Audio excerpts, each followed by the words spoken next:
Barbara Barroso. James Meyer. Norma Drummond. Tara Franco. All right, we have one member who's absent tonight, and so the law allows us to appoint an alternate. So, Mary, you are appointed as the alternate for this evening to replace Aziz until he returns. He is not expected to join us this evening because he's out of town. So, all right. So with that being said, can I ask everyone to stand, please, for the Pledge of Allegiance? I pledge allegiance to the flag of the United States of America and to the republic for which it stands, one nation, under God, indivisible, with liberty and justice for all. All right.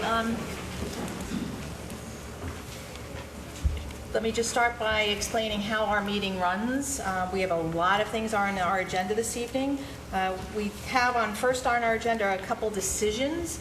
I'm actually going to ask for the board to actually move those two decisions to the end of the meeting. These are public hearings that we closed last month, but the board hasn't had a chance really to have discussion on how we want to proceed, but we have a 62-day window to make a decision. Our next meeting is actually day 63, so we must make a decision this evening unless any of the applicants for these two issues are here and wish to extend the time for us. So that, not seeing that, when I get to that part of the agenda, we'll move that. Then we have public hearings. We do have a couple adjourned public hearings. This is where we started discussion with the public and with the neighbors to hear, because we know you know these sites better than we do. You're more comfortable with the neighbors to identify issues for us that we need to consider. There would be some new hearings that we're seeing and hearing for the first time and getting new neighbors to comment on. And then we have some reviews, which are matters that are probably new to the board, or we might have seen them once or twice before, but there are still some issues that we have to work out before we're ready to receive any public comment on those.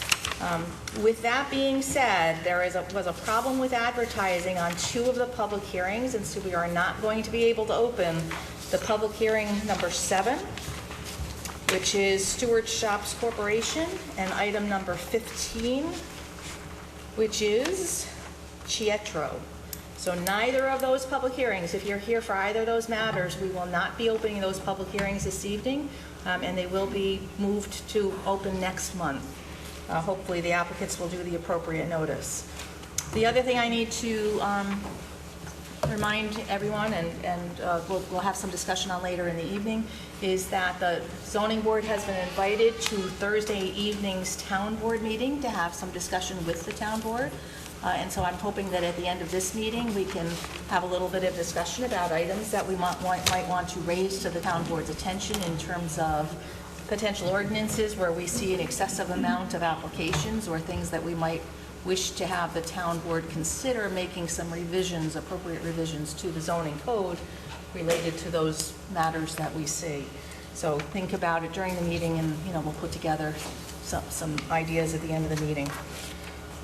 So with that being said, we have the next meetings for this board will be Tuesday, July 14th and August 11th. I do need to remind anybody who has a public hearing, if you're either scheduled for a public hearing for the July meeting, or if you're adjourned tonight and have to come back in July, you must update your sign. Your sign is supposed to reflect with a Sharpie or some other permanent marker. Your sign is supposed to reflect not just the date of the public hearing, but the appeal name and the information for anybody who happens to be walking by and wants to read that sign and be informed about the purpose of the public hearing. If your meeting date is adjourned, you need to update that sign so that the sign reflects the next meeting of this board. I noticed in the last couple of days that a number of signs from the last month's meeting have not been updated and are still reflecting May meeting dates. So please, if you have public hearing, please make sure the date on your sign is appropriate and that the information is on there, the date's appropriate, etc. All right, we do have 2 sets of minutes to approve. Do I have a motion to approve the minutes from the April 14th meeting as amended? So moved. Second. All in favor? Aye. Aye. I abstain. I'm also going to abstain. Okay. Aye. Okay, so we have 3 in favor. Any opposed? Any abstentions? So we have 2 abstentions, Mary and Barbara. All right, and then the minutes of May 12th. I'll make a motion to approve those as amended. Second. All in favor? Aye. Aye. And I abstain. Okay, opposed and abstentions? I abstain also. Okay, so we have Barbara and Mary abstaining from May as well. All right, so let's get right into, so we have two decisions. I'm going to ask the board to please approve a motion to move these two items to the end of the agenda so we can have some discussion. We may even feel it's appropriate to have some discussion with our attorney so that we can talk through, there are some issues, particularly on one of them, that we might have to deal with. So can I have a motion to move items number 1 and 2 to the end of the agenda? So moved. Second. All in favor? Aye. Aye. All right, thank you. All right, so we are at item number 3, which is an adjourned public hearing. Appeal 3715, Guardian Self-Storage East LLC. Frank Rettel of Guardian Self-Storage East LLC, 929 Route 376, Wappingers Falls, is requesting an interpretation of the section of the code which refers to the allowed uses in a B1 zone, schedule of bulk regulations. Do I have a motion to reconvene the public hearing? So moved. Second. All in favor? Aye. All right, Mr. Adams, I know you submitted a request for a further adjournment of this because part of your client's team is out of the area. That's correct, Your Honor. Sorry.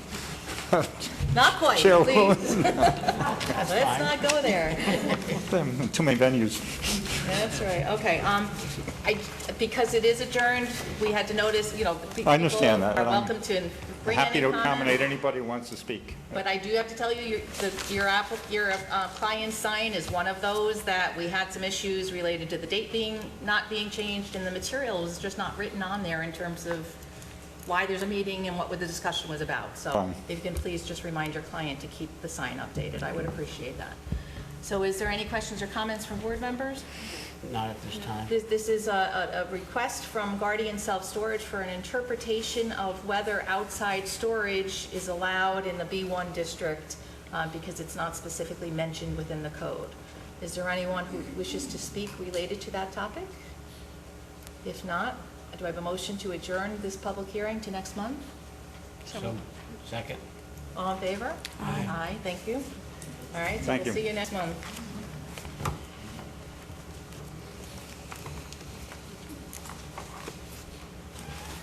All right, item number 4 is Appeal 3728, Earth Angels Veterinary Hospital. Dr. Alexandra Barrientos and Robert Kodakovi of Veterinary Wellness PC, doing business as Earth Angels Veterinary Hospital, are requesting a use variance in order to operate a veterinary hospital at 1 Four Corners Boulevard, Hopewell Junction, which is in an R1 zone.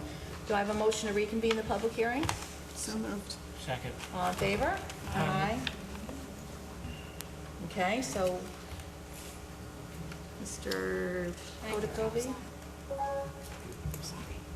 Okay, I'm not seeing them present. I think they're in the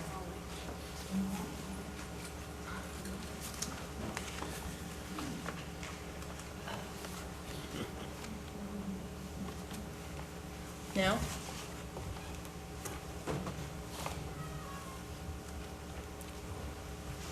Yeah, or just check out.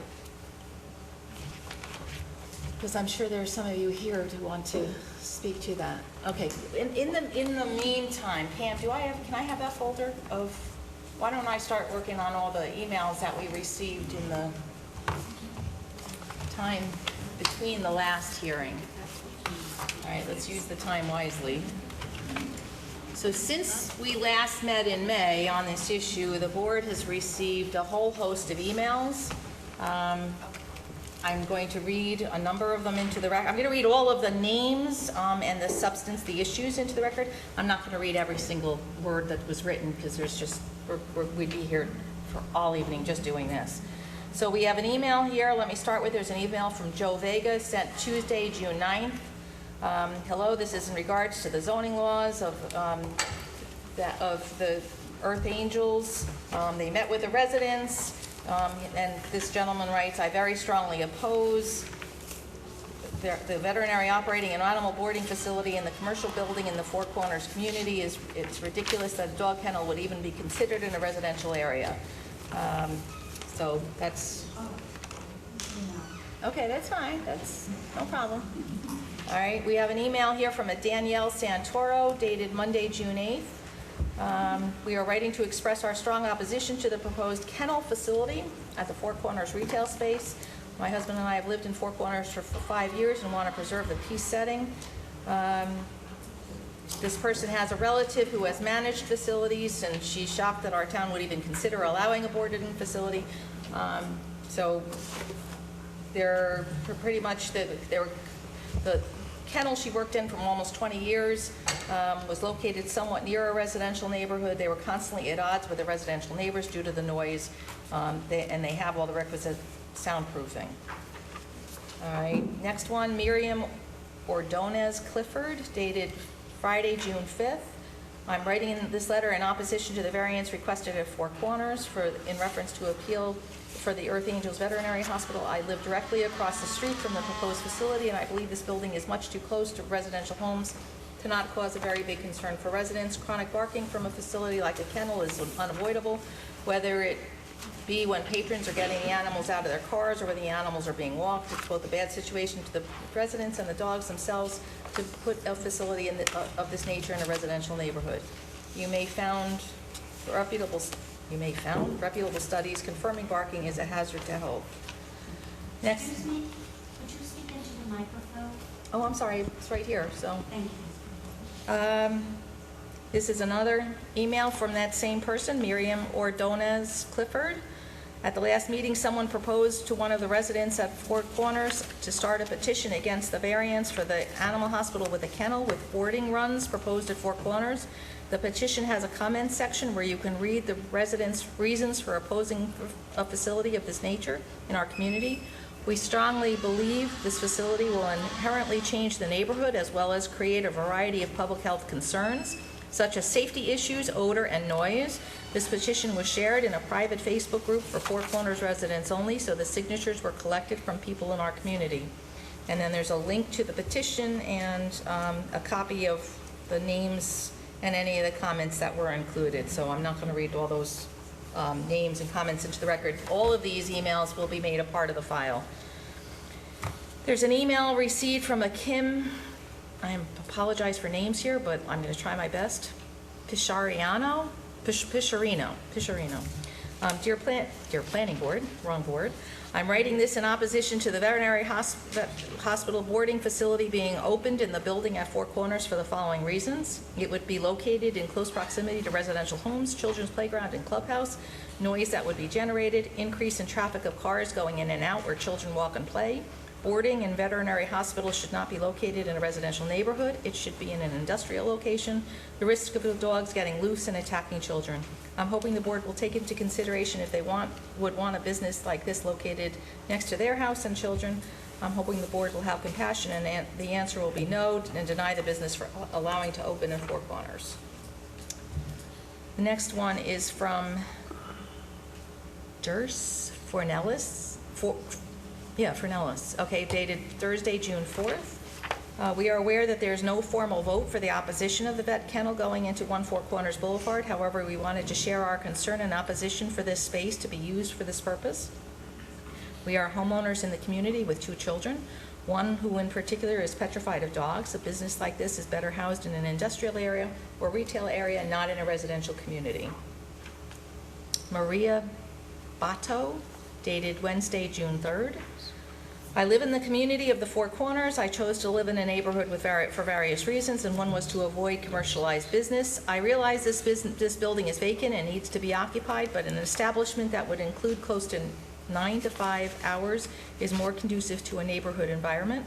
Though the Earth Angels veteran seem like a good idea, a worthy business, and I love that they are organic conscious, I don't think it should be located in a neighborhood. I'm not against the establishment per se, just the location. At some point, the boarding house may be at full capacity, which will be the goal for them. I live 4 houses away and will probably hear animals at all hours of the night. I know it is soundproof, but it can't block out all noise, and I assume dogs will have to be let out during the night. As their business grows, I imagine more staff will be hired. I'm not totally comfortable with them coming in and out during the night. And if staff isn't hired, then the animals are unattended during the night. The Earth Angels are experienced in animals, but not necessarily running a boarding facility, which could further negatively impact our livelihood of the neighborhood we live in and have an impact on the value of our homes. I just need to check something. Okay, we did. Next is Rachel Etkin, dated Wednesday, June 3rd. I'm writing to address the proposed animal hospital in the retail building located in Four Corners community. My husband and I are residents of this community for almost 7 years. It is my understanding that the owner of the building has intentions to intentionally board upwards of 40 animals there. He may have misrepresented himself to our community as an animal hospital when in fact it will be primarily a boarding facility with a small area of veterinary medicine. As you can surely appreciate, this would create a significant disturbance in our neighborhood with the barking both indoors and outdoors. Additionally, it would potentially negatively affect our home values, as people would not want to purchase a home where they could continuously hear such noise and be exposed and or see large quantities of animal excrement. As a result of this, I'm in opposition to this business occupying the building and would like to do all that I can to prevent that from happening. Next is Andrea Leo, dated Wednesday, June 3rd. I would to express my support for the Earth Angels vet to rent the space in Four Corners community. I am a homeowner in the Four Corners community and am in favor of Earth Angels renting the retail space. I am also a client of Earth Angels. My pets are patients of Earth Angels, and I have the utmost respect for this veterinary office and the doctors. You will find many of the homeowners in the community may oppose this because, well, they complain about everything. The majority, I'm just reading, the majority are at stay-at-home mothers and have too much time on their hands and have opinions about everything. Next one, Andrea Gentile, dated Wednesday, June 3rd. I'm writing to voice my opposition to the proposed change of zoning to accommodate a veterinary boarding facility at Four Corners. Please share this information with all members of the zoning board and all interested parties. I am opposed for the following reasons. One, this proposed property has 25 dog runs and anywhere from 11 to 22 dog cages, giving it the capacity to board approximately 50 animals. The noise and mess from this boarding facility absolutely does not belong in the middle of the neighborhood, whose occupants work tirelessly to keep clean and well maintained. 2, property values will be negatively affected. We purchased this house in close proximity to this building and told it would be used for quiet retail space. A 50-animal boarding facility is not quiet retail space. 3, the boarding facility will not be staffed full-time. Therefore, this neighborhood will house a building stocked full of 50 unattended animals, essentially leaving us to deal with the noise and or emergencies that may arise. The developer that purchased this property will have you believe that this property is causing them financial hardship. I can assure you that they are causing their own financial hardship. I have been privy to countless discussions in which people were interested in renting space in this building but ran into unconquerable roadblocks. The roadblocks have included absurd rental fees, no real estate listing for the space, no return phone calls, etc. We as a community should not be asked to risk the investment in our homes because the developed of this property is greedy and unwilling to conduct business in a proper manner. I challenge you to anonymously attempt to inquire about renting the space or getting a rental price per square foot and see the outcome. You may also think that the Four Corners residents are pushing back too much and too often regarding this property. This is simply not true.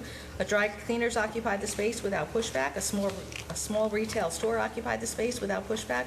However, the more recent proposals, Section 8 housing and a 50-animal boarding facility, will and have met with pushback, as these are not valid or acceptable options for the middle of a beautiful neighborhood filled with invested, dedicated, and actively voting occupants. Next is from Rachel Howard, Tuesday, June 2nd. I think having a kennel that will house 50-plus animals in the middle of a residential setting right next to the community clubhouse will disturb and upset the community and will go against the way of life we have chose by moving here. If I was given the chance to have my vote counted, it would be against the kennel facility proposed. Another one from Andrea Gentile. After further review of the plan for this veterinary facility and the absurdly large number of dogs they can accommodate with overnight boarding, I am changing my viewpoint on this project to vehemently opposed. The noise and waste of that number of animals cannot be contained enough to exist in the middle of a beautiful residential community. I believe this will negatively affect property values as well as living conditions for Four Corners residents.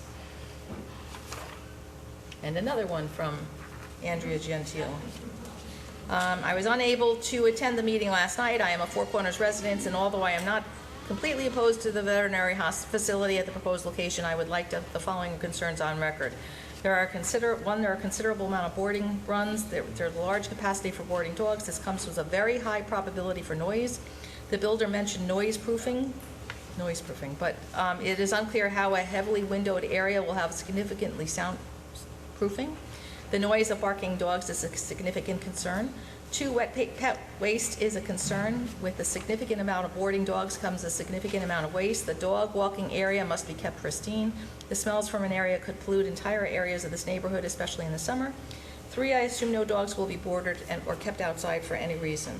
So again, this was before her last email that changed her opinion. So, and I believe those are the emails that we received. Pam, was there one this evening that we have to? I put that. That was included? Okay, all right, so with that being said, these are the emails that the board has received since our last meeting. We have an applicant who has submitted a request for a use variance, which is fairly difficult to obtain, but the board obviously will consider it. Usually we see area variances, which means there's changes regarding setbacks or something of that concern. And so there are several thresholds that must be met, and I did ask Pam to include it in the board's folders so that the board and the members of the public are certainly comfortable with what the requirements are for a use variance, because I don't believe we read this into the record last time, and so I want to be clear in case any of the neighbors want to comment on this. So this case law has now been codified. This is the ZBA use variance. This case law has now been codified into the New York State statutes as follows. No such use variance shall be granted by a Board of Appeals without a showing by the applicant that applicable zoning regulations and restrictions have caused unnecessary hardship. In order to prove such unnecessary hardship, the applicant shall demonstrate to the Board of Appeals that for each and every permitted use under the zoning regulations for the particular district where the property is located. 1, the applicant cannot realize a reasonable return provided that lack of return is substantial or demonstrated by competent financial evidence. 2, that the alleged hardship relating to the property in question is unique and does not apply to a substantial portion of the district or neighborhood. 3, that the requested use variance, if granted, will not alter the essential character of the neighborhood. And 4, that the alleged hardship has not been self-created. Right. At last month's meeting, we commented that we had just received the financial statements of the owner of the property, but the board had not had a chance to review them. We only received one set, and it was just a couple days before the meeting. And knowing that we do not necessarily have an anybody on this board with a specific accounting expertise, I did go to this town supervisor, and the town board did in fact hire for us an accountant to be able to review the tax returns that were provided and the financial information that was provided to us. That information we received, I think, the final report today, Pam? Correct. So it is included. It is a report to the Zoning Board of Appeals from Ray DeKeel, I think is DeChili, sorry. And so it goes through very quickly. The tax returns she reviewed for 2010 through 2014. 2010, no revenue was reported. There was a loss of $93,802. 2011, income was $9,726, but a loss of $101,032. 2012, no revenue reported, but a loss of $24,757. 2003, no revenue reported, but a loss of $12,322. And 2014, no revenue reported, but a loss of $11,654. So she states here all the materials that she reviewed. In addition, she does note that in April of 2015, the applicant did pay $103,000 and change in taxes, real estate taxes. When I first spoke with Ms. DeChili about what we needed her specifically to look at, I did specifically ask her to look to see if she could tell us how much the applicant, or the owner of the property, not the applicant, the owner of the property, had spent on advertising, because in fact, if they spent a considerable amount of money on marketing and could not find an appropriate tenant, that was certainly demonstrable of a hardship. So she concludes here, marketing and other expenses. In 2010, there was an advertising expense of $7,398. In 2011, an advertising expense of $256. Zero in 2012, zero in 2013, and zero in 2014. Folks, please. So there is more to the report. This report will be available if anybody wants to come and review it. It will be in the planning board office.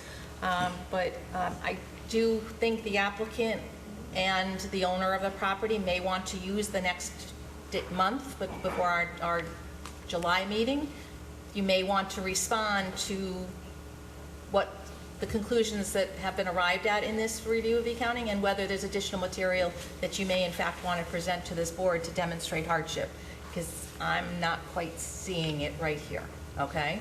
But I'm only one person, and the board literally is just getting this for the first time, okay? So that is certainly something, it's one of the requirements this board has to consider, and I don't think that we truly have gotten enough information to meet and satisfy that requirement at this point, okay? I know I'm talking a lot, but let me just get through the rest of this. This evening, I did have a chance to meet the applicant and his professional who, sorry, give me your name and credentials again. Eric Irwin. I'm with our design build firm that specializes in veterinary care facilities. Okay, and so at the site, we had a recording of dog barking, big dogs, all different sized dogs in this recording, and an amplifier, and he had, which was pretty cool, an app on his phone that actually could record the decibels of sound. And so with the amplifier, he was able to represent the sound of barking dogs within the facility, within the room. And was then able to also represent what the diminished sound of those dogs would be with regular soundproof, with regular insulation that you would find in a normal home. Okay, that was the second part of this exercise. And the third part was with the enhanced soundproofing that was to be expected. Now, we probably had this recording of dogs going for somewhere between 10 and 15 minutes. Okay, and let me explain to you the building itself right now. There's no insulation in the building right now in the room that we were in. There were windows, and I could see at least one resident. We actually saw one resident walking by. So we had this recording of barking dogs going for 10 to 15 minutes this evening, and that resident did not look up, did not notice that there was a recording of barking dogs at the decibel levels that would be. It's not time for public comment just yet, okay? So just for your information, if anybody heard barking dogs this evening between 5:45 and 6 o'clock, that's what, actually it would probably be less than what you would be hearing when the soundproofing is put in. But we went through the exercise this evening. I will tell you, I was more concerned when I pulled into Four Corners that I think your stop signs are optional, because somebody almost ran me off the road when I pulled in at that first stop sign, and somebody was coming a different direction and didn't even stop, and I had the right of way. So I was a little bit more concerned about your traffic than getting to this event that we had, or this quick meet, half hour that we ended up being there. So just for the purposes of understanding myself what the sound level was, the phone clearly showed me the difference in sound voices when the barking lessened, when we were talking. It was amazing to see the difference in decibel levels, but then to see when the dogs were clearly barking, how loud it was, and you're sitting there saying, okay, but for 15 minutes, we had this recording going, and like I said, at least one gentleman was outside. He was not immediately across the street. I think we determined it was Phillips Road we were looking at. So he was not he was the next house behind that. Did not even look up. There was no change in his expression whatsoever. that, and he was out there before we started the recording, so I was able to see that there was no change in his demeanor at all in response to potentially hearing dogs, and there was no, again, there was no insulation in the room that we were in. So, with that being said, Mr. Kodakovi, is there anything you wish to add based on what you heard from the last meeting? I just want to catch everybody up to where we are at this point.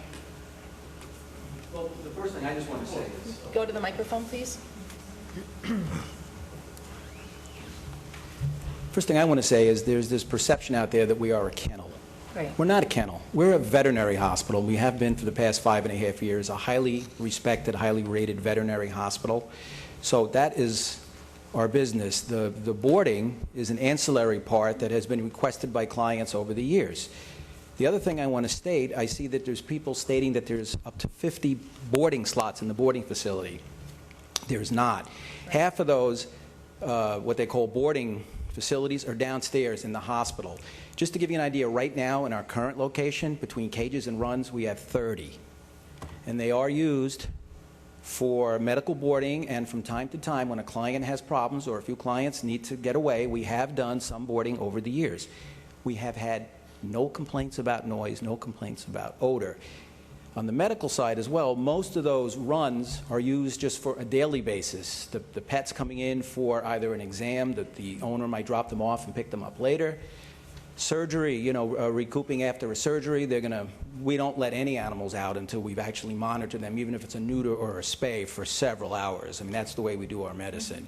So right off the top, you're taking half of what's been said. It's going to be actual recreational boarding off of the table. So that's probably one of the main concerns I have at first, is we're being seen as a kennel. Oh, by the way, that does veterinary medicine? No. We're a veterinary hospital. We're a holistic hospital that does medicine, and this is a service that we're offering on the side. And as far as some of the other concerns about odors and from waste, no well-managed, well-run vet hospital should even have the slightest iota of fecal smell. And if it does, I don't think I have to go any further with that. And it's not an issue, and it's easily contained.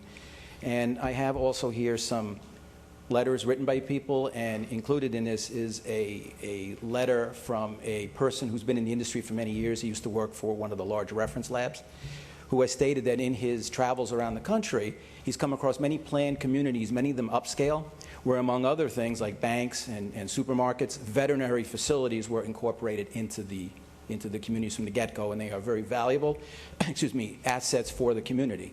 And they add in so many ways. Okay. All I wanted to add was the oralizations that you heard earlier are actually a paid-for recording that we did, not even for this purpose. We did it to help our clients understand when we're talking about building different types of walls, what the STC rating is, because the numbers don't mean much. Yeah. What is STC? Sound transfer class. Thank you. So most people can't equate. I mean, even in the industry, I have a hard time equating it because of what decibels mean what. But what that was it was a study. It was done in Colorado. The guys went out, they recorded it in a shelter, which is why you heard all the different dogs bark. And from that, they were able to apply the reduction based on the construction of the wall. And so that's what you heard. That was a study done completely independently of this function. It was something we used to actually help our clients understand, do you want this level? Do you want this level? Do you want this level? Because there's expense related with all of it. So, but can you, again, just as part of the exercise that Yeah. we went through this evening, you in fact had to ask us to stop talking. Yeah. Kodakovi, and there was another person Well, there. he's loud. Because with the soundproofing in place, we couldn't even hear the dogs barking, and so we had Yeah. to stop talking just to even be able to perk our ears to be able to hear it coming through, and it was registering at 30 to 40 decibels, or less than that even. The I think the lowest highest end was decibel was like 36, 37. 40, low 40s is what it ended up being. But what most people don't understand about sound, I mean, you can hire acousticians that do all sorts of this stuff. But the reality of it is when I stand and talk at 3 feet away, it roughly generates 60 decibel level in volume, which far exceeds it. So really a conversation is louder than what you would hear anything out of the building. And that was more what it was intended for you to understand, is not just you, but anybody that listens to it, just to understand how do you equate that decibel rating? So anyway, I have all this backing on it. They've got graphs and all that stuff, so it's pretty hard data to dispute. And your company has assisted with how many facilities around the country? Oh. Just as- We've probably designed 100+ animal care facilities. And like I said, it just depends on the circumstances, but in almost all the cases, veterinary facilities now are putting this ancillary boarding on it because it's a logical progression. Most people are more comfortable taking their animal to their vet board as opposed to a kennel facility because they trust their vet because they take care of animals. Most kennel owners, they don't necessarily have to have any training in animal care. So Did your company have anything to do with the existing facility that we the built out applicant their is at? existing facility, yep. Okay, all right. So, You have even done work here in Dutchess County? Or? oh yeah. And we've done work in upstate New York and New York City and Florida and Alaska. Okay. Anyway. Can you describe what you call the runs? That way, so that people, the dog runs, what is that? Is it a room? Is it You're a- talking in the boarding area? Yes, Okay, yeah. you wanna talk Well, about that? a run, just to give you a terminology, I guess, for the industry, a cage is a cage, obviously stainless steel with a grill front on it, typically. A run is a larger facility where an animal can actually walk back and forth in it. So it's typically 3 foot by 6 foot is a standard size run. And they're inside the facility, Yeah. not outside? Yep, everything's inside. And they have glass doors, and they can have panels that they can't see the dogs across the way. I mean, there's all those things that you can do with them. Very versatile. And if there was a need to bring dogs outside, and again, what you've stated to this board is that your interest is in small dogs and cats, but if there was a need to bring a pet outside for a walk, how many pets would be outside at any one time? Maybe a couple with an attendant. The dogs wouldn't be let On a outside on their leash. own. On a Yeah. leash, they could be walked in the back. I mean, dogs got to get outside. They want to see the sunshine and exercise. And Excuse me. There's a lot of talking going on. I'm having a hard time following what the speakers are trying to say and what the members of the audience are saying. I've looked at some of you that are talking. You stop for a couple of seconds. I would really appreciate the courtesy of me being allowed to listen to the speakers. If you want to talk, can you please step outside and discuss what you need to discuss? But I would like to listen to what the speakers are saying. Thank you. yeah, so they'll be attended outside. There's the back of the building is going to be pure grass. There's no structures out there. There's nothing, no animals housed out there. It's really get them outside, let them feel the joy of the sun and the fresh air, and walk them and bring them back in. And I want to say too that we're considering the runs more like rooms. My goal is to put in, for whatever boarding we do, a facility that you would want to stay in. You take a look at this and you're going to say, wow, this is some facility. Just to give you an idea, to get some ideas, one of the places we were looking at was actually not that it's going to be a billionaire's place. It's located out on Rodeo Drive. I mean, you want to get some ideas of what can be done for the enjoyment of the animals. And so that's where we want to be. I'm trying to get out of your mind the old style, old run with the concrete walls and the mesh fence. That's not what we're about. We're about giving these animals a great experience and a great stay when they're with us. So none of these runs are outdoor runs. No, there's no outdoor runs at all. And there's not going to be any outdoor run in the sense of an exercise area where they go unattended. No, never Everything's unattended. attended, yeah. Yep, always attended. Always attended, on a leash, and in a fenced-in area. 8-foot fence. Now, I'm still a little bit concerned about waste because, yeah, I mean, you have a reputation in the area I'm a little bit familiar with. I'm not a pet owner myself. But if we grant this use variance and for some reason, whatever, 3-4 years, you're no longer there, somebody else comes in, do we have to worry about somebody not meeting your standards now being in the building? Is that a real concern that somebody else may not be as good as you and have smells and stuff? I could use some 4-letter expletives here pertaining to the waste, what kind of a facility that would be. Any well-run vet hospital is going to collect it and dispose of it properly. Would you want to bring your animals to a place where there's dog waste or whatever all over the place in the smell? And same thing with a pediatrician. I mean, I have young children. I wouldn't bring them to a pediatrician's office that's got dirty diapers lying around and waste. So it's kind of the same thing.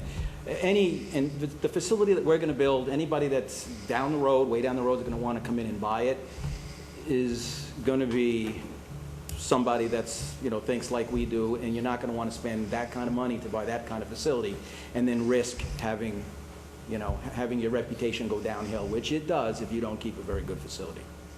Is there any specific rules and regulations you're under from Board of Health or anything on how you're supposed to run it? So that if it's not run that way, that there's a way for it to be addressed by the public?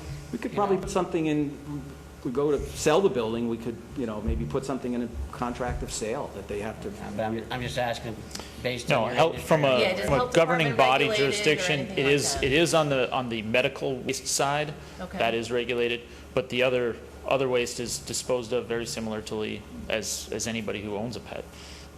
Obviously, that was addressed in the last one, that there's multiple ways to handle that, but you can run your business in the ground by making poor business decisions. Just as your question, if the next owner takes over, if somebody sells a house in there, what's the next neighbor going to do? I don't know. You just hope that they're going to follow in line with what all the other ordinances are. And they should, because I they're moving in that understand. community. It's a little bit different, but I understand what you're Yeah, saying. I mean, nobody can guarantee it, but Okay. it'd be a lot of money to. Do you have any Burn. plan in place for, if you are boarding a number of dogs, having somebody there overnight? How many dogs maximum would you have at the facility overnight without supervision? Again, you want to I address think that? that was a one, or- concern. It is, and it's tough because it has to financially make sense to do it.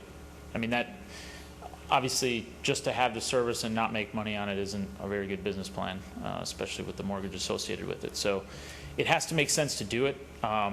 I'm not sure exactly where that threshold is. Right now, the way the forecasting works, industry is pretty well, when you forecast boarding, especially in a startup scenario, a luxury boarding, you're going to look at maybe 40% occupancy would be good. So if we had the capability of 25, you're looking at 12. That's probably not enough to justify an overnight person. You get up a little bit higher than that, you get up closer to probably 20 in a rare scenario. Or if they have a medical case that justifies staying there, they'll stay there to monitor that. So there will be that periodic scenario. But otherwise, we plan on using security cameras and all the means that we can. We also have staff that lives nearby, so God forbid Yeah. if there was a problem. My wife and I are a half hour away. We're not an hour away. We live right up to Taconic, but we have staff that's, within 10 minutes that we could call. And even like Eric had alluded to, even now when we've had plenty of pets staying overnight for medical reasons, need to be monitored 24/7 around the clock. We've had people plenty of times, employees, stay over and monitor them. But, we've had other animals that board, there's nothing wrong, and they've been in the hospital, somebody attends to them late in the evening, and then go home, and then come back in the early morning. There's never been any complaints. You're proposing you're going to purchase this building, right? Yes. So you're going to be the owner, you're going to be vested in your Yes, purchase? we would be spending a considerable sum of money to purchase this building, to outfit it. Remember, even from a business standpoint, we do take what could be considered somewhat of a risk. We're uprooting a business that has been, doing well in the current location. We've outgrown it, and we're moving it, albeit not 10 miles away, but 10 minutes away. And my wife and I, we're parents. We have 2 young children at home. We have employees that depend upon us for their livelihoods. It would make no sense for us to go out and look at a property and try and purchase it and spend all this money knowing that there's a huge risk that we could run afoul of so many people. It just wouldn't make business sense. Okay. Any other comments or questions from board members? I had one question about the sound test. So you recorded a shelter of Yep. many dogs barking, and then you were able to attenuate the sound somehow to simulate what it would be like with and without soundproofing? Is that? Yeah, I'll try and give you a short answer. None of my answers are very short ever, but we'll try.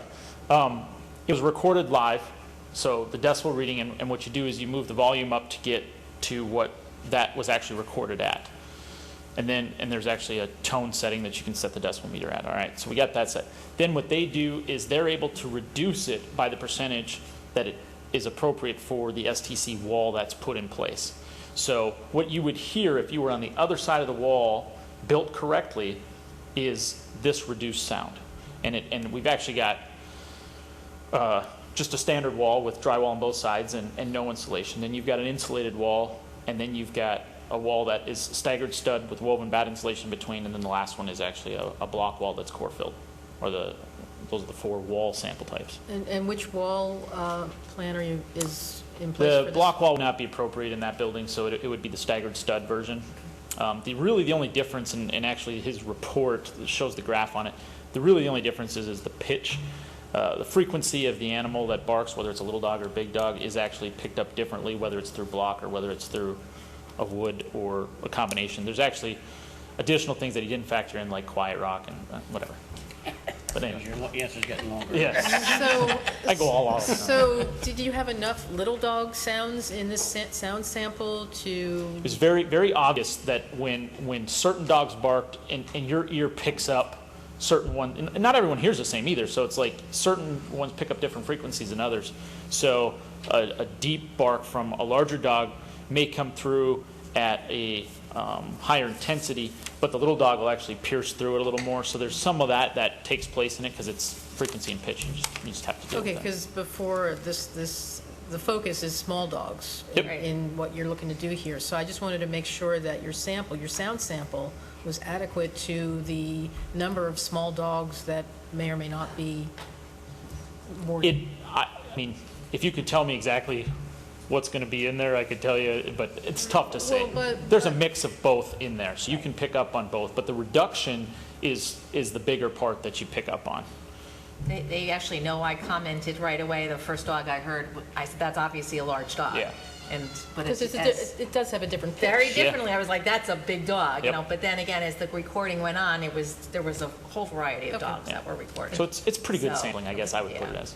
And, I'd like to refer everybody, too, to the Dutchess County SPCA just recently completed construction on their new facility up on Route 9G in Hyde Park, and they built it to some pretty exacting specifications on sound, on sound control, and that building is incredible. I mean, you can't hear anything on the outside. I mean, you walk in there and they have dogs on both, actually on one side they have the dogs, and I've been telling anybody who wants to, please call them, visit them, see for yourself also what you can do with really good, sound control methods. Do you know what they did for sound control? Did they do the 4 block, or they did something like That, you know what, that's, I'll have to take Eric up there one of these days. Yeah, if I had to speculate, I've been in a couple of their buildings. In most cases, similar to here, they'll do it out of block. The actual STC rating doesn't change much between that and a staggered stud wall. It's actually the frequency is transferred differently through those two, and that actually shows up in the report too, which you guys can get a copy of. It's a little challenging to read because it's, not stuff we're typically used to working in, but. Any Anyway. other questions from board members? Okay, thank you. Okay, and do you want me, I have a Yes, sound please, if I report can here as have well as your- some testimonials or some. Yeah, let me start with these. All right, so the first, what is Trewiska Construction? Oh, this is your, I'm not sure. That's the report from Eric's company, and it's a few pages. Oh, okay, all right, so this is for our file? That's for your file. The last is a chart that you can see. It actually is a plot. Okay, if anybody wants to take a look at that, that's fine. There is a letter here, there's no date on it, from Duchess Pro Prince David Monto. I'd like to give a testimonial that the Angels Veterinary Hospital would be a welcome addition to any community, and I would not hesitate to have their office located near my business or residence. I have been doing business with Earth Angels since 2010 and have found them to be a great partner with Duchess Pro Print. I have also gotten to know Dr. Alexander Barrientos and Robert Kodakovi personally, and I find them to be very honest and trustworthy business owners. I'd highly recommend that you approve their business relocation to East Fishkill. Next, dated June 5th, is Mike and Miriam Morrow. We are so excited for the potential of Earth Angels Veterinary Hospital to purchase the commercial building here in Four Corners. My husband and I have lived in this community for 5 years and have looked into buying here a few years before that. The owners through the years have had tenants with one business after the next that could not make it. It was originally intended by the designers to have a cleaner's bagel shop and those type of neighborly stores. there, but there is just not enough traffic here for a business like that to sustain itself, it seems. And the building is looking run down and is not doing well with no one occupying it. Regarding Earth Angels, we believe they will be a wonderful addition and asset to our community. Their current facility, which we have been taking our dog to for the past 5 years, is always clean and surprisingly quiet. And after knowing Dr. Alex after all these years, I believe she and her husband are people of integrity. I've done extensive research before choosing a vet, and after seeing not only Dr. Alex's past experience in Westchester, but that pet owners had followed her up here after she moved, I knew we had found our new vet. Rob went over to the layout of the hospital and boarding facility, and I have the utmost confidence that they will not only thrive there, but add to what we already have. Although some have concerns of loud barking, I am confident that the way they structure the building with sound control, etc., that will not be an issue, even during the busy holiday weekends. Dated June 6th, from Deirdre Graham. My name is Deirdre Graham, and I live at 22 Four Corners Road in the Four Corners community. I have lived here for almost 9 years. In that time, I have seen the rental property empty with the exception of 2 small businesses try and fail. There have been several opportunities for the space to be occupied and failed to pass community and town approval. I'm excited about the prospect of Earth Angels Veterinary Hospital building their business in the space. The hospital has a wonderful reputation. I am confident that it is a perfect fit for everyone. I fully support the opportunity for the hospital to operate in this community. June 8th, from a David Resick. Good seeing you today. Per our conversation, a bit of what I observed in the last position with the Antec Diagnostics. For many years, I was a new market development person with Antec, basically flying all over the country, setting up laboratory service for veterinary hospitals. In many, many markets, I observed what we discussed today. One of the key components of many planned communities was a veterinary practice. Usually there was a common exterior theme within the community, and the veterinary practice blended right in with the homes and the like. They were thought of as a key part of the community, along with banking and postal services. What could be better than having a local veterinarian for the family pooch without having to schlep many miles away? Most of these communities were very family-oriented, and the local vet was just part of the equation. I think the community we discussed today would be very happy with the convenience of local veterinary services. And last, Clove Creek, dated June 8th, from a Felicia Denona, who's the president and owner. As a fellow business owner, I would like to tell you I strongly support Robert Kodakovi and Earth Angels Veterinary Hospital. His business would be a welcome addition to any community, and I feel very comfortable having him locate near my business or residence. I know Mr. Kodakovi personally, and I find him to be an honest and trustworthy individual. I encourage you to approve relocating Earth Angels Veterinary Hospital in the town of East Fishkill. The business and the staff will be an asset to the community. All right, we're going to put these in our file, okay? And that other report when we're done with it. Okay, so with that being said, and no other questions from board members, I will now open up the floor to anybody who wishes to make a comment. I think the present owners want to Yeah, that's fine, that's fine. He's not the applicant, so that's why he's going to speak Okay. as part of it. If you don't mind, if you speak, you can sign up after you've spoken. When you leave the podium, please print your name so that we can include it in the minutes, all right? So you're welcome to come on up. How are you? Rich Mancuso, Four Corners LLC, Gary Michael, and Bob Gleason, also part of Four Corners LLC. I think everybody knows the history of the building, so I'll try to keep that to a minimal. WCI proposed it. Grand idea of a retail center servicing the community. Again, It's a nice building from the exterior. it's a beautiful building. Yeah, beautiful building. But again, it doesn't work. We bought it in 2010. Your $7,000 number was us ramping up to market. We took it to market ourselves. We're both brokers in Connecticut. We do commercial real estate. We're familiar how this works. Spending the $7,000, the signage, the banners, the advertising, the flyers, it's on and on and on. We hired a direct marketing company to do mailings. We joined Regional Dutchess County Chamber of Commerce to obtain that list, do mailings there. After about 9 months, we saw it was going nowheres. At that point in time, we decided, well, we're out of state. We'll go to the locals.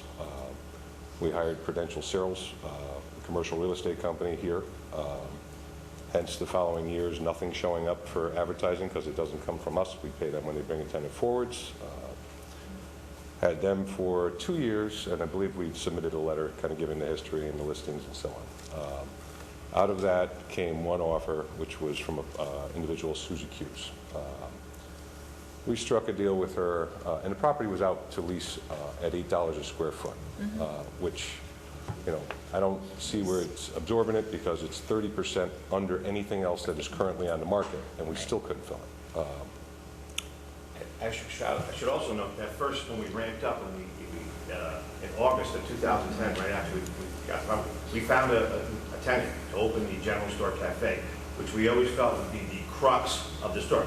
Get a tenant there. When you have that, then everybody else will filter in. Right. The tenant wanted there was a reserved parking to the right of the building, he wanted an exit to get out, so someone could come in, drive around the side of the building, park, run and get a cup of coffee, instead of driving all the way in, and out. We spent Yes, and You experienced it have today. people run through the Right. stop Yes, signs, right, yes. correct. We spent over $30,000 from August of 2010 till August of 2011 to get a denial on that driveway. We lost that tenant. So the crux of what we needed was gone, and we had no one else. McKinney and Doyle, restaurant polling process, same thing. When they found out that they couldn't do that exit out, that was denied, we were done. So then we got the tenant, Susie Hughes. Susie Hughes came in. We rented it to him for $7 a foot. I mean, by the way, the general store was only going to pay us $2,000 a month, but we knew to get in, we had got it for a good price. Let's do it, be the best in the market, and make it happen. So we did get the general store. I should also add with the general store, it became obvious in this situation, because of the zoning that was placed on this building was a one of a kind, and it was written once, and there was a gray area around it. It's a special permit, It's right. a special permit. When we actually went to submit drawings for the general store, we were told you can't have a general store cafe there by the zoning officer. We said, what? How could that be? We brought in the town attorney. It was one thing after another. He said, well, we had a CO that said general store cafe. Only after reviewing that did they say you could have a general store cafe. So it was a series of whiplashes, and is the best way to describe our experience in this situation so far. Okay. So after 3 years, we said, okay, retail, professional is not happening here.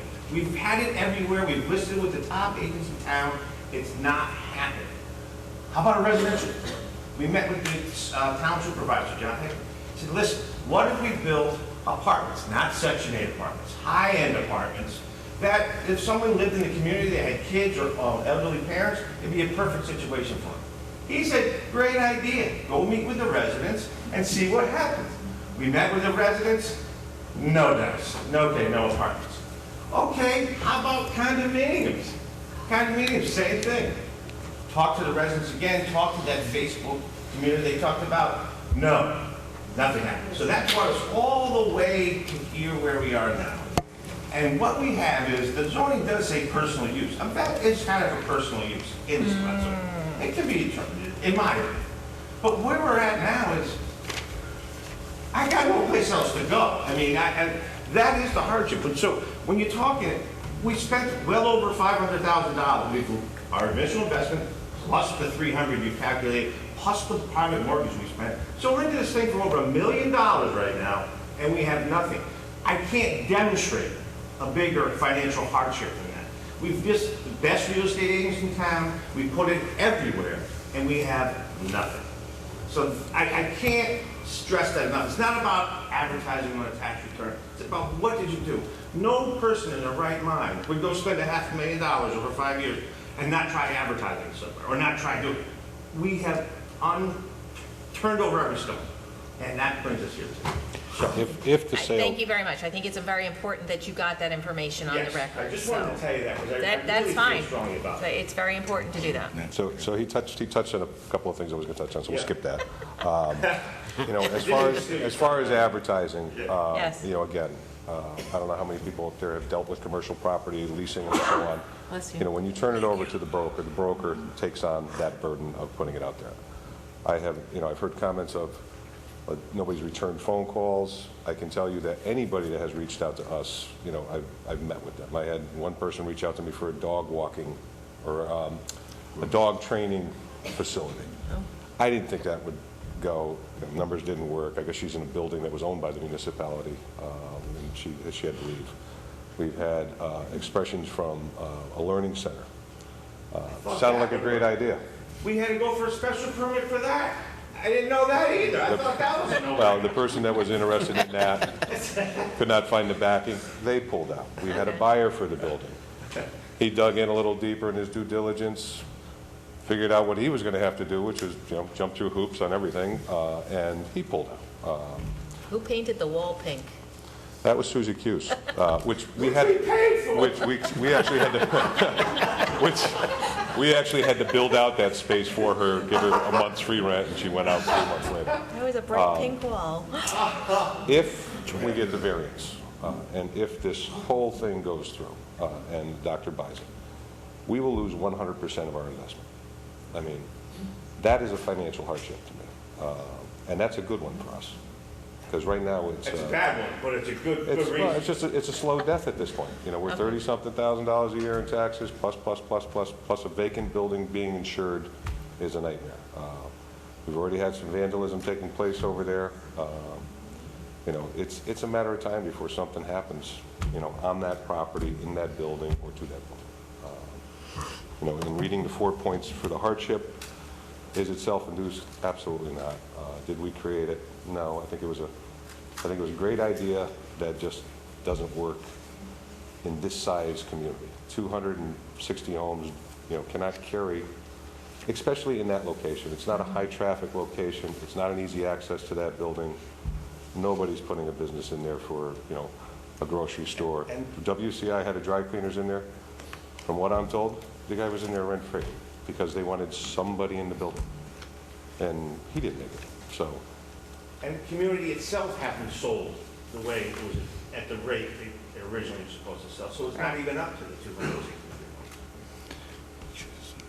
260. I just would like to state that I just want to make sure that it's in the record. The letter that we sent to you on May the 4th detailing our financial certified audits that we submitted. Right. The fact that the letters that we have submitted with regard to the listing agreements that are in the file from the real estate firms, the fact that we had hired Momentum Advertising to Your bulk. and Bob actually personally, we shouldn't say this, personally hand-delivered in people's mailboxes 2,000 flyers. So, you know, we did our due diligence as far as trying to find a prospective tenant for this location. And like Rich would say, we're below the market. And I don't think that this particular use, obviously retail, fits in that special zone. I want to give you this. This is commercial properties on the market over here. Take it today. Starting from the lowest and, you know, going up from there. From the lowest property that's listed per square foot. You know, we're at $8. Yeah. They're at 11 and change, and then it goes up from there. And we got this beautiful building. And we've been at $8, you know, for the duration. This All right, is so, not. so those are comparable size-wise commercial buildings. Where's our Right. pictures? Okay. Bob's got 'em. You got the pictures? And Susie Q's, did you say it was rented at $7 a square foot? Yes. We gave her 1 month free. We had nobody in the building. We built out the space. Get somebody in there. She survived 3 months. So she was gonna pay us $900 a month. The deli, the tenant we had, whose daughter lived there, he was awesome, he owned a place in the Brooklyn, he lived over in the Legends. This guy was unbelievable. He was gonna pay $2,300 all in for 2,700 And square we feet. had to build out the space for her. And we were gonna build up the space. This was the guy. And then when that got shot down, no one wants a jungle store down there. So when we went to the town for residential, thinking that, okay, this is more in line, nothing changes on the building, you know, I was surprised at the feedback and the pushback. My understanding is this time there's 70 names on the petition, or 70-something names, 20 of which are from the same household. That one had 160. So Okay. evidently, this is not as disliked as that. One of the other things I just want to point out is that this particular person, if he buys this property, obviously he's going to be the user. Yes. He's got an Yes. established, well-run business record in the community. Win-win deal. So he is not going to take his investment and have piles of dog poop laying around. Right. He's going to spend his hard-earned money. He's a user. He's going to make sure that the place is beautiful so that his customers or his clients and his dogs come back day in, day out. It just doesn't make any sense. So as a user and business person in the community, he has a vested interest in making sure that the property doesn't fail, okay, and making sure that the noise is not so excessive that it violates health code, neighbors' complaints, because all it's going to do is backlash on his business. It doesn't make any sense from an economic standpoint. I think we've established a significant financial hardship, and I don't think we've changed, if you look at the character of the building, the architectural design, it's in conformity with what being in You never know existence. what it was. Yeah, So, from the outside, that's it's the not good going to part. change. So, all Okay. right, thank you very much. Thank you very much. The records of the commercial sign. rents, this is for our file? We can have this for the We file? can keep this? All right, thank you. And do we have the listing agreements for, they mentioned in our Agreements book? are in the file, They back were- to the end of the last Okay. Yeah, the original package. With the timeline and the dates. I'm sorry, just one second. Mr. Kodakobi, I think there was one thing you needed to add to your, you have a time crunch here? You're actually exploring another site that's not in East Fishkill? It's not. Can we have you come to the microphone and let's just get that on the record as well, please? And then we'll allow residents to. Right. We've been in East Fishkill since we opened up our business. We want to stay in East Fishkill. We don't want to leave. But, we're currently month to month right now, our current location. We need to leave. Process has been You've drawn out. outgrown this space. We've outgrown it. We have. We need to, it's a good thing, but we need to get out. So, we're already been approved for financing by the bank, and they're at the stage, hey fellas, what's going on here? We need to start moving here. So, yeah, we need to see what's going to happen sooner rather than later. Okay, thank you. All right, yes, go ahead. Hi, my name is Michael Serafis. I'm a resident of Four Corners. And first, financial hardship, I feel, is a little bit different than a bad investment. I feel bad that your investment didn't pan out like I'm you sorry, you're wanted. speaking to this I'm board. sorry. Speak to us, not to them. The investment didn't plan out like they wanted, Mm-hmm. but it's not necessarily a financial hardship. I think there's two distinct things. If I invest in a stock and it doesn't pan out, no one's going to help me out with that. The next thing is the sound. They could soundproof the walls as good as they want, but there's a lot of windows in that building, and the windows can't be soundproofed any more than they are without covering them No, up. I disagree with that. The level of the windows that are in the building, I think, is I've seen soundproofing because we've built housing along train lines. So there is more additional soundproofing that can Okay. be done. But regardless, there's still going to be a volume coming out of that building with the different dogs. Talked about being a veterinary hospital. It's more of a veterinary boarding because there's a difference between having a vet in the community versus a vet boarding. And that's what this is set up to do. It's set up as a hospital with rooms where the dogs are going to stay after they have their treatments. And then there was a talk about ramping up during holiday periods. Why would there be ramping up a vet during holiday periods? It would be because people are boarding there, right? If you have a holiday We're period listening to and you. you're getting a ramp up, it would be because of the boarding. And then lastly, this is a bus stop right there. And you talked about your concerns about making that hard turn in. So you're going to have a whole bunch of people that don't live in the community coming in where there's bus stop, where there's children, there's a clubhouse. So the fact that the access road isn't applicable, like conducive for a cafe, means it's not going to be conducive for a vet where residents from all over are going to be coming in not familiar with the location. So. If a cafe was there and offering breakfast, which it was zoned for, wouldn't that be more dangerous? Well, was it zoned for that? Well, that's apparently what they It's a approved. special permit, not a zoning issue. Well, I mean, special permit, that's what it was set up Yeah. for. So- Wouldn't that be worse if you had, if you had a successful deli in there running a breakfast thing, wouldn't you have perhaps hundreds of cars going through? I agree. That's why I would think it makes sense to have an entrance on Phillips to keep people out, but that's not the way it's set up. But I'm just trying to understand your argument. Yeah. And if you force the owners that are there now to comply with what it is permitted for right now. From what I understood, it wasn't permitted If I for understand that. your argument, that would be worse than what's being asked for now. Yes or no? I mean, I'm just... From I'm what trying was to ask discussed, you it this. wasn't permitted for that. Right now, it's permitted to have a cafe in it. So if they're doing breakfast in the morning, selling newspapers, whatever a cafe may wish to do in the morning to make money, wouldn't you potentially have a lot more business I agree. than a veterinarian? Okay, you agree with that? I agree with that. Still doesn't make it a good setup. Okay. If you don't mind, we could have you Sure. sign in. Anybody else? Hello. Hello, everyone. You're speaking to this board, please. My name is Joseph Kaplan. I serve on the Homeowner Association Board of Directors for another Toll Brothers community on Van Wyck, 80 acres, 539 homes. I have an $800,000 to $900,000 annual budget, and I have zombie homes, sort of like a zombie property. It almost bankrupted our community. So we took legal action to derive income from those zombie homes. I have families in them. I have a safe neighborhood. And if anything, opposition was probably higher than this. And number two, for residents of any community, high-value luxury community,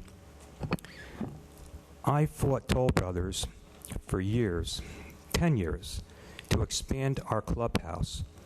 Four Corners probably has the most gorgeous clubhouse in Dutchess County. Our Toll Brothers community has 1,800 square feet for 539 families. Okay, I fought for years to build one annex of 1,800 square feet. Toll Brothers sent their engineer team. Toll Brothers sent their architect team. Toll Brothers promised help. In the end, one single homeowner voiced enough opposition to kill the project. Toll Brothers is gone in about 2 or 3 months. And for 10 years or 20 or however long that community exists, the 539 homeowners live with 1,800 square feet. And I presume the homeowner that voiced the opposition will likely, unless they already have left the community. So I appreciate opposition.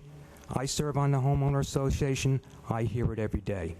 But you have to appreciate the value of homes, safety, residual values, income, and everyone needs to have their voice heard. Thank you so much. Thank you.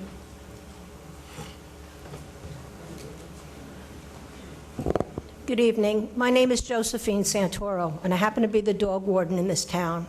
I'm not here to speak to you in an official capacity. I'm here to speak to you because I have a little experience with this type of situation. I'm actually working on a similar project in the town of Beekman. When the weather gets warmer, the calls about habitual barking dogs increases because people spend more time outside, and of course their dogs do too. And a lot of times people leave their dogs outside and they're in the house and they don't hear the dogs barking, or they just don't care about it and their neighbors have to put up with it. So believe me, I know how annoying this is. I'm right in this room prosecuting people over this type of stuff. And people have to be more respectful of their neighbors, not just because it's the law, but just because it's the right thing to do. Some people think because there's no noise ordinance, then that's their God-given right to do whatever they feel like it, and are not very respectful to their neighbors. This is the type of thing I deal with on a regular basis. There's nothing more annoying than when you're trying to sleep late on a Saturday morning with somebody's dog barking under your window. So I know, believe me, been there, done that, not only prosecuting people, but also having that personal situation in my own neighborhood. I am building an educational and rehabilitation center in the town of Beekman on South Greenhaven Road, and I'm dealing with the planning board on similar situations. The residents of the town of Beekman have the same concerns that the town of East Fishkill have, and I'm very cognitive of them. I want to be a resource for the community, not a nuisance to the community. We are required to use a soundproof building as well. We're using the same technology that the SPCA has used. I'm up at the SPCA every week as the dog warden. If you stand outside their building, you hear nothing. If you stand in the lobby of their building, you will hear a muffling of dogs barking in the distance when in fact they're in the next room. So that is not an issue. But that's not the only thing you need to do to control dog barking. You need to also design a facility where dogs do not face one another. Because when they face each other, what you have is what they refer to as fence fighting. You can imagine if somebody is staring you in the face 24/7 and you can't get any kind of privacy, and they're trying to intimidate you. That's what some dogs do to each other. That's all they can do. And so they try to dominate each other. And so the more stressful dogs start to bark and whine, and this sets off a chain reaction, and all the dogs in the facility are now barking. So you want to design a facility where the dogs are not facing each other, so you don't have that kind of chain reaction. You also have to give the dog some type of enrichment. Most habitual barking is caused by boredom. Digging in your yard and barking is usually a bored dog. After they go outside and do their business, what else is there to do except look at that same tree day in and day out? So you have to offer enrichment. In the facility that we are going to build, our dogs will have access to outside. They will have an inside run with a guillotine door that you can open and close, and the dogs will have access to be outside. They will not be outside after hours. We have no houses across the street from where this property is on South Greenhaven Road, and we have nothing on either side of us. But there's a cornfield across the street from us that someday maybe the town wants to develop and put a house there. And so thinking ahead, we want to make sure that if somebody were to build a house across the street from us, that we're not going to be a nuisance to them. So we're taking every precaution possible. We're making sure that we have to put a well in and we have to put a septic system in. We don't want to destroy our septic or our well or do anything to anybody else's. All solid waste has to be picked up, bagged, and thrown out. You don't put that down your system or you're going to destroy your system. And we're going to be building a $40,000 septic system because it has to be above ground septic system because of the amount of water there. So this is a very expensive septic system, and the last thing we want to do is do anything to destroy it. Okay? I've known Earth Angels. I've been at their open houses a number of times. I've had discussions with Rob about making sure that you soundproof your building, whether you're required to or not. Make sure that your dogs are not out after hours. Making sure that you build a facility where the dogs are not facing each other. And I have every confidence that they will be very responsible about this and be a resource to the community, just as I plan to be in the town of Beekman. Thank you. Thank you. Oh, I'm sorry, Josephine, can you sign in, please? Sure. Anybody else? Hello, my name is Elaine Racklin. I'm a resident of Rhinebeck, New York. I've been there for 15 years and live in a similar community as the one we're discussing. I went to the property, about a month ago, and was really impressed with the beauty, the 5,000 square feet, and or maybe I'm lowering it a little. Is it 5,000? But I don't understand this opposition. Would I want this kind, if we had this facility near my house, near where I live, would I want that? You bet I would. I'd be so lucky. I'd come down from Rhinebeck, as many of my friends do, people from Connecticut, because Earth Angels is such a special place. I mean, there are vets where I live, but there's nothing like a holistic vet, and they really take care of the animals, and it is one of the cleanest places that I have been in. I feel the residents would be lucky. Who wants to sit with an empty building, a vacant building, and as was pointed out, there's been some vagrancy there. That's not going to bring your property values up. So I just wanted to put my 2 cents in and say how fortunate these people would be. Thank you. Thank you. Can we ask you to sign in, please? Yeah. Thank you. Hi, I'm Andrea McKenna, better known as 3-letter Andrea. Okay, so just to clarify a couple of things. The driveway that you guys got knocked down for, I was there for that as well. The reason we got knocked down for the driveway was because it was a one-way driveway. So the way that they were going to exit out was going to be a one-way, and the only way that they could go left is if they went down a residential road in Four Corners, my road, upon which 14 children lived. So the concern and the reason we pushed back for that was the plans were one way out, and if they were going this way, they were going to go like this onto our road with 14 kids. Right now, that's a do not enter sign, and that's as far as we got. Okay. As far as condos, we begged them for condos. When they came to us for apartments, we sat there and we said, can you consider condos? And we were told it was not financially feasible for them to put condos in this building. We would have loved condos, and I can guarantee you my parents would have bought a condo. And I told them that at the meeting. We were told condos were not, so I don't know why they're telling us that they would have loved to put condos in there, because we would have loved condos. I love that Earth Angels has a great facility. I love that they're great business owners. But James, you had a very good point, and it's one that we've come to a lot of times. We cannot guarantee that Earth Angels will own this property moving forward. There's a company called VCA that is scooping up veterinary facilities all over the Hudson Valley, all over Long Island. They scooped up the place on Route 9, the emergency facility on Route 9. I'm not saying this is what's going to happen. I am saying this can happen. We cannot bank on the fact that Earth Angels will be there from now until the end of time. We have 30-year plus mortgages on our houses. This facility is in the middle of our universe. Okay, so that soundproofing thing that you guys did sounds cool. I would love to be part of it. I would love for my beagle to be barking in that facility and for me to try to hear it. I would love for it to happen at different times of the day. I would love for it to happen while I'm sleeping with my windows open, because I'm not that far away from this building. So if that could be part of this whole thing, I would love it. There was a petition, and I don't know if you guys got it. I read it into the record. Oh, you did? I didn't hear. Okay, Yeah. sorry. So that was about 80 plus signatures, so good. Okay. So even if we did that whole noise test and there was no noise, I'm still concerned about mess.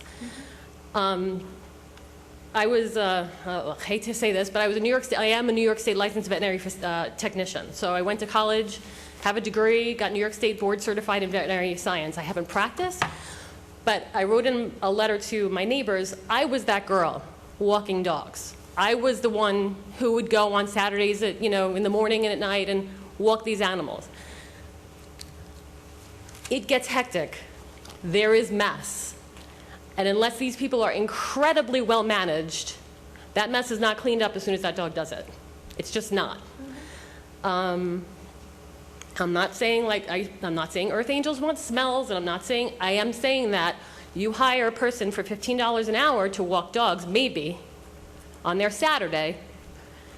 However many dogs there's going to be mess. And they better be really well managed that they're picking up that dog feces every single time they're walking a dog. Okay, other point.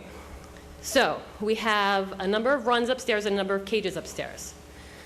And we're being told small animals only, small dogs only. Okay, medical only downstairs. As a business plan, if you have people calling up saying, I want to board my dog, I want to board my dog, I want to board my dog, you have 20 empty medical cages downstairs that are completely open. You're going to not fill them with boarders on a Memorial Day weekend? You will. So any number that you are giving as far as, it's only 20 cages upstairs or 20 runs upstairs, you have to count, and this goes back to whether it be Earth Angels or another facility, you have to count the complete number of runs and cages and facility space that you could stick a dog in. So when we counted it, it looks like about 50 animals that could be in there. That's what we have to go on.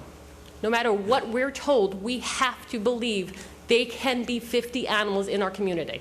Unattended, because whether Earth Angels or whomever buys this place hires somebody overnight or not. I have never worked in a boarding facility where somebody stayed there overnight, ever.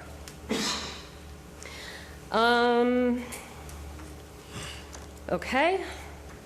By the way, we talked about you can't guarantee what somebody moves out of a house and then somebody else moves into a house. You can't guarantee what that neighbor will do.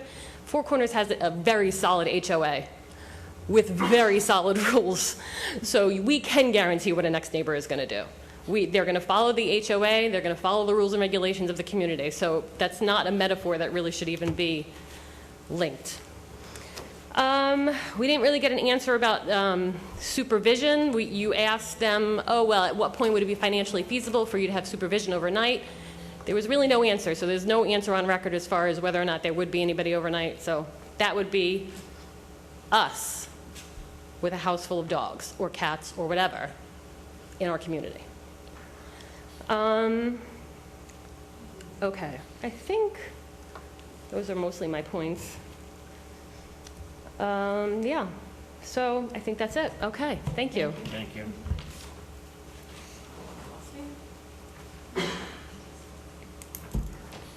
Hello, I'm Miriam Clifford, and I'm actually the one that started the petition that garnered, I believe it was in total at the end 76 unique signatures. I tried to go back and delete the ones that the computer, that the program, doubled. So I think at the end it was 76, and it could be checked online. And I could resubmit that via email as well for your consideration, because there are, in the comments section, there are statements. And one of the residents said that they hoped that those comments would be taken as their statements since they all could not be here. Both me and my husband bought the house across the street 2 months ago. He's actually here with my 3 kids. I have an 8-year-old, a 5-year-old, and an infant who's now 4 months old. And when we bought the house, we were told that that building would be, something retail, something that would fit in a residential area, and we were like, okay, that's fine. My whole background is I attended Cornell University. I have a degree in human biology, health, and society. I base most of my opinions on research. I look at studies, and I keep an open mind. We kept a very open mind about the facility until we found out the size and the magnitude. We thought this was a local small operation for just a small vet. We're like, okay, that might not be so bad. We have 2 dogs. We have 2 small dogs. We said, okay, we could walk them over. It won't be a big nuisance. But we live directly across the street from the parking lot. I understand the soundproofing. From a scientific point of view, I can get that. However, the animals need to go outside to do potty. So they are going to bark when they're being walked. There's no way to prevent that when you're walking multiple animals at one time. I have 2 dogs, and they walk at people walking by. Dogs can also hear from further away. So if there's somebody in the clubhouse, which is not that far away, they can hear that and bark while they're being walked. I'm a stay-at-home mother. I found, by the way, I know you guys did not say this, but I found the comment insulting earlier that someone wrote in and said, it's an incredibly difficult job. My husband commutes an hour and a half to live where we live. We want a quiet community. We moved there in order to have that clubhouse and have the enjoyment. I believe that this facility will inherently change our community, that we are paying a very high mortgage to be in, and also to enjoy, and that will destroy the enjoyment. We will have dogs barking because they are being walked and we're extremely close. There's no way to prevent that. In addition, if another facility moves in and it's mismanaged, that's an issue for our property value. If we try to resell, it may be an issue anyway, because some people may not want to live in front of a kennel, an animal hospital with a 25-dog kennel that may, like Andrea said, go up to 50 during holiday times. In addition, I've read studies that these situations just don't work. I mean, cases where these situations don't work. There is a website that has the studies, which I believe I forwarded in my email. It's called barkingdogs.net. But basically what they find is that even Johns Hopkins did a study. They find that dog barking creates a great deal of stress for people, and that stress can lead to heart attacks. It can lead to health problems. My husband is a vet. He already has hearing problems. We don't need constant dog barking to make his hearing worse. I also don't need my children to have hearing loss because these dogs are barking.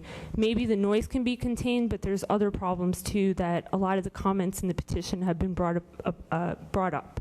So there's just a lot of things. I'm very open-minded, but I just don't think in a residential area in that type of neighborhood this kennel or this animal hospital with a kennel would inherently change our neighborhood, and I think it would not be. And I have a very high respect for their job and feel very sympathetic. I don't want a vacant building either, but I think another solution could be better. So, thank you. Thank you.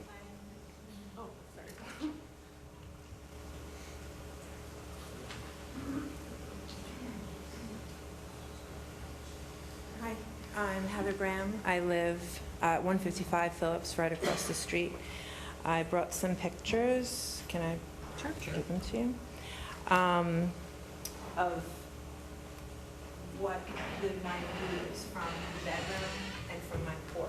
Okay. It's extremely, extremely close to where people will be sleeping. I would say 100 feet or so, roughly 100 feet. The three windows, when you look at the picture, the three windows on the left of the building that they would be purchasing is where the dog kennels would be, upstairs, directly across from my bedrooms. When you look from the upstairs, they mentioned a privacy fence of 8 feet, I think they mentioned. I would still be able to see over that fence from the upstairs of the second floor of my home. The bedrooms, my view will be of dogs being walked, eliminating, going to the bathroom. So I don't think that an 8-foot fence, and I'm not saying that I want a 20-foot fence, but because that would become an eyesore, but the bottom line is people live directly, extremely close to where this building will be, where this building is and where they want to have all these animals.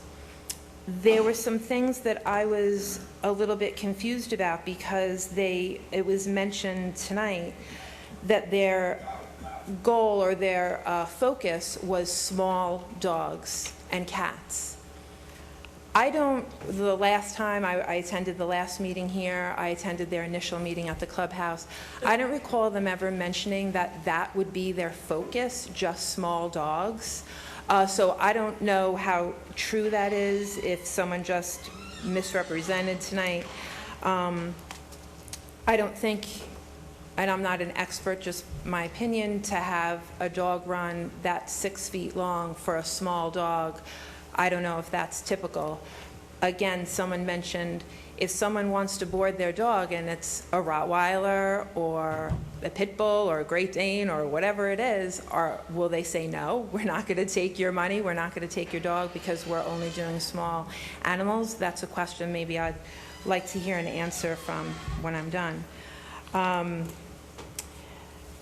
They mentioned containing the waste, but they are not being specific about it, and maybe I'm being obtuse about it, but I would like to hear the specifics. How will they handle the waste specifically?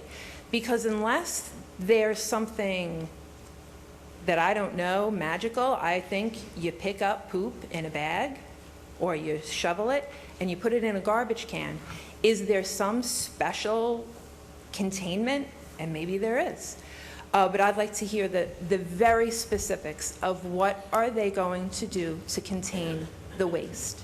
How will they guarantee, not just say, oh, it's not going to smell, to guarantee to us that on a hot day with the wind just right, that when I'm outside with my 3-year-old daughter having a barbecue or playing outside, that we're not going to smell something.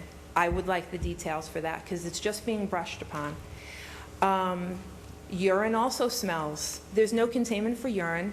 They're going to pee on the grass. I have a dog, so it's not about being anti-dog, and I know that when I walk my dog in the same area all the time, the area smells because the urine keeps soaking in the same spot. I would suspect they have a field there next to the building. That's where they're going to take the dogs. It's going to be the same spot. Dog after dog after dog after dog every single day. This is what their business is. They're moving from a small area, a successful area that they've said, that they have a successful business. And that's fantastic. And from what I hear, the place is beautifully kept.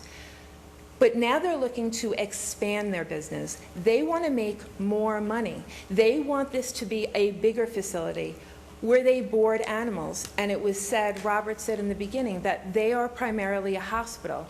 If they wanted to stay primarily a hospital, then maybe they would stay where they are. They're looking to expand, to make money, to make relatively easy money as opening boarding animals. They make $30 a night per animal for hiring someone at minimal wage to go out and walk the dog in the morning and a couple times during the day. That's a lot of money. They're doing it to expand money at our expense, at my expense, because like I said last time, and this is not an exaggeration, but again, my life savings I have spent to buy this home for me and my daughter, to give my daughter a good life. And I feel like they are directly taking money away from me. They're taking choices away from me, because I have talked to several realtors since this whole proposal came to be, and each one said that when I go to sell my house, if there is a animal hospital / kennel boarding facility, I would lose money. That my house would not be worth the same amount of money that it is worth today without an animal hospital / boarding facility there. So they're taking money from me.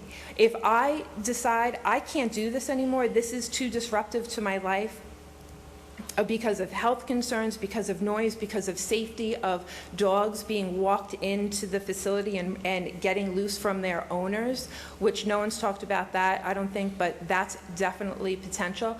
Dogs being walked in and out all day long, 6 days a week, 7 if they're boarding. There's potential for that. But if I can't take it and I want to sell, now I can't sell. Or I will have to reduce the price of my home drastically. So I feel like in order to expand their business so that they can make more money, that they're going to take money from me. That I have a huge problem with. Because just like them, I have worked hard, very, very hard for everything that I have in that house. And I won't have any choices after that. That's not fair. In the meeting that they had with us at the informal meeting at the clubhouse, Robert and his wife said that they came to talk to us to get an idea of whether the community was in support of them. And if that we weren't, they weren't looking to start a business where they weren't supported. They didn't want the trouble. Well, clearly today, there's a lot of people opposed. You read many letters, and there are people here who I very much hope will speak up also. There are many people against this. So if they wanted to see our opinion, to see if whether or not they wanted to go through with this, our opinion, I hope, has been heard. We are opposed to this.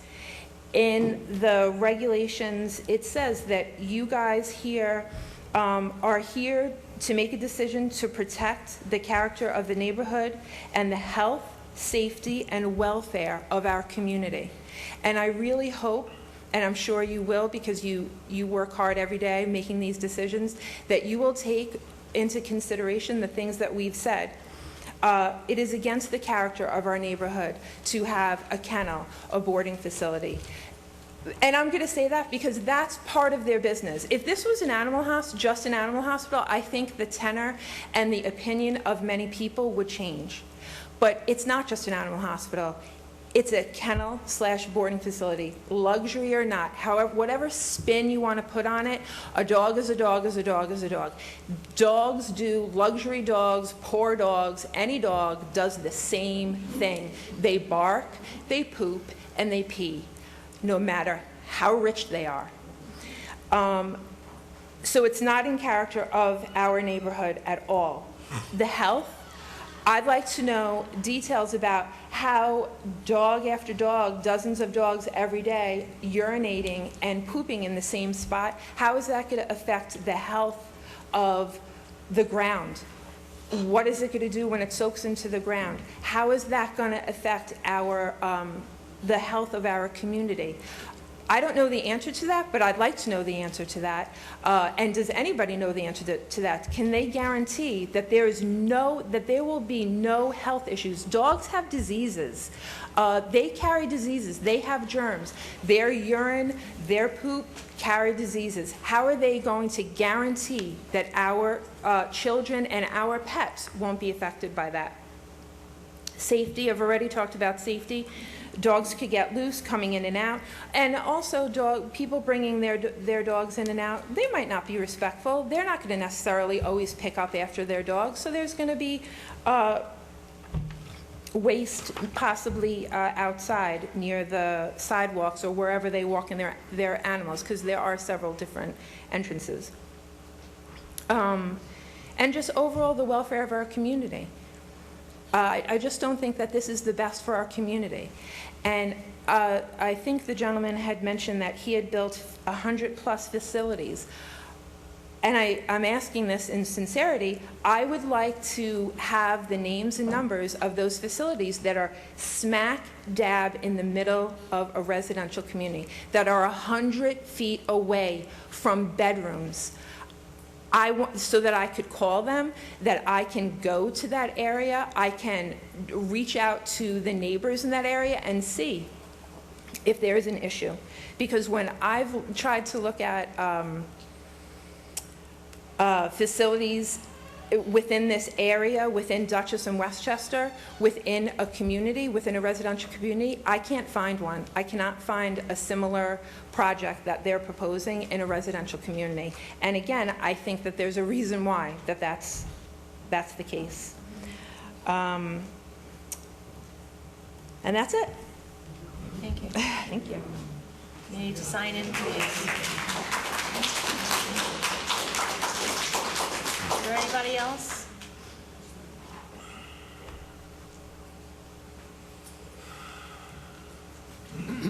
John Wade, I live on Buttonwood Way. I did send a letter in. You did not mention any letter tonight that I had sent in. As a matter of fact, I had my wife deliver it in person. They said that they would make sure that you received it. In there was a mention of pictures. I didn't have the pictures this time. I just wanted to have it. Okay, thank you. I have a letter, and I'm not going to read it because I would probably be shot arrows from behind me or something. It's been a long evening. But I just wanted to emphasize 2 points. One of them is that the soundproofing sounds good about the building and all the rest of it, but dogs do bark when they're being walked outside. And you can see in the pictures how close that is to the homes in the area. The other thing is that if the number of dogs are being talked about that they're talking about, which are 40 plus, coming in and out of cars, being boarded back to the cars, they're going to bark too. And when other dogs hear other dogs bark, we all know that from our neighborhoods, one feeds on the other and they do bark. So I just want that to be kept in consideration, that soundproofing is great for the building, and I'm very appreciative that they've thought and worked that hard on it, but something has to happen on the outside. The one thing that I wrote in my letter that I am very concerned about, and I'd just like to read that particular paragraph, and that is that the safety issues revolve mainly around the children of our community. Our children attend activities at the clubhouse, which is directly across the road from the proposed animal hospital's front door and parking lot. If you notice on the pictures, I took a picture from the animal hospital over to the clubhouse and reverse. You can see how close they are to one another. There is also a playground, a community swimming pool, a basketball court, and tennis courts on the grounds of the clubhouse. If a dog breaks loose from their owner in the parking lot, there's no way to restrain them, and our children are being exposed to those dogs. They can cause serious harm to our children. As we know, children disturb dogs. We know that when they start laughing, playing, doing whatever, the dogs respond to that. Children are at the clubhouse or the bus stop, and one of the pictures shows the bus stop is right outside the building. The parents park there, the children stand there and wait. They walk to the bus stop through there.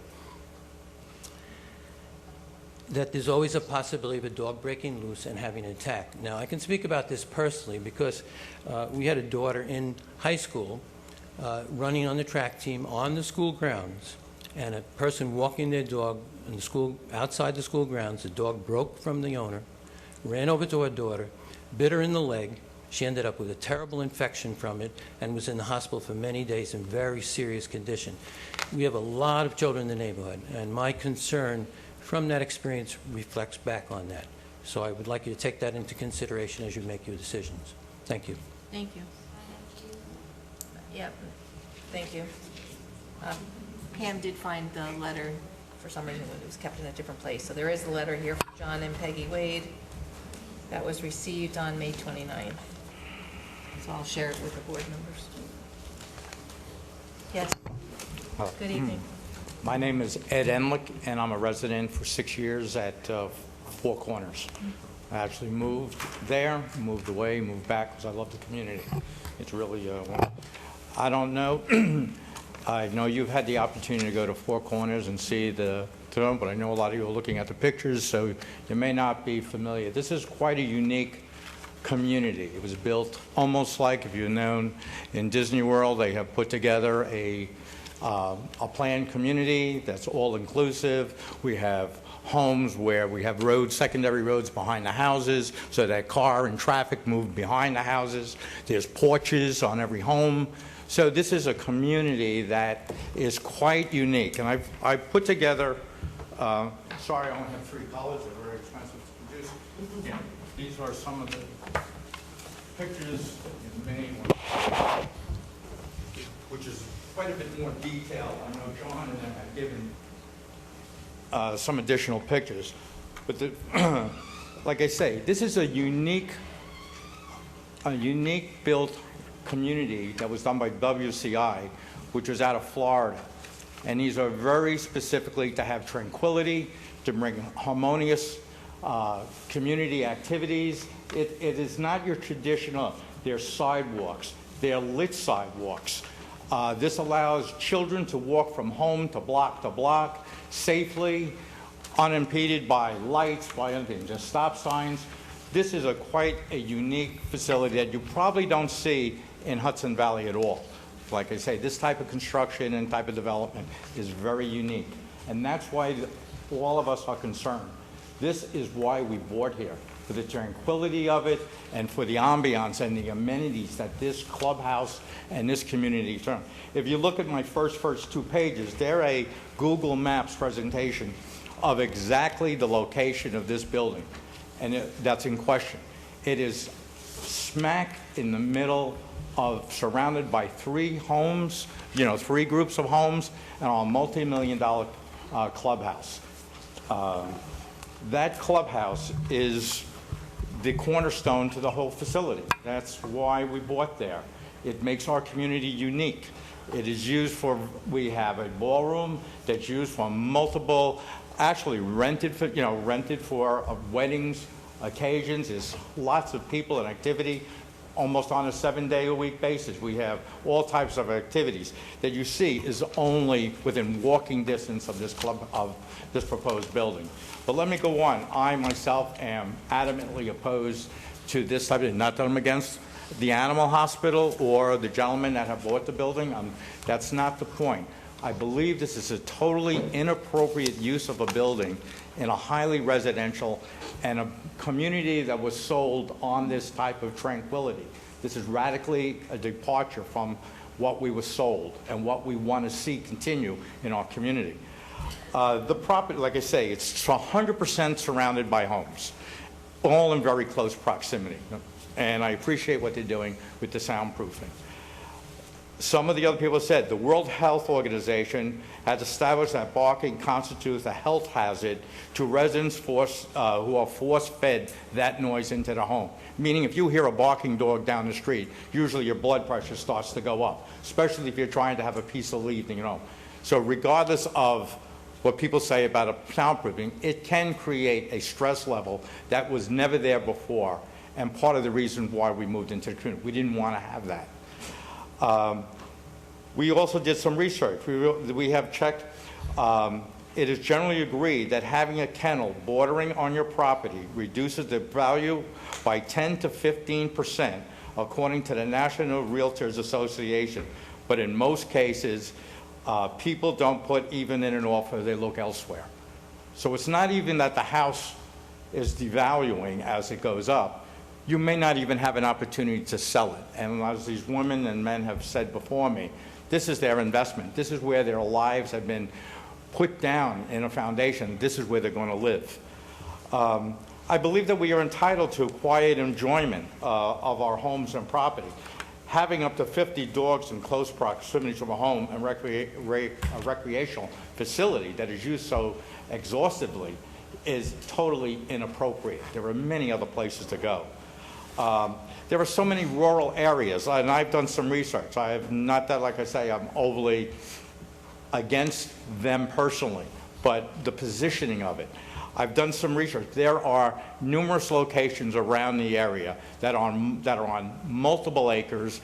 That there's one down in Kent that has a kennel facility on it on 10 acres for sale. The Pet Pleasers down on Route 9, the woman there who owns it says the facility, she would even be willing to look at selling that property as well as the property next door on Route 9 that has been grandfathered for God knows how many years, may be available with boarding already approved right there on Route 9. There's a quarry, there's a facility right on Stormville across from the quarry on 52, that was the old nursery, that's available for sale. I mean, there's multiple places that have been either approved already or can easily accommodate that type of facility, but not in a residential area. Let's see. They said the business does not provide for overnight supervision of dogs. But if a dog is spooked, as we all know, and I've spoken to 3 kennel people in the area, Danbury and 2 in this area, dogs do get spooked. They have high anxiety when they go into these facilities. They are away from their home. They're away from their families. They're like humans. They do have high levels of stress then, and that can create moaning, crying, a variety of other things. Some of them become agitated. Other ones become lethargic because they just go into a shell. But they can create a situation where once one dog barks, and all 3 of the kennels that I did say, that can happen where it takes on a life of its own, and now you have a whole scenario, a crescendo of dogs barking, and they are saying that they are not planning to have it under attendance. 45 minutes or 50 minutes away from that at 1 o'clock in the morning is not what I would say something that is conducive to putting it in our area. They also say the dogs would be walked-in dogs. I personally find this a little bit disturbing. If you've trained your dogs to go outside and you have these dogs for years and they're perfectly trained, suddenly you're caging them, you have a lab, and he's not, he's used to going outside. You're not going to walk the dog. You're not going to allow him to go outside. Owners sometimes are very specific of how they want their dogs. If I was putting my dog into a kennel, I expect him to be walked, to be played, to be taken outside, especially if I was going away on a cruise for 10 days. I don't expect them to be caged as though they're in a prison and walked maybe for 2 or 3 times a day, maybe 2 or 3 times by one person. I don't see that happen. Let's see. And then I have another. These potential. Another concern besides my real concern about it being in our community. I really have some reservations on the long, and it has come up in numerous things, with the owner's way of not being truthful and forthcoming to the members here of the community about their intention of the kenneling. I've been at a meeting here. I've been at the introductory meeting. It was like an afterthought. After like an hour presentation, this is an animal hospital, people will be on scheduled visits, it'll be minimal traffic because we are on a scheduling basis. Surgery may be, that's a time, there's an appointment type of thing. There may be 1 or 2 animals that would have to stay do extended because there's extended surgery. And then it just so happened at the end of the meeting, it came up that, oh yeah, we may have some of our customers may want to keep their dog overnight. Like it was in passing. Suddenly it creeped up that, well, what do you mean? Then it became like maybe a dozen dogs or half a dozen dogs may had time for them, and that started to bring the concern. Like, why wasn't that brought out as part of it? It's a dual operation of a hospital, and it's funny how even here, if you look at the board meeting, even the appeal notice, it says, Dr. Andrea, what's his name, and Robert of the Veterinary Wellness, PC, EBA, Earth Angels Veterinary Hospital are requesting a use variance in order to operate a veterinary hospital at 1 Four Corners Boulevard, Hopewell Junction, which is in an R1 zone. There is not one mention anywhere of kenneling. Every time we have been in their company or in their company, it's always saying it's a hospital. That's our primary. They brought it to our attention in the meeting that unless there is kenneling, the operation would not sustain itself. So meaning as a hospital alone, and we'll do it. And I can't see you going into a kenneling operation if that's why you are buying $1 million, putting in $1 million. You haven't, at this point, put together a business plan that clearly identifies the number of dogs you need to kennel to make this business sustainable. I find that hard to believe if you're a good businessman, that you're going into this venture and you can't tell me that you need 20 dogs, 30 dogs, 40 dogs to be there so many nights a week at this point. And I just think, while the property they bought, I feel that we in the community have to support those women and families and men that have put that investment right there at the location. And I'm there to support them in any way I can to say that, I don't believe that it is in our best interest, their best interest, to have the thing. And I think it's the responsibility of us that, although the family is not to cause hardship, but there's alternatives for these gentlemen to look at, to buy. And I think as constituents, we raise our children here. I think we add to the community. And I don't believe that the outsiders who came in, unfortunately, the times changed, but they bought a piece of real estate with a known usage thing in the worst time to buy a piece of real estate, but they got it at a rock bottom fire sale price with no anchor stores in being already suited and positioned to go in there. And suddenly now, after the venture, after we've all made our commitment to that community, are now changing what we have put our investment in to suddenly now to say it's a hardship. I mean, that was just poor timing, poor business strategy, and one thing, and then I'll leave.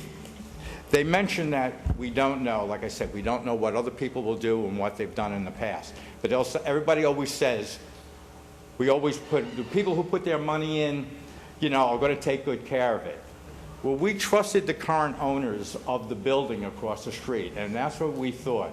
We have fought every summer for them to maintain the building. There is siding coming off. The lawn is never cut. The thing is overgrown. It is almost a detriment to our community just driving into it to see how disrepaired it is and the work that it needs to have done. And they're telling us, well, have faith in the next person because they may keep it up to the standard that we expect. If you look at the pictures, we have a multi-million-dollar clubhouse that's heavily maintained, and we pay for it each month. And we don't believe that their best intentions are in our best interest either. So, thank you. And I have a couple of questions. Go right ahead, sir. First, on your last point, if they walk away from the building because they can't make any money, what does the community do? Well, they misrepresented, saying we weren't willing for condos. We were. We said that is not. That's not my question. I mean, they're not putting. Well, I think if they put into your question, I'll answer. To do nothing has some downside, without a doubt. It has a downside to it. However, the wrong building, it's almost like the wrong strategy. I'd rather have no strategy than a totally wrong strategy. In this case, it's the wrong business for the community, regardless. If you put in a Giggles or an adult bookstore, although there's a rental in there, it is not appropriate for the community that it's housing. Just because it's empty doesn't say to put in anything. Folks, please respect for the speaker. The other question I'm having is, you sit there and you stand there and you talk about this beautiful community, and I agree. And I don't quite get why this building was put there. I mean, and you all bought it that way, if that was a cafe, restaurant, and I get the impression that was permitted, if they were having 100 patrons a night for restaurant. They served alcohol. They had music. How many of you people would be happy? But that was never the intent of what they had But that's what sold they're us. approved for. And that's not what these people said. I'm gonna have to ask them questions whether they can do that. But that's what they said that's on the plan it was approved for. It was approved for a liquor license, that Well, facility, and that would be approved by the As a community? cafe restaurant, I have to ask questions about that. What? I don't know.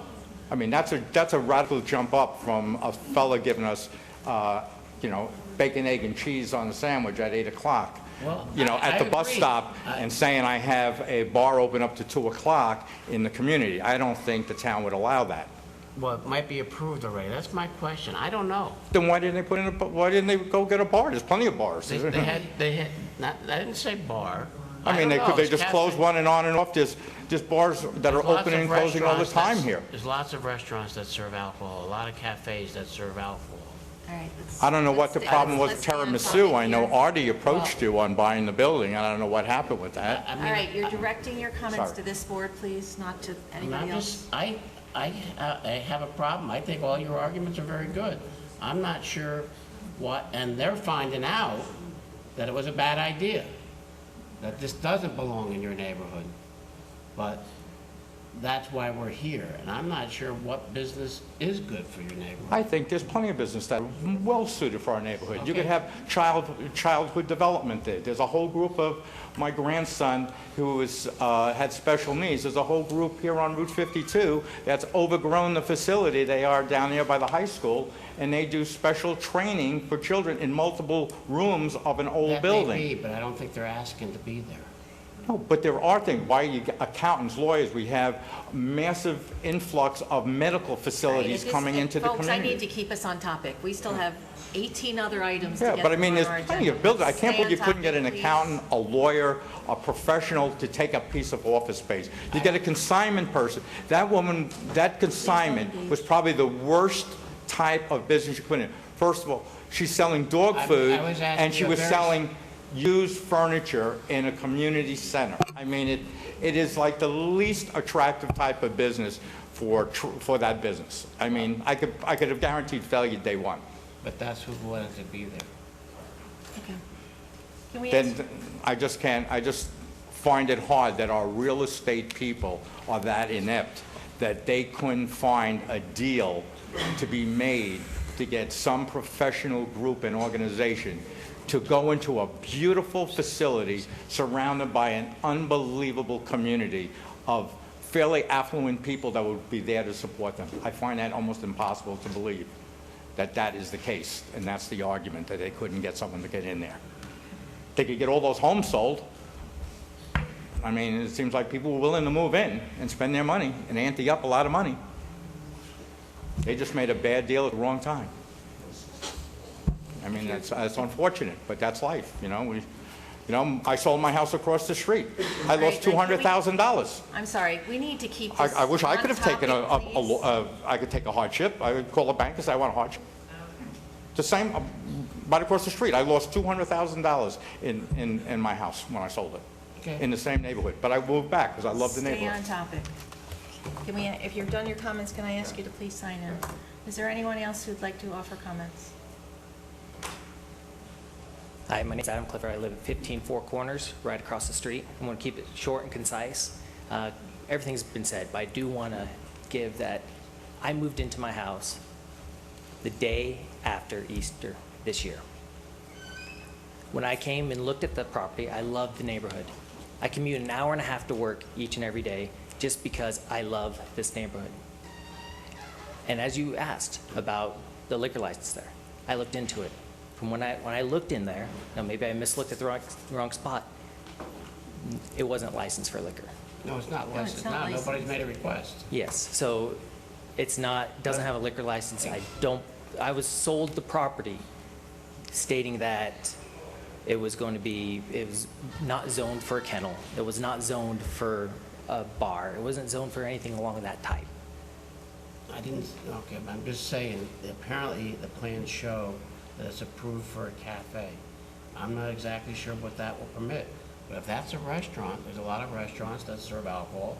They may play All right, music. I don't let's know. limit Okay. That's to an the issue. people I that have understand. comments. But I don't want to go deep into that. But the big issue I want to bring up is it does change the community. And when they're talking about our property values, I can give an example of my own. There's no way I would have put an offer in on this house with a kennel right next door. No neighborhood I've ever lived in has had a kennel.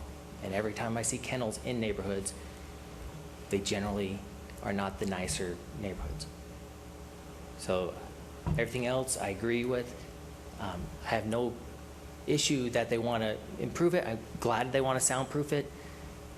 But once that variance is in, and things can change. Thank you. Thank you. Anybody else? What's the, oh,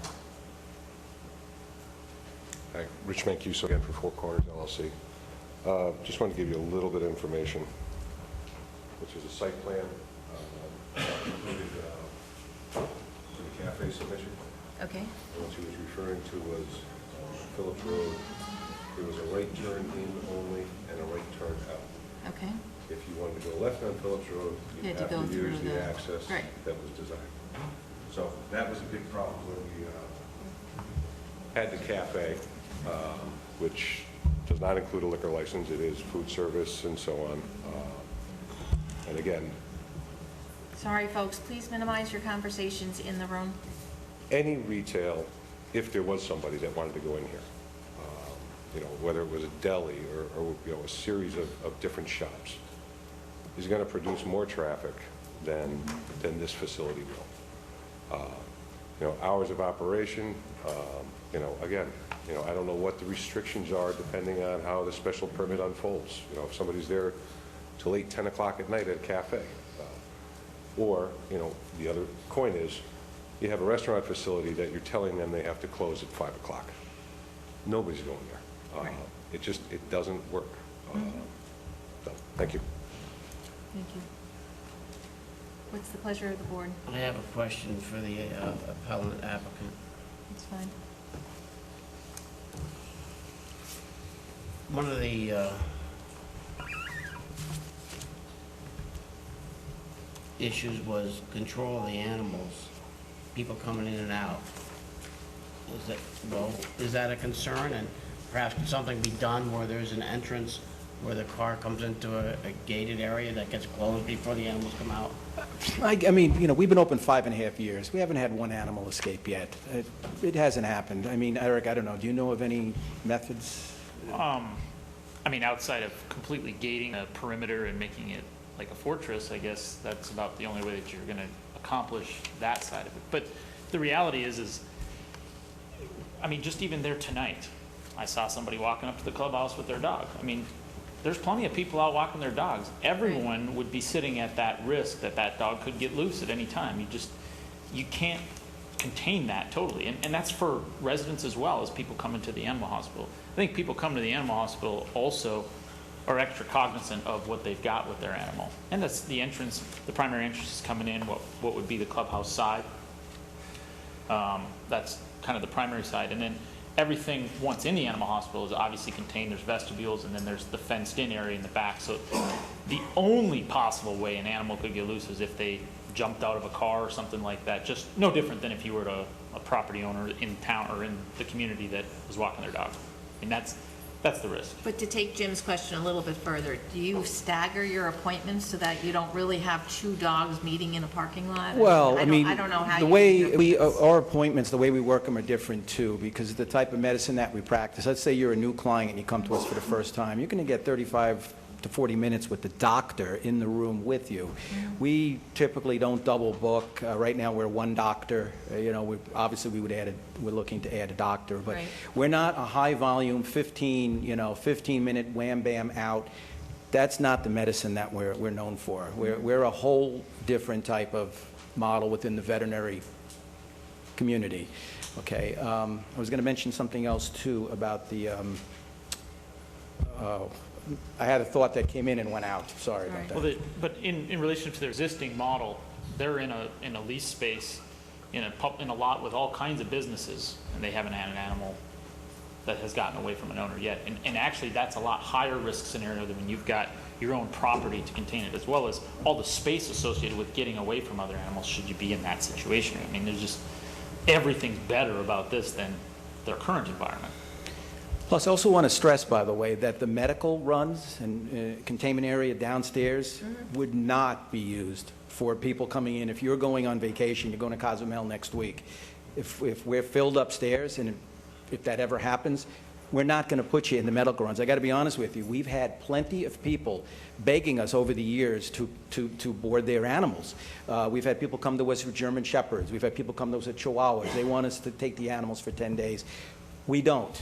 We don't put them because right now, as I said, on special occasions, if we have a good client that a family member is ill, we'll help you out. Or something happens for business, you got an emergency, and they trust us.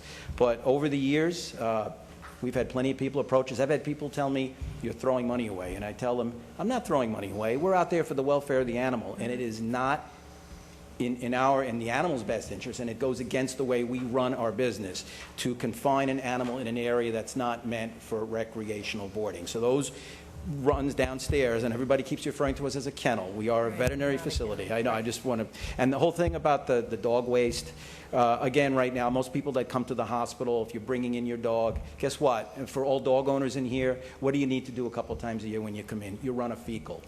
That's the perfect sample. They bag it, they bring it in, and we use it. We have also clients that the dog doesn't need a fecal at that point in time. Most of our clients are wonderful. They'll go out and they'll bag it and then, either take it with them or we'll wrap it up and we could, put it in a disposal bag. And we also have our techs. If we have to, we send them out on poop patrol. They'll go out and they'll take a look and they'll clean, because once again, having that on a property is not conducive to a good business. And then finally, as far as waste storage, like we said before, could also just, in the hot summer months, if somebody's concerned, we could store it in the freezer, bag it, and put it out the night before. It'll be picked up in the morning. There's plenty of ways of controlling dog waste to where it's not any kind of a hazard or smell to the community. And the last thing I want to say is, the property now, there's people walking their dogs there. We've seen feces left on the property uncleaned now, so that's going to end. Obviously, we wouldn't let that situation continue. Basically, disposal of waste is just that. The dog defecates, you pick it up, put it in a bag, whatever, and you put it in a garbage can. That's it. That's it. And then Royal, whoever comes by twice a week, and they cart it away. Correct. The main issue is if it's hot, for those 2 or 3 days, what's being done to control the orders. I think that's what the neighbors need to know. We could put it in a bag and store it and put it in our freezer. Put it out the night before the collections. I mean, that's not a big deal. I don't have any further questions. Anybody else? What's the pleasure of the board? Well, I guess I have one other further question to the neighbors and to the applicant. Somebody raised the issue of wanting to be part of or hear your noise tests. That's still really an issue? Do each side want to get together and do something like that? Do we want us to keep it open until you guys can do that and see exactly what's going on?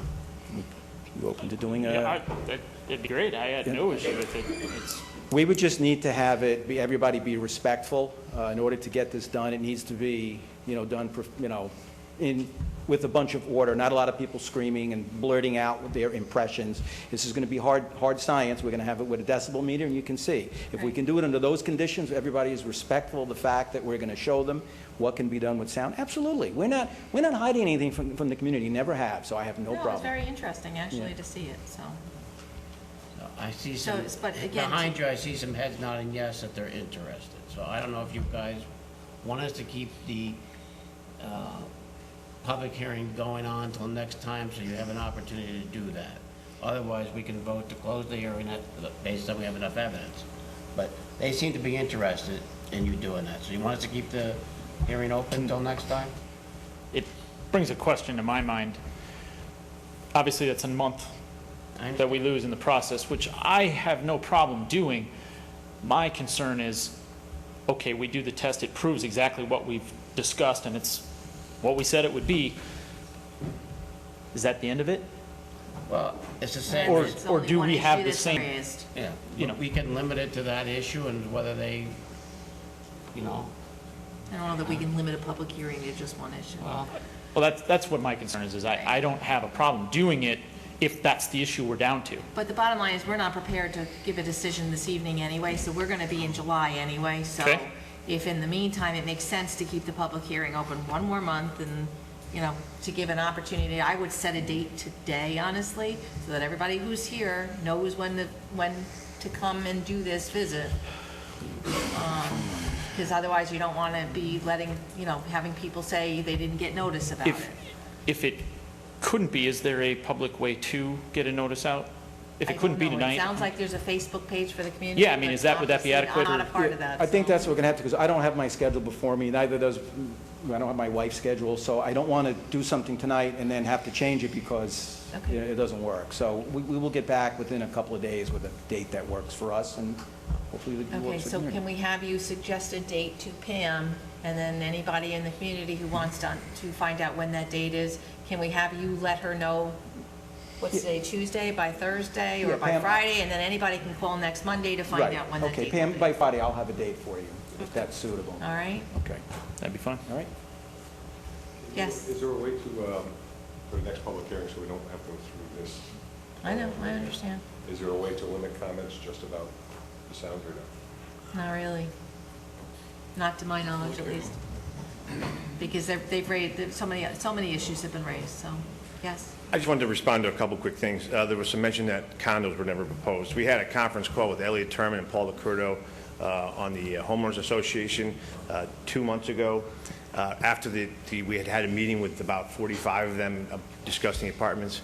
We said, guys and ladies, we don't want to go down this road again. We're not wasting any more time. That conversation unanimously, don't even try it. So that's where that came from. I also want to submit some more.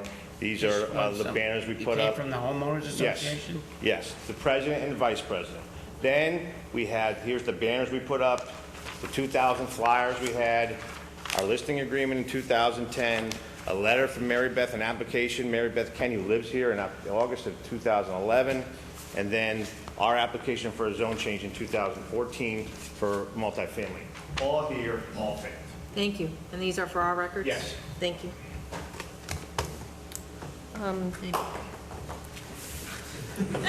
All's fair.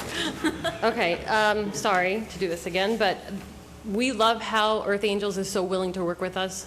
We implore you to keep in mind that Earth Angels could be in here and out of here. 2 to 3 years, 5 to 10 years, and the next people that come in will not and do not have to be as cordial as them. Once that variance is in place, we have no guarantees. So any letters about Earth Angels, any testimonials about Earth Angels, they can be taken or left. My husband runs the largest veterinary specialty facility on Long Island, and dogs get loose. They had a police dog, German Shepherd police dog, loose on the LIE because it got loose from their police officer owner. Dogs get loose all the time, whether it be the owner or the person walking the dog. The person walking the dog's not going to be an issue, it's going to be fenced in. Owners lose dogs. James, to your point, I don't know what this building is supposed to be. I don't know what it's going to be. I don't know what's right. I don't know anything. That's not my business. I live in the community. I want what's best for the community. Have I fought this battle over and over again because I've lived there 8 years? Yes. Do I feel terrible for these men? Yes, I do. But do I want a veterinary boarding facility in there? I don't. I don't have the right answer either. I really don't. So I just hope that you guys hear us. And like I said, we can't bank on Earth Angels being in there for the remainder of the life of that building. Thank you.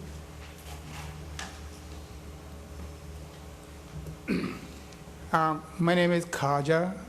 I don't live in the Four Corners, and I have nothing to do with it. I have none of that. But I wonder, all the people who are sitting here, and including the people who are applying for this permit, whether they would, if they have a house, $500,000, $750,000 dollar house, if they are living there, whether they would want to have one of these hospitals or kennels right next to their house. I think it is an important thing for people to consider those kinds of things. Thank you. Thank you. I have a motion to adjourn to July? So moved. Second. All in favor? Aye. Thank you. Thank you.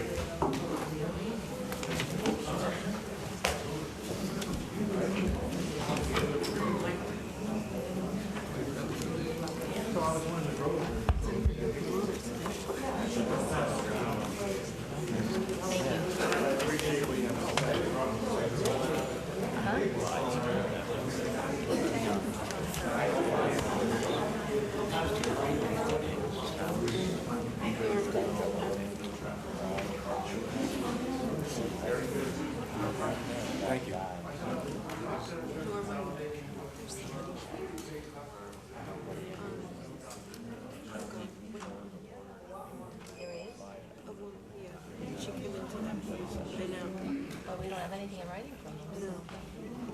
And it's going to be, Yeah. okay. All right, folks. For the rest of you, my apologies, but obviously we have to listen to everybody's point of view. So we're on item number 5, which is a public hearing, Appeal 3716, Three Daughters Holding Company, Lehigh Landscaping. Three Daughters Holding Company, Lehigh Landscaping, 10 Sprout Creek Court, Wappingers Falls, requesting a 95-foot front line variance for 3 fuel storage tanks, one 400-gallon gas tank, a 300-gallon diesel tank, and a 300-gallon off-road diesel tank, with an 8-foot by 18-foot canopy over them, and a 95-foot front line and 25-foot rear line variance for a 20-foot by 30-foot seasonal display area to be located on the northeast corner of the property pursuant to section 194-17 of the zoning ordinance. Do I have a motion to open this public hearing? So moved. Second. All in favor? Aye. Aye, thank you. All right, good evening. Lehigh Landscaping has moved recently into town on 376 at the Sprout Creek Court, actually between Sprout Creek and the rail trail.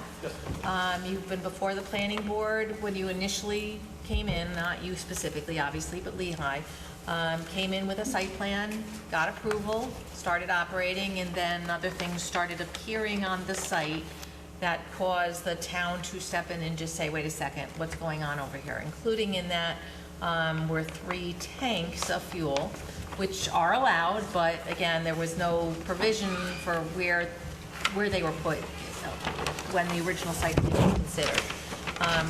There were some other things, but you've now cleaned up, Lehigh has cleaned up some of those other issues that we raised of concern on the site, and you did raise a request to this board to consider a seasonal display, which we had some questions about last time, and I'm not sure we got the answers, so I'm hoping you're prepared with them this evening. But you're talking about in the northeast front corner along throughout 376 to put up a 20-foot by 30-foot seasonal display that will be up for some amount of time, where you've indicated previously it would be 4 to 5 feet tall. That would might include pumpkins and hay bales and other things based on the nature of the holiday or the season or something of that sort. We asked you specifically how long would those displays be up. We didn't really get a specific answer, except that the request would be that they just be allowed up all year long, obviously multiple displays during the course of the year. Along those lines, I do have a specific question in that I noticed that there are rolled out trays of plants. Is any of this seasonal display anticipating that the materials that are available for sale are going to be included in the seasonal display, or this truly is and we'd have to figure out how to differentiate this, it's a seasonal display in that it is a decorative but not a retail kind of function? Alan, do you want to speak to this? Just to, I guess, clarify, we are proposing a seasonal display here. Right. Where you described it along 376. As you mentioned before, you had asked what the length of time that we'd have a seasonal display there. Long story short, we're just asking for a 365-day permission, not saying that there's going to be something out there. Obviously, some holidays are going to be longer than others. Sometime, in the winter, there's not going to be anything out there.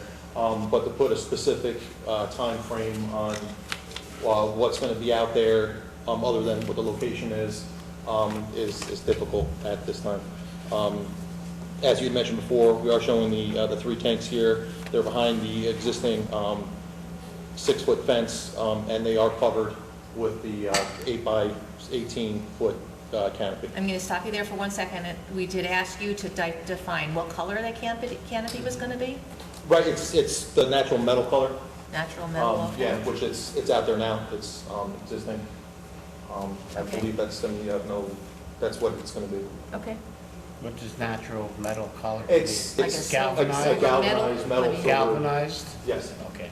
So it's not going to look rusty for years from now? Okay. I don't know if you want to speak to what was going to be out there in the first. In the fall, we put a tractor out there. Identify yourself, please. Alan Lehigh. Thank you. In the fall, we put an antique tractor out there and put mums and bales of hay around it. And then possibly an antique truck out there, but, you know, that's about it. Nothing, but not really for sale, the truck or the tractor, just. I understood. But Just I trying haven't to solve- seen, in the parking area, I've seen the displays of plants that are available for sale. Just a little bit of flowers, that's it. I'm not saying it looks bad, I'm just Okay. asking, Okay. is that the context that you're expecting to use this display? I just want clarification. Yeah, It sounds like the display area is simply for aesthetic value, not for any kind of retail. I would say that's promotion. accurate. That's the only clarification I was looking for. Thank you. There's not going to be any signs or anything like that, just No. decorative, completely decorative? No signs. Okay. No, it was very cute. It was No, I very, saw it, you know, yeah. Oh, I heard there was a lot of complaints about it, actually. Really? Yeah. I'm a troublemaker, so I guess it was caused a lot of problems. That's what I heard, so that's why I'm here. Comments or questions from board members? No? Is there anyone here who wishes, oh, wait a second, before we go Yeah, to some the letters. public, we did get an email from one of the local residents.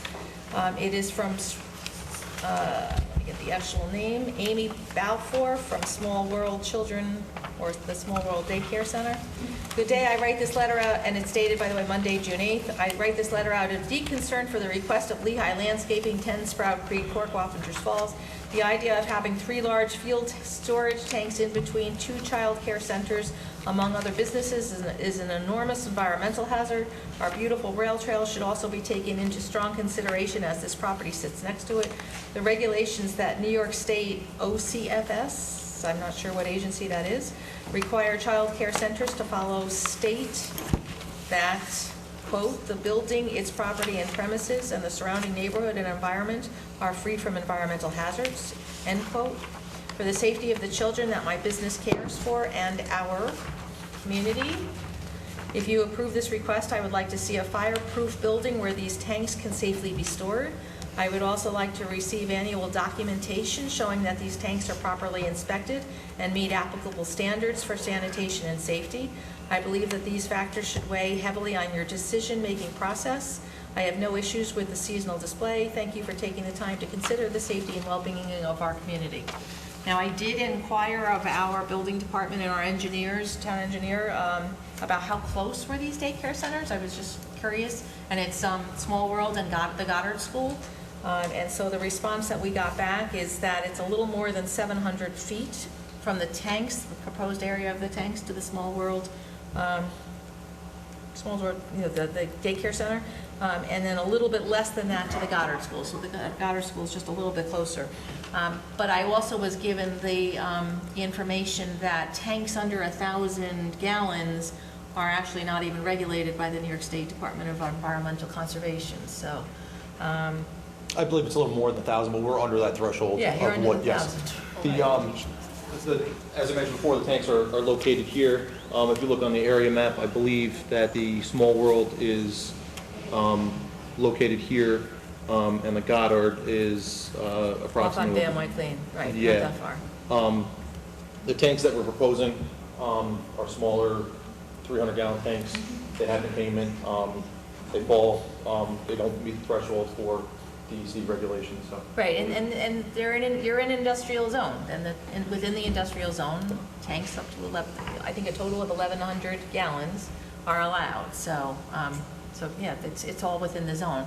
So the issue potentially should be taken up with the zone as opposed to with your specific business, so. All right, any other comments or questions from board members? No. Seeing none, is there anyone else, aside from this neighbor who sent the email, who wishes to speak for or against the request, the appeal from Three Daughters Holding Company, Lehigh Landscaping, 10 Sprout Creek Court, for variances for fuel storage tanks, a canopy over the tanks, and a seasonal display in the front of the building? Yes. Good evening, Robert Bykowski. I'm the owner of the adjacent property to the south. Okay. First off, I'd like to say Mr. Lehigh has done a wonderful job in fixing up the property. From 376, it looks very nice. From Sprout Creek Court, it looks very nice. Fortunately, for my property, and if you come around the cul-de-sac, you'll see there's one section of the area that's open. Okay. And with the big entrance, I have some pictures to show too. It's one concern I had in regards to the tanks is the gravel out there is very porous. It's a gravel. My well is fairly close. I just want to make sure the right provisions, knowing that the state does not regulate under the 110, that to make sure if there is a catch basin near it, that there's a oil separator that's installed and so on and so forth. I would just request that the town engineer take a look at that, just for extra protection in case, my biggest concern is the modern tanks are usually double walled, they're usually fine.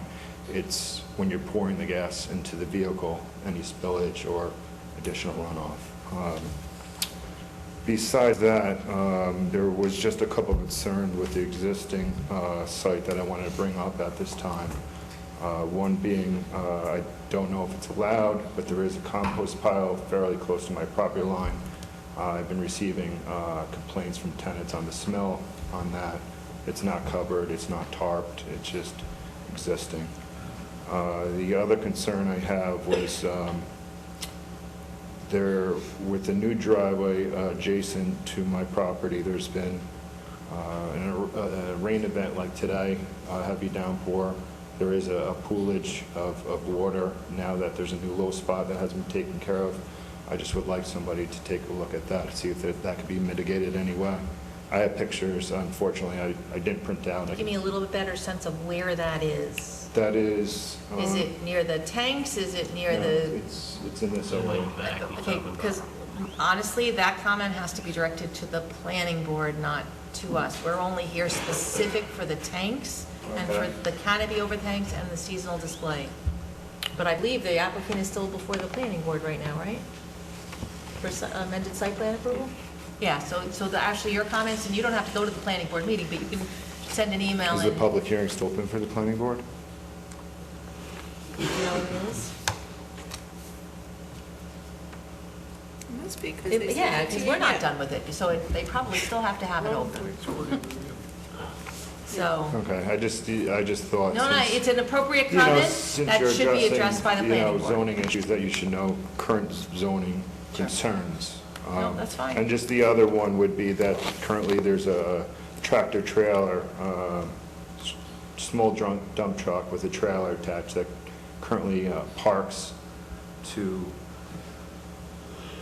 this side of the, I guess, where they stockpile mulch. Okay. And that doesn't show on the plans. I was concerned that it's very close to the property line, even might be encroaching. Additionally, seasonal tools that are not used, such as plows, depending on what season that's also, to me, very much encroaching on the property line. Okay. And I'd just like to have that addressed. Okay, again. But with that said... Yeah, the issues, the leak protection under the tank, that's something we'll have a discussion with the applicant about in a second. The compost pile, that's an issue for the planning board. The trailer is going to be an issue for the planning. And I would like to thank them for putting the rock down. The dust is much better in the area now. Okay. Because that was a big concern too. Thank you. Thank you. Can we have you, is there a concrete pad under these tanks? There's two of the tanks have containment underneath them. The third one is a double wall tank, and the area, there is a asphalt pad that's there that would be used to fuel the trucks. So it wouldn't be going directly into the soil. And when you say it's a double line tank, what's the useful life of this tank? I don't know what the tons. Useful life of the tank? I would say 20 or 30 years, but it's called Teams tank, they bring it and replace it. They'll replace it? Yeah. Well, Okay. I think 2 or 3 of the tanks are all Teams. Okay. All right. Certainly, if there's already containment underneath at least the 2, that should address the neighbor's concern related to those 2. A double wall tank, as long as, again, it's under some kind of maintenance agreement from the source of it, I would hope that that would address your concern, but certainly it's not something to watch because tanks have useful lives and, you know, they eventually, the material will rot through with them, so. All right, and again, the other issues that were raised. Once again, the tanks wasn't the concern, I know tanks are. No, it was just it's the more ability. transfer of when you pump it and you drip it. Okay. Yeah, he's afraid the operators are gonna cause spills. I don't know. But you're saying they pull up on a paved area to fuel the machines and equipment, okay. I don't know. When you have a paved area, you have drainage running to a catch basin, which in this area, I'm sure, is an infiltrator directly into the ground. So if this paved area does have runoff to a catch basin, which it should, hopefully they put an oil separator in that catch basin to catch any. I mean, if you're concerned, again, that probably goes to the planning board. We're just looking to see whether they meet the setback requirements. That's why they're here. It's all appropriate, Pam, I hope. My comments be. That these comments would be conveyed to the planning board. Okay? No, we appreciate your raising them, so. Oh, Mr. Bykowski, could we ask you to sign in, please? Thank you. Mary's keeping us on it. You got good memory of those names. Yes, all right, so anybody else have any questions, concerns, good, bad? Seeing none, we don't have a resolution, so I'm going to suggest we close and reserve. So I'm just going to make a motion for it. I move that we close the public hearing and reserve our decision. Second. All in favor? Aye. Aye. All right, so hopefully next month we'll have a decision for you. Okay, thank you. Thank you.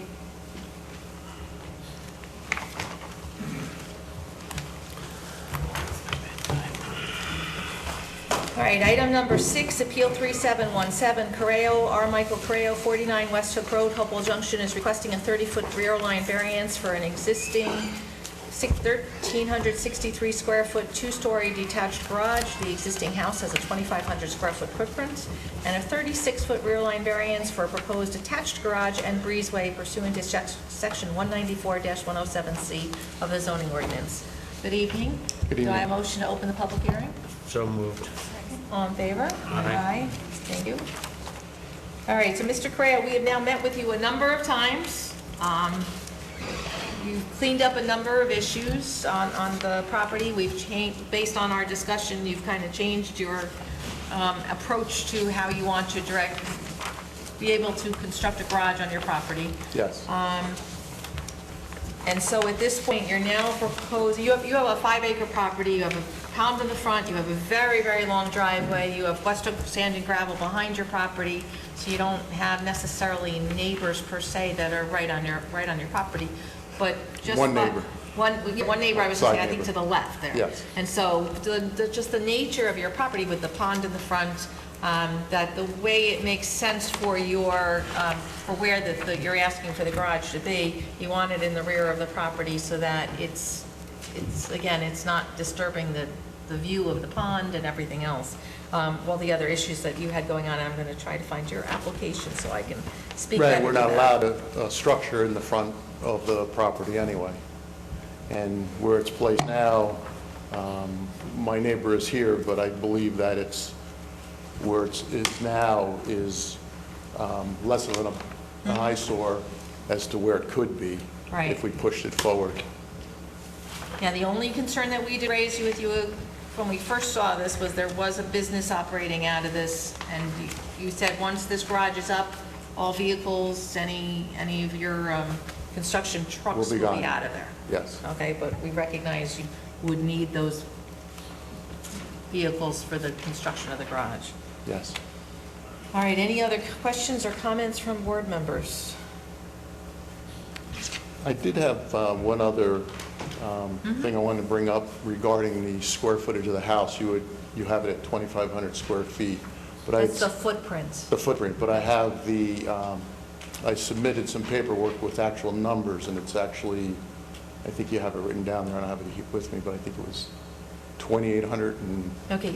square feet. The only concern about the square footage of the footprint is if you're asking for a garage that's larger than 750 square feet, it should not exceed the 60% of the square, of the footprint of your building, and that's why you're okay with the 2,500 square foot footprint. So you're even better.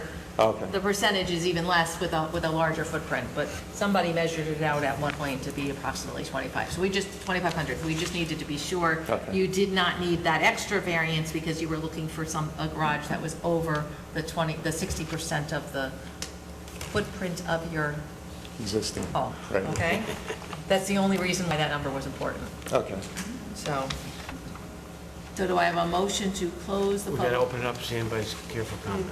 Oh, sorry, that's why I picked this up to read this. Is there anyone here to speak for or against the appeal from Michael Correo, 49 West Hook Drive, Hopewell Junction, requesting a 30-foot rear line variance to an existing 1,363 square foot two-story detached garage, and a 36-foot rear line variance for a proposed attached garage and breezeway? Yes, come on up. Name is Kaja again.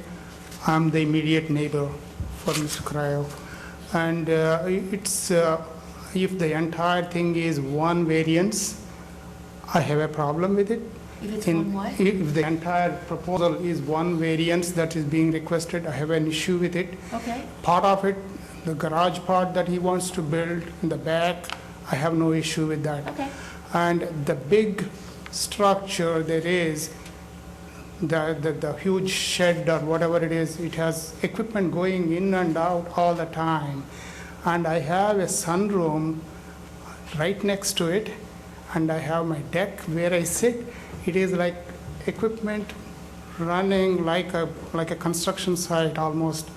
And then I know he mentioned that, well, if he needs that thing for storing all his stuff, and if he cannot get the variance, then he would have to build some other ones. That could be even more eyesore for me. The concern I have is that, yes, today I'll say, okay, no problem, can have the variance for the big one, and then he will sell the house tomorrow and then move out, and somebody else will buy it, and then they will build two more of them there. And the concern I have is that, well, if there is a way that can put restrictions saying that cannot build anything else later on, I'm okay with that. And the problem I have is that if I sit in my sunroom, I can't take a phone call. It's because it's noisy, equipment going in and out. It's much closer to my house, my room, than his house. So that is I have an issue with that. So your concern is the noise of the construction equipment? Noise of construction That equipment. he's telling us he's going to remove that construction equipment as soon as the garage is constructed. And the big, huge structure, that thing that is there, that sits right next to my sunroom. That meets the side yard, he's only requesting a rear yard for that. Yeah, this are you is the saying? garage that exists, that does not have. It already doors on it? exists there now. Okay. It is already existing, Right. but if he has to take it out, he will have to build two more right next to my property, right next to my sunroom. But my concern is that if he can get the variance today, he will sell the property, somebody else will buy it, and then somebody else will have the right to build two more. They have the right. They will have the right to build. So I'm saying that if I don't give this variance, if I oppose this variance, he can build two other ones there, maybe, that may be okay. And we had the discussion already on this one. He said that, well, if he has to replace this thing with two other ones, he could do that. It is not a big issue for him. Maybe that is the way. Let's try to understand, what is your issue? Is it the noise? Is it what you're looking It at? is the noise It's and the looking at it, and if there is a way that maybe you can he did actually plant a couple of trees, Okay. saying that, okay, that they would probably stop. I mean, Help with it won't be a- screening the building Yeah, from you. and they died, of course, they died. Oh, okay, yeah, and, replace those. Nothing, there are trees there. We have a lot So of do trees you want the around. building to look a little nicer? Is that what you're saying? Is there, is The it not building finished to and look all? nicer, no. What I'm saying is the existing building, the way it is, but if it can be prevented from building two more in the future, Yeah. if they have the right to build it, then I would rather have them built now, taking out this one, rather than having three of those structures right next to me. Well, the problem is, Yep. if it's too close to the lines, then they have to come in for a variance, you can voice your I objection. know, that is straight. Okay. I understand. Otherwise, as long as, there's Yeah. regulations, statutes which control how much of your property you can cover, and how many, on certain cases, how Yeah. many types of Oh, no, structures you can put up. With the He's size of that a nice person, and then we have a cordial But relationship otherwise, and all yeah, you that have to- stuff. yeah. I have no problem with that. Okay. What I'm saying, as long as he is living there, he will probably stick to that thing and then say, yeah, that one structure. But tomorrow, somebody else will That's why I'm come. trying to answer your question. Yeah, That's all controlled by statute, but if you're within the statute, yeah, you can put up more buildings. yeah. You have the right to do that. You So, okay, then can't stop that by anything we do today. So then I'm opposing this, this variance request. Okay. Can I say something? I don't think, I'm sorry, you're going to address your comments to us, not to him. I don't think I'm allowed to put up another building. Once I put up this building, I'm not sure you're going to have the room to put up another building without needing another variance. right, That's why we're suggesting it stay where it is. right, once this building is, if it's approved, I have no other area on the property that I could even put a second building, because your secondary building is not allowed to be in front of the rear line of the house. Right. And that's the only other place I can put a building.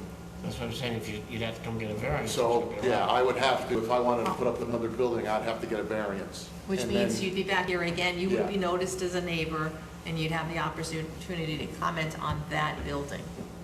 Yeah. That is, thank you. Understand that how close this building is to your home, it's allowed to be where it is on the side yard. Yes, The I only understand issue that. is how far back he is, so I really, understand that. the I got impacted that. neighbor is the gravel yard behind you.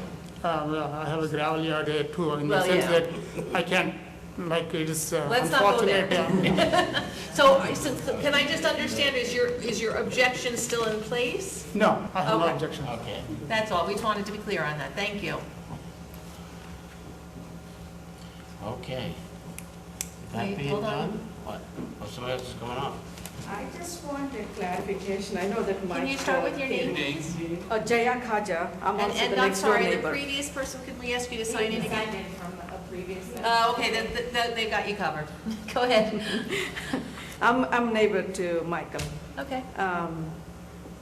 So just some clarification. From the conversation, it sounded like what you're talking about, the variance, or the subject of this conversation is the garage, but not the variance for the storage shed. That We're not talking about a shed, we're talking about two garages. One, I think they're thinking the other building is a shed, but it's a garage. oh, okay, yeah, no, there's one garage that has 2 bays to it, or 3 It's bays? going to be attached to the house. Okay. That's proposed, But there's one that exists now that has no doors to it, yes. that exists now. That's the one that needs the rear line variance. And then he's proposing a new garage with a breezeway, so it's gonna be attached to his home in the front there. Okay, so the picture that Michael gave me has a 2-story wood frame storage / garage, right? This is the That's one. the existing. That's the Yeah. existing one. That's what he is asking for variance. That's one of the things. He's asking for 2 variants. Oh, I see. Okay. I'm concerned about this variance, Okay. not for the, for the garage variance that he is building. So my understanding was that, Michael did say that, okay, if you guys, the plan is I cannot suppose to have, this is not up to the code, so I'm asking for variance. If you oppose to it, then I don't get variance, then I have to take this down. He would have to take it He would down. have to take, Yes. not me, yeah, Michael. I understand what you're trying to say. Yeah, so Yes. then, in which case, he needs a storage place. He needs to build two structures in place of, take one out, but build two smaller structures. Well, honestly, he could just move it forward Right.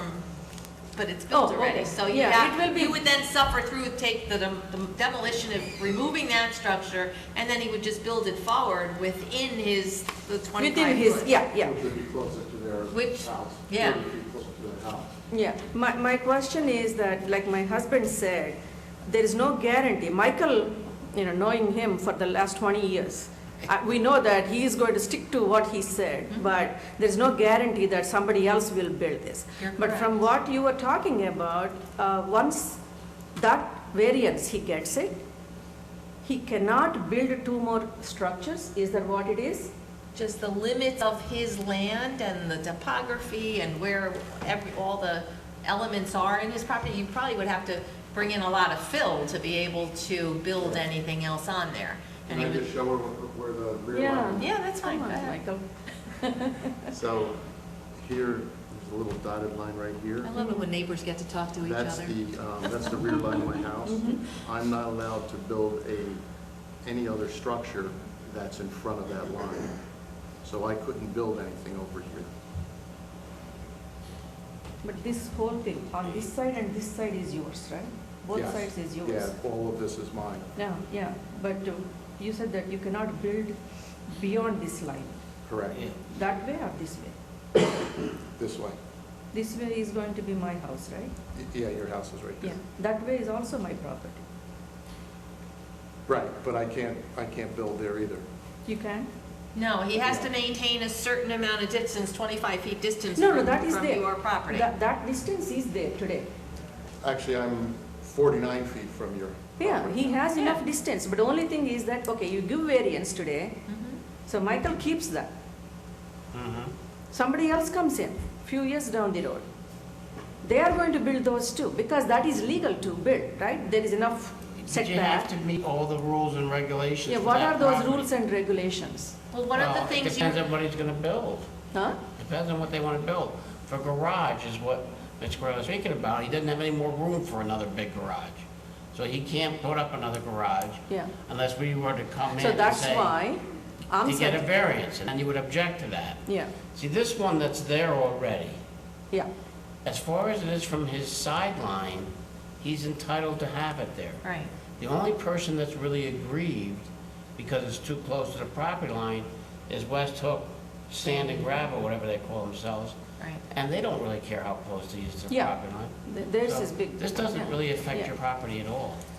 Oh, so I don't even have to be here because my word is not going to, Well, you're entitled as a neighbor to get notice, but he's not affecting your property by getting too close to your property line. The he most can be impacted 20 neighbor is the neighbor in the rear, the gravel yard. oh, okay. He has to So- be 25 feet away, and he's almost 50 So, feet away. okay, what you're saying is that you can make all the noise you want, but nobody is going to care about you.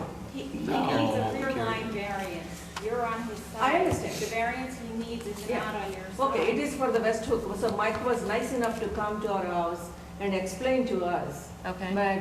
But at that time, the way Mike explained to us is that, okay, if I don't get that variance, if you don't like it, it's okay, it's not a big deal.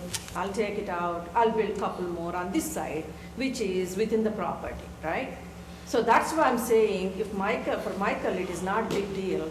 So might as well build these two, which are up to the code, instead of having that big structure today and maybe additional structures. Yeah, Who I don't know knows? that he can build more with the existing structure still there. That's what I want to know. I think what he's saying is if that structure, if you objected to it and he had to take it down, then he would probably Yeah. move it forward so he's not impacting the rear.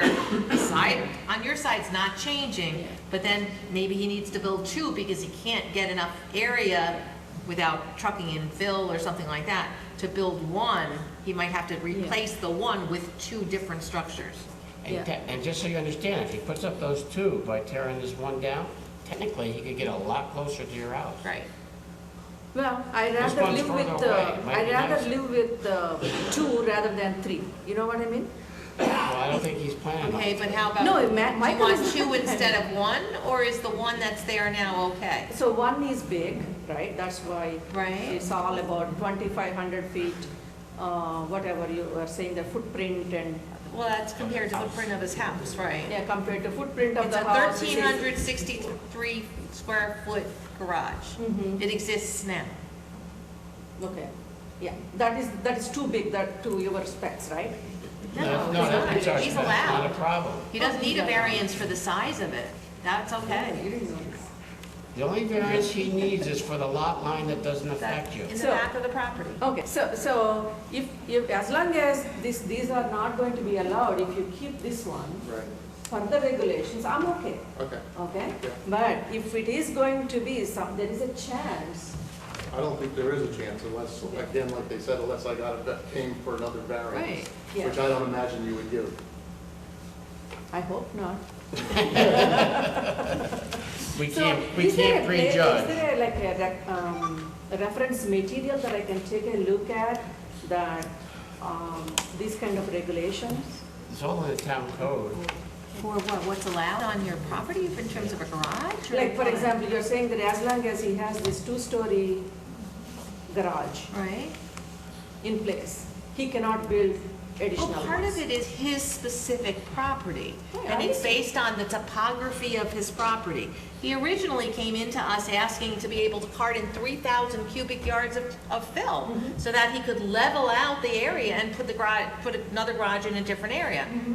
We didn't think that that made sense, and talking it through with him, he actually withdrew that request. Probably would All have right. made Rick happy. No, no, That's I mean, about he it. told us everything, okay? That's not what I'm asking. You said that there is not enough room, it's not to the code, he cannot build more as He- long as he has this big structure. He's got a lot of property in front, but he also has a pond and stuff, and what I think Ms. Guerra is saying is, he can't, under the code, he can't build in front of that imaginary line, because now he's in front of the house, and he can't do that without a variance.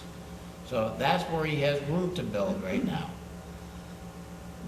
Yeah, No, but that doesn't imaginary mean- line, I don't know that if he needs another garage. Look, if somebody else comes in and they want to put up another garage, if they have room for it, they have the right to do that. I'm thinking if there's nothing that prevents too many garages. I think there's requirements in accessory buildings. But if, you have the right to use your property. There's laws which state how much your property you can cover and where you can put certain buildings. But what And one of she's- those rules is not putting garages in front of your house. But Jim, part of what she's asking for is where does she find the rule that says Yeah. if he takes it down, he can't replace it, or if he keeps it there, he can't put 2 other structures. There Exactly. is no rule No. that says that. No. It's gonna be based on the actual buildability of his own property. Yeah. Lot coverage, setback. Right.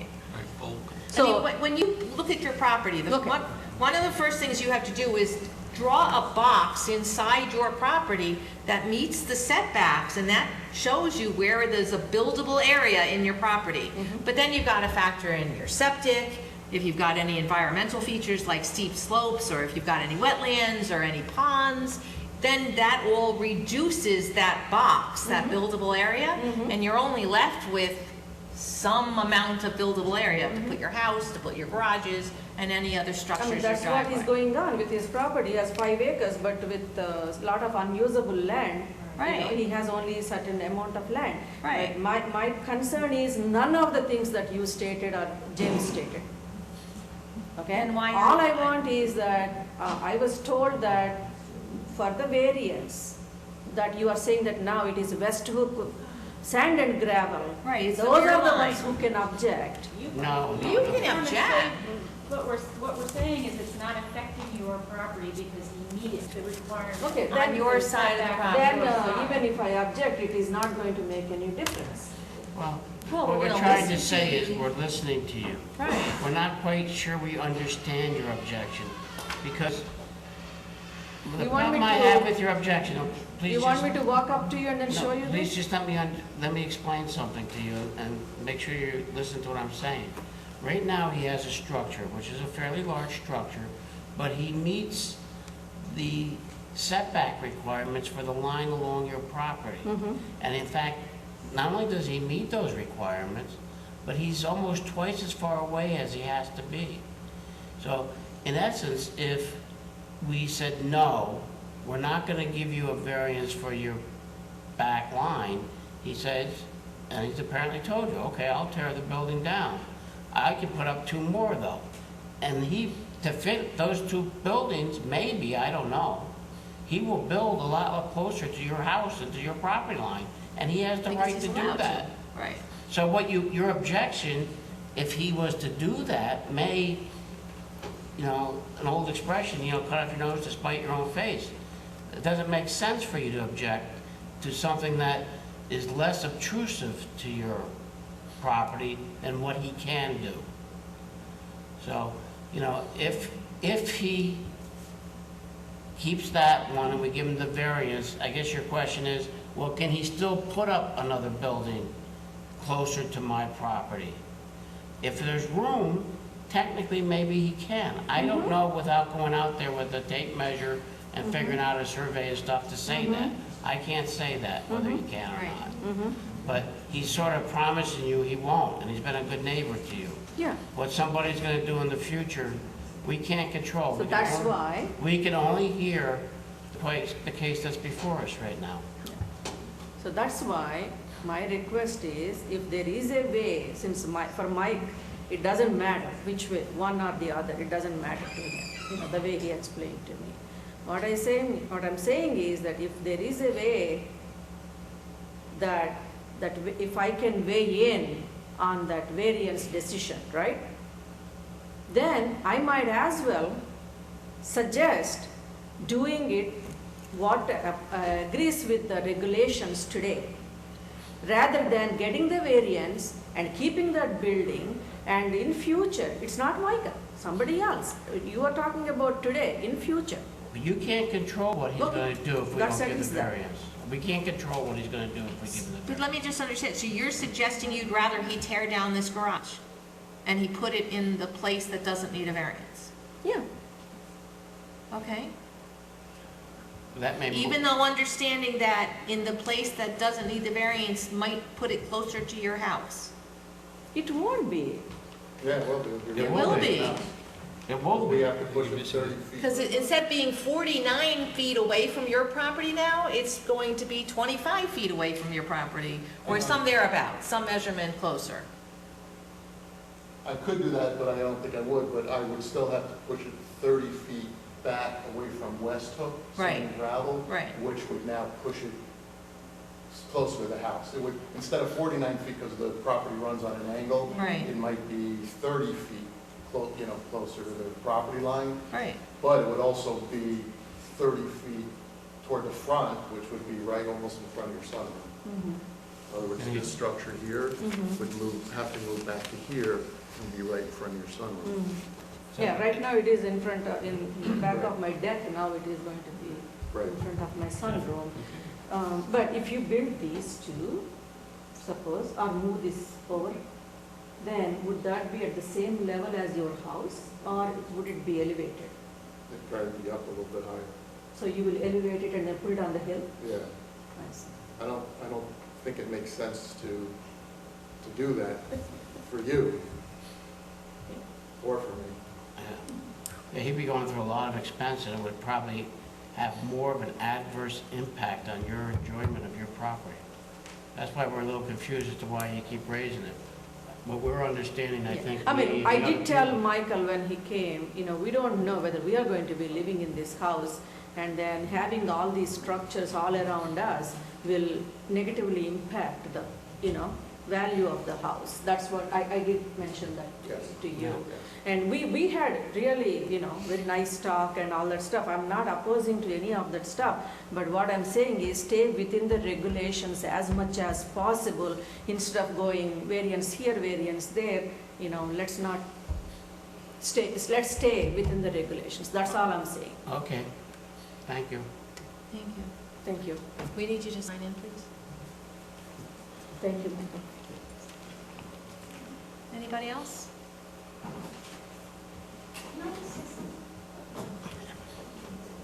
I live on the other side of the Cautious. My name is Jennifer Polk. I'm sorry, you got to say it in the I'm sorry, microphone. my name is Jennifer Polk. I live on the other side of the Cautious. And we endured years and years of noise and explosions from West Hook Sand and Gravel, and they had no regard for neighbors, didn't tell us anything was going on. In the last several months, we've endured noise pollution from his property. Very large excavators, and I don't really understand what's going on between the Cautious property and his property, because he's taken out a lot of trees there. So I'm concerned too that something's going to be built there, and yes, I think it will directly impact their property as well. So I just would like everybody, I think if you keep giving out variances, everybody's going to want one. I mean, I think everybody should be sticking to the code and just do what they're supposed to do. I think the original structure that he's talking about moving was not built to code. I think it was built over onto the West Hook Sand and Gravel property. That was a different structure. That was a right? different That you took structure or down the already? same structure? Yes, that structure's gone. The That structure structure that is was gone. encroaching on West Hook's property is gone. built in 1954.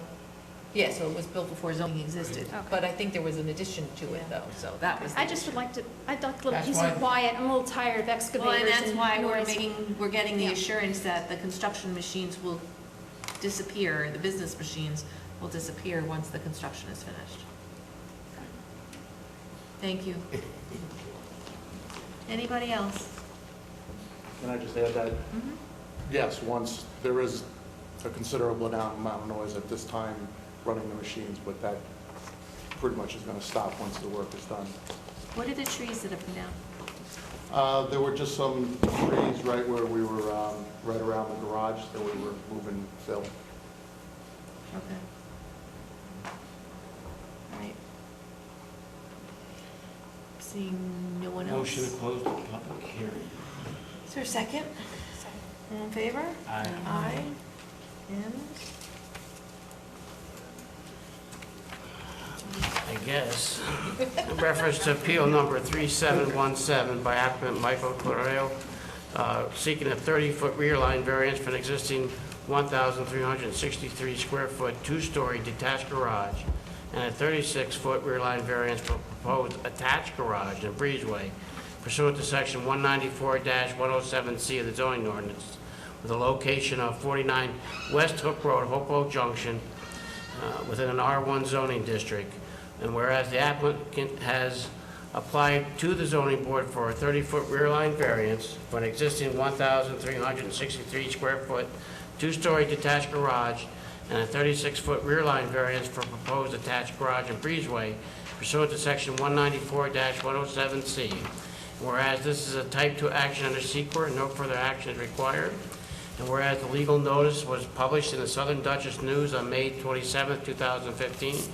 And whereas the Zoning Board of Appeals has held its public hearing today, June 9, 2015. And whereas the Zoning Board of Appeals finds that the granting of the variance will not produce an undesirable change in the character of the neighborhood or be a detriment to the community, as this is a large lot over 5 acres, and these structures are proposed for the rear of the parcel, which backs up to a gravel mine. The desired result cannot be achieved some other means, as there is a pond located in the front part of the parcel.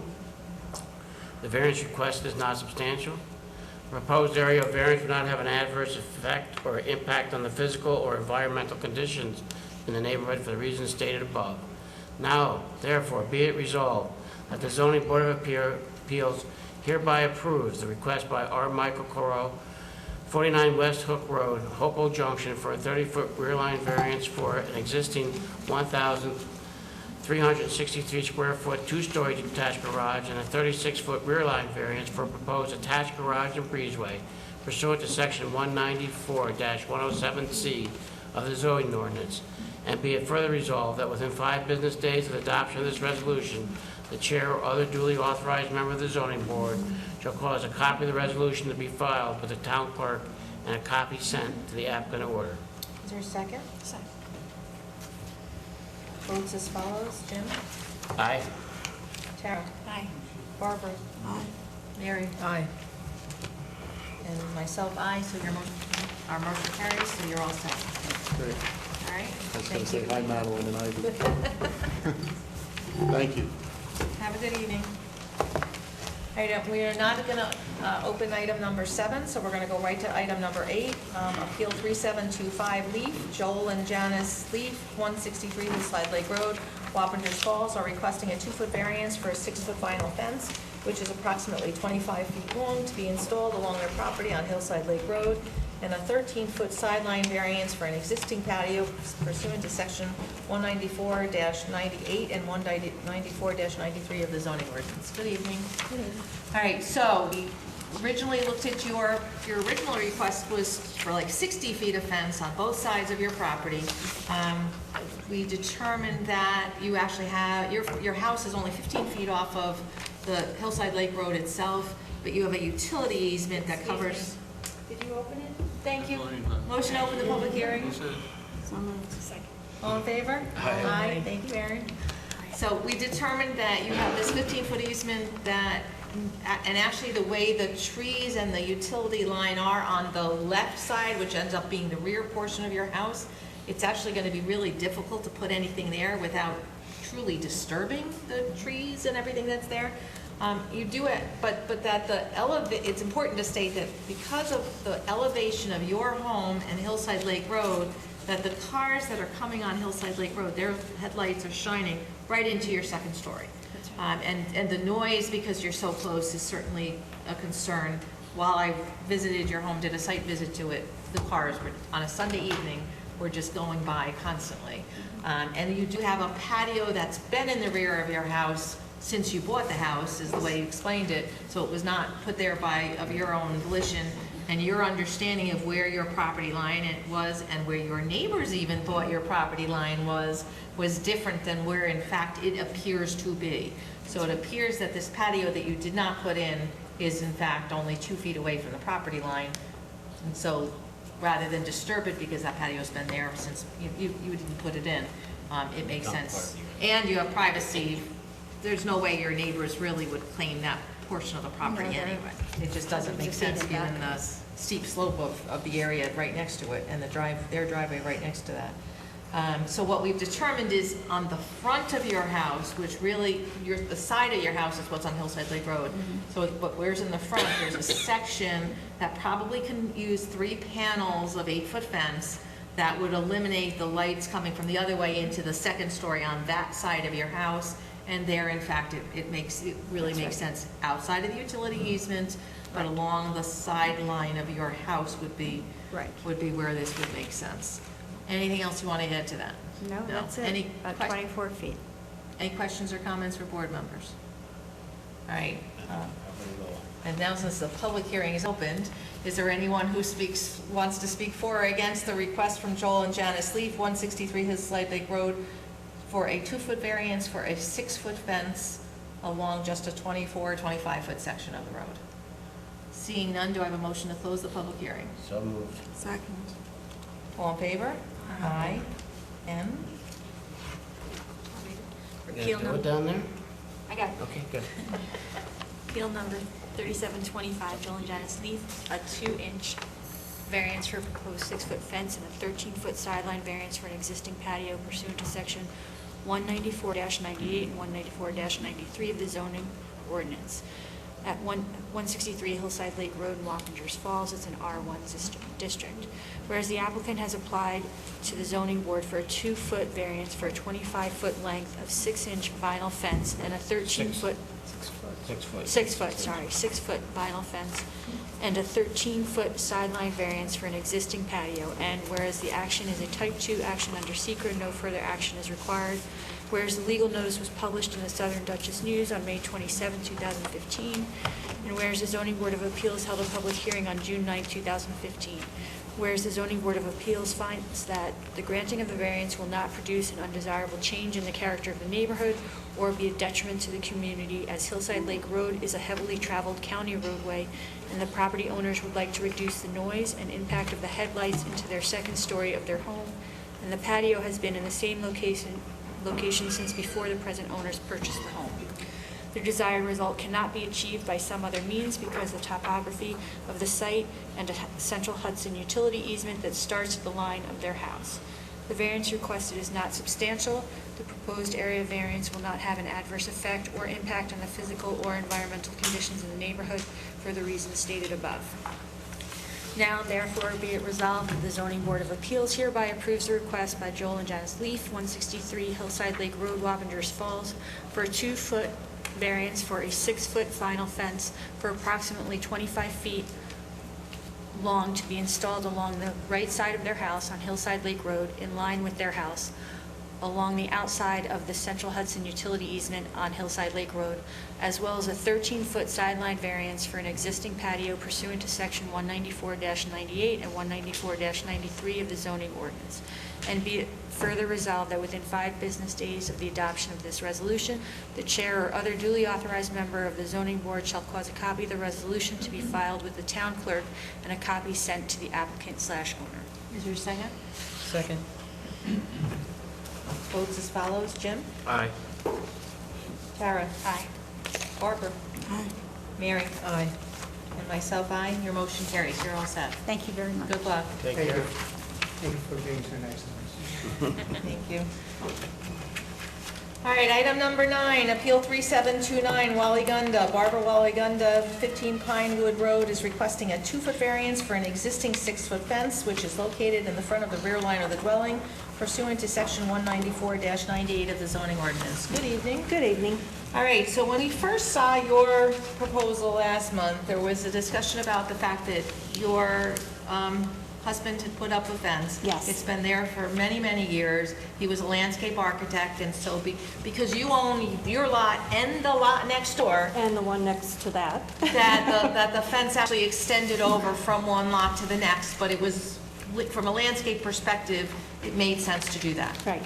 You are now looking to sell your property, and so because you're now going to potentially, because you're going to sell one lot, one of these? No, we've No, but what we actually- determined was that you can't have a fence, you can't have a structure that goes onto a lot. Correct. That's not the same So lot. I removed those sections. Okay, good. So you had to move the fence so that you're in 2 feet from the property line. Yes. But still, it was important to you from the landscape perspective that there's something that it's hiding behind there, right? Yeah, but Mr. Meyer said, just, do yourself a favor, take it down, so I took it down. Before I go any further, I have a motion to open the public hearing. Yeah, we should do that. And which I second. I have a so moved. Is there a second? Yeah, I second. All in favor? Aye. It's gonna be a long night. That's okay. It already has been, thank you. I think that's part of my problem. All right, so all that we've just said about you've now taken out the fence so that now it was encroaching on that other lot, and again, from a landscape perspective, you have like a 5-point-something acre lot, so it is. The house is 5.22, the Yeah. next lot is 4 acres and change. And you're at the end of a cul-de-sac. Nobody could see this anyway. But it's important for the integrity of the landscape that's there. So, I don't. So how much of the fence is left? The rest of the sections, it was just the last 1.5 sections that went over onto 16 Pinewood, so Okay. we took that off. It still does hide the shed, but, to me, Okay, it's not the same, but. It's not the same. But When you I'm- say, when you said you listened to me, I was afraid you took the whole thing down or something. No, that's not what you said, no. Maybe there's a misunderstanding there. All right, is there anything else you wish to add? No. Any comments or questions from board members? If not, is there anyone here who wishes to speak for or against Barbara Walligunda's request for a 2-foot variance for an existing 6-foot fence at 15 Pinewood Road? Seeing none, do I have a motion to close the public hearing? So. That was open. That was a so moved, I second it. All in favor? Aye. Aye. And? Do I have it here? I got it. You got This it? is appeal number 3729, applicant Barbara Walligunda, for a 2-foot variance for an existing 6-foot fence, which is located in front of the rear line of the dwelling pursuant to section 194-98 of the zoning ordinance. located at 15 Pinewood Road in an R1 zoning district. Whereas the applicant has applied to the zoning board for a 2-foot variance for an existing 6-foot fence, which is located in the front of the rear line of the dwelling. And whereas this action is a, don't we have, the shed doesn't need it? The shed? No, the shed was okay where. Okay. No, there's, Okay. Right. you Whereas this classified action- it a garage, detached garage. Whereas this action is a type 2 action under seeker and no further action is required. And whereas the legal notice was published in the Southern Dutchess News on May 27, 2015, and whereas the Zoning Board of Appeals held a public hearing on June 9, 2015, and whereas the Zoning Board of Appeals finds that the granting of the variance will not produce an undesirable change in the character of the neighborhood or be a detriment to the community as the lot is over 5 acres in size, and the house and fence are located over 200 feet from the front property line. The desired result cannot be achieved by some other means. The variance requested is not substantial. The proposed area variance will not have an adverse effect or impact on the physical or environmental conditions as the fence, which is located on the left side of the house, shields the existing garage from the driveway and is existing. Now therefore, be it resolved, the Zoning Board of Appeals hereby approves the request by Barbara Walligunda, 15 Pinewood Road, for a 2-foot variance for an existing 6-foot fence, which is located in front of the rear line of the dwelling, approximately 200 feet from the front property line, and will be 2 feet from the side property line, noting that the applicant will remove the fence, has removed the fencing that extends into the neighboring property.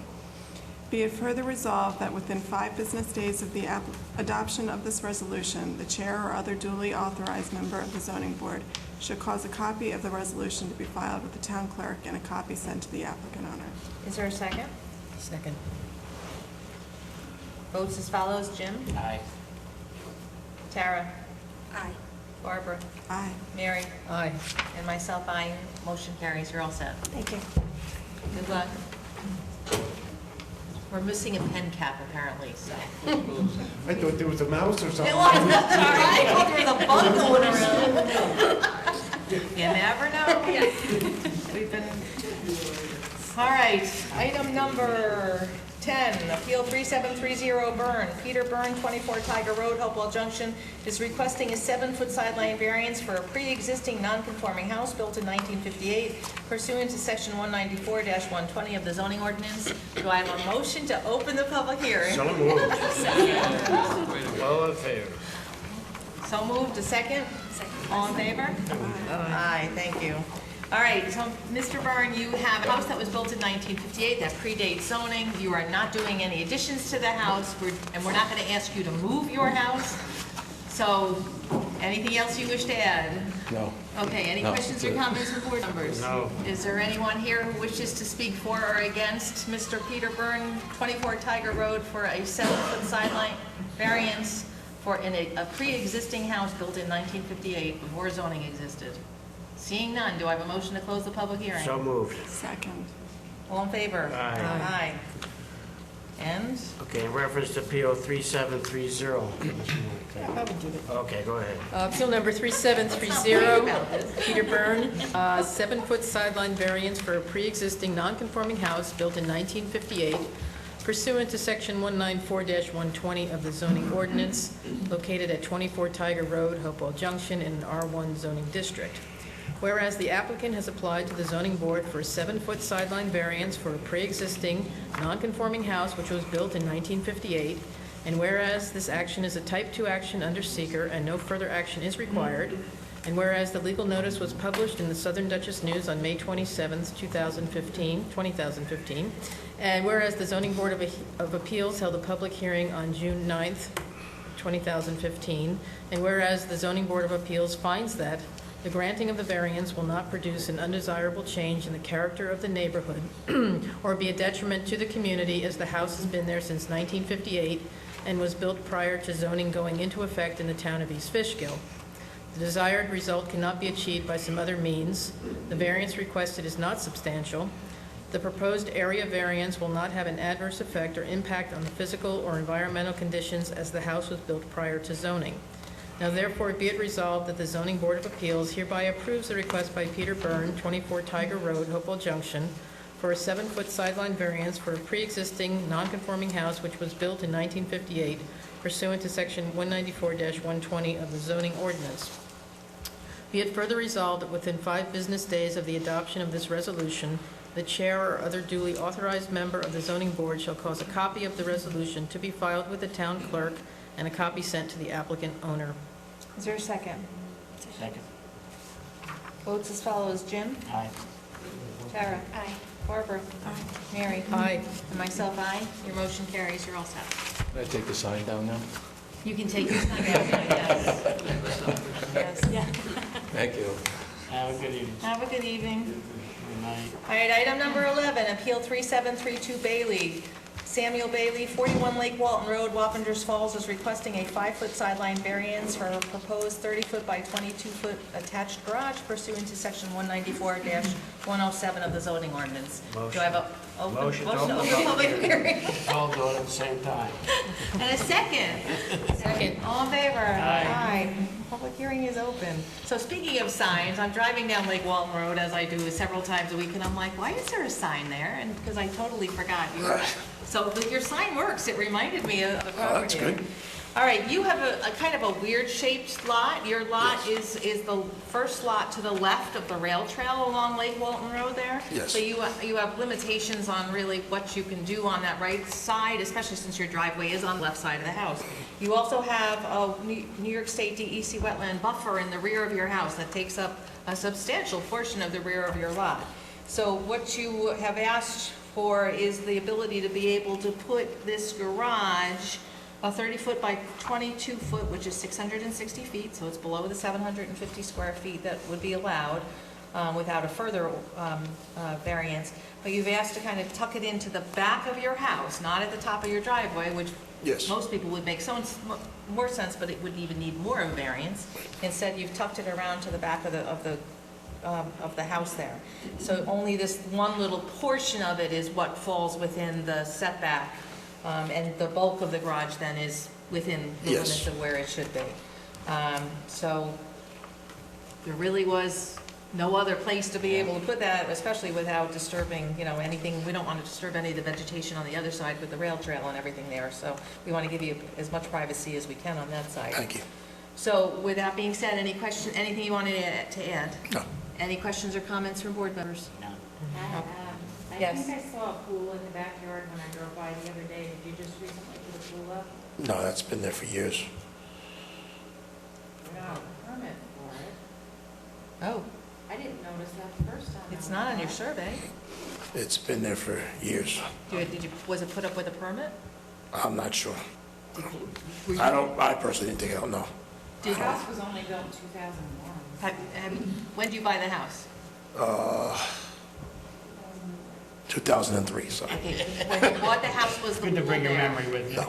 No, so the pool did go up under your ownership? Yes. You don't remember buying it? No. I did not get a permit, but I wasn't aware that we needed a permit for an above-ground pool. Oh, yeah, no, you definitely still need one even for an above-ground pool. Well, it's 'Cause- coming down. Well, yeah, we're going to take it down. Okay, how quickly is it coming down? It is coming down very quickly within the summer. We didn't even open it. Okay. When it start, If you So have a Mary, make violation, that we a can't condition address of this. our approval, it's gotta come down. That and the dilapidated shed that we talked about the last time, that's still up, and he still has the unregistered vehicles on there's only, there's two, that's right. you The told me. shed, you have a permit for it, but it. There's two sheds. one that's not in great shape, so, Yeah, the snow collapsed the other one. right, so There's that a one, aluminum is it shed. removed yet? No, I can move it. Oh, you'll remove it, not, Yeah, not absolutely. move it, you'll remove it, okay. Thank you, okay, and number, unregistered vehicles, you're allowed one? Yes, I forgot the one that was under the cover. I will take care of that one this week. Okay, we'll make it a condition of our, any action that we take. So is there anyone, Mary, anything else you have? Okay, is there anyone here to speak for or against the request from Samuel Bailey, 41 Lake Walton Road, requesting a 5-foot sideline variance for the corner of a proposed 30-foot by 22-foot attached garage? Yes? Hi, my name is Edward Solon. I live at 37 Lake Walton, and I have no objection to see him. Thank you. Can you put your name on that? Yeah, can we bother you to sign in, please? Thank you. Anybody else? Was there anything you wanted to add? No, I just Okay. didn't know if I had to stand back up Do I have here. a motion to close the public hearing? So moved. Second. All in favor? Aye. And? Reference to appeal number 3732 by Samuel Bailey.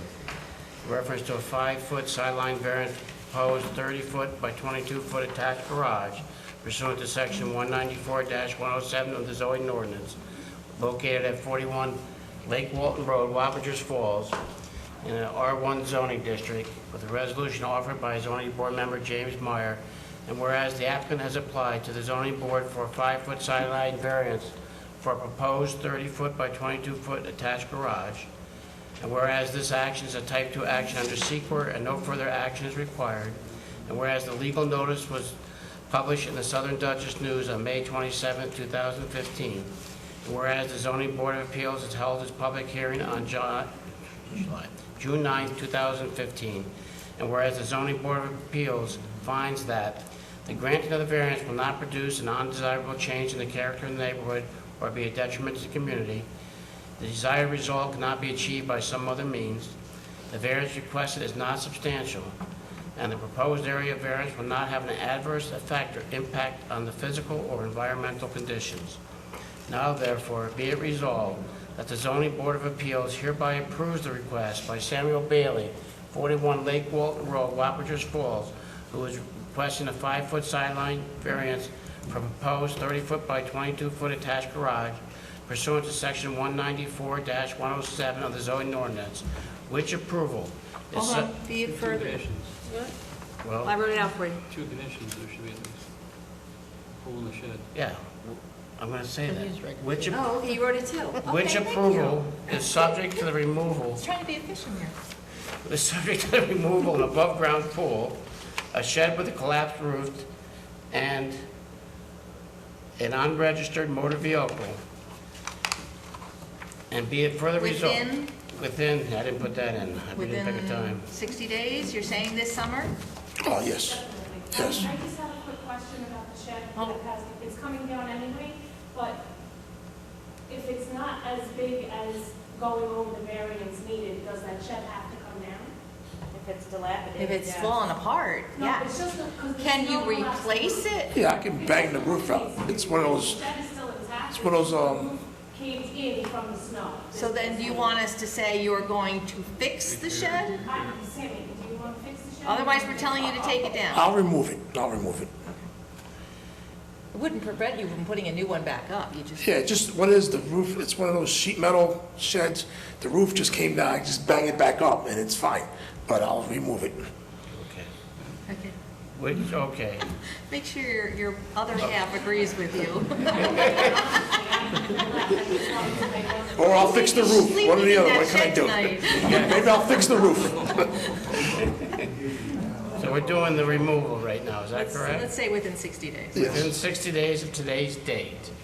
And be it further resolved that within... You mentioned the unregistered car? Yes, I did, Okay. unregistered vehicle, whatever. Be it further resolved that within 5 business days of the adoption of this resolution, the chair or other duly authorized member of the zoning board shall cause a copy of the resolution to be filed with the town clerk and a copy sent to the applicant or, you want to use mine? Pam? Yes, we will. Thank you. Second. Second. Votes as follows. Jim? Aye. Tara? Aye. Barbara? Aye. Mary? Aye. And myself, aye. So your motion carries. Okay, so that's approved. Yes. Take the, You take your sign down, you're gonna take a shed shed down, down, you're gonna and take a get- pool down, you're gonna remove a car. yes. And then you can build your garage. Right. Thank you very much. Hold on before you Have a get good night. You too, thank you. Okay, item number 12, Appeal 3733 Milan. Antoinette and Robert Milan, 4 Plank Avenue, Hopewell Junction, are requesting a 2-foot variance for a proposed 6-foot fence to be located in front of the rear line of the house pursuant to section 194-99 of the zoning ordinance. Do I have a motion to open the public So hearing? moved. I learned my lesson. Second, all in favor? Aye. Aye, all right. When we discussed this, you live in Dogwood Knolls. Yep. You have somewhat of a fishbowl of a property to not, to give it a description, where you have a corner lot and really, anybody who's driving on Verplank or, you know, the area, the streets in there has the ability to see into your yard, and you don't have much privacy there at all. So, and what we talked about was because of the slope of your backyard, the 4-foot fence really wasn't gonna do a whole lot for you. And I think we agreed with that. So you did request the 2-foot variance to be able to put up a 6-foot fence, but because of the, again, the fact that you're on a corner lot, it needs to be within the front of the rear line of your house. Anything else you want to add? Okay, any questions or comments from board members? Seeing none, is there any comment?